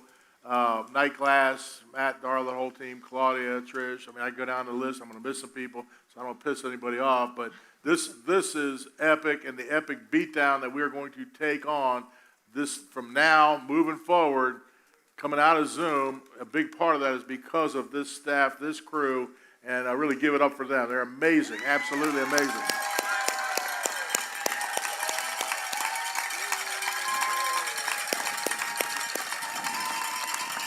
And finally, last word, okay? You know, developing those relationships. I mean, because we were looking for that Amy, and Amy back there, she's back there somewhere in Zoom world, but you're about to drop a baby daughter, so she's looking at that, and that'll be a lot of fun with two of them. But Rob's smiling. But amazing jobs that Amy's done, and the social media, all the stuff that came out, really special. But moving forward, where we are right now is, as we come out of this, you got to remember, I mean, with our teammates, everybody in place, all of you guys that make it happen, what are you going to do? That's what it boils down to. What are you going to do now? Because there'll be other big events. Colorado's next. And after that, there'll be other ones. I mean, as we move out, it'll be different and all that kind of stuff. And Darla and I kind of go back and forth, and they're just like, we just want to get an ice pick and like, keep moving, But we figured this part out. We're going to figure some more stuff out. And so it goes back to my old Field of Dreams, Moonlight Graham. He had the chance to get on the field when he was an old doctor at the end of his life. They said, man, you had a shot. And he goes, yeah, the problem was they told me to go in the game. At the time, I thought there'd be other times. What I didn't realize is that was the only time. And if you think you got time and the people you need, you're wrong. I don't care what level you want to play at. Fortunately, when I was a young guy, I didn't think I had time. And you better play like you ain't got no time. And that's what I'm looking at right now. We got a really big opportunity with where this company is, best ever time to build this business in 43 years, coming up on 44 years to the company. And you're here. Well, if I bet you're here, challenge you to go out there and go get the job done. A lot of people are waiting for you to change, decide, make it happen, and do the work, embrace the repetition.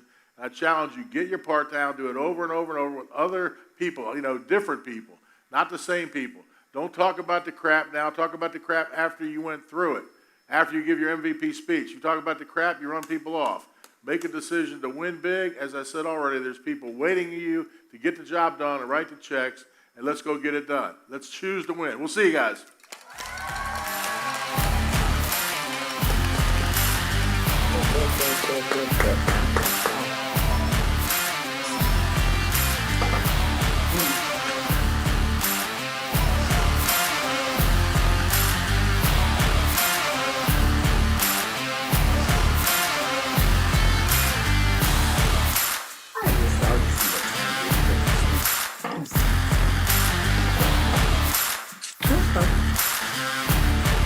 Jump around here.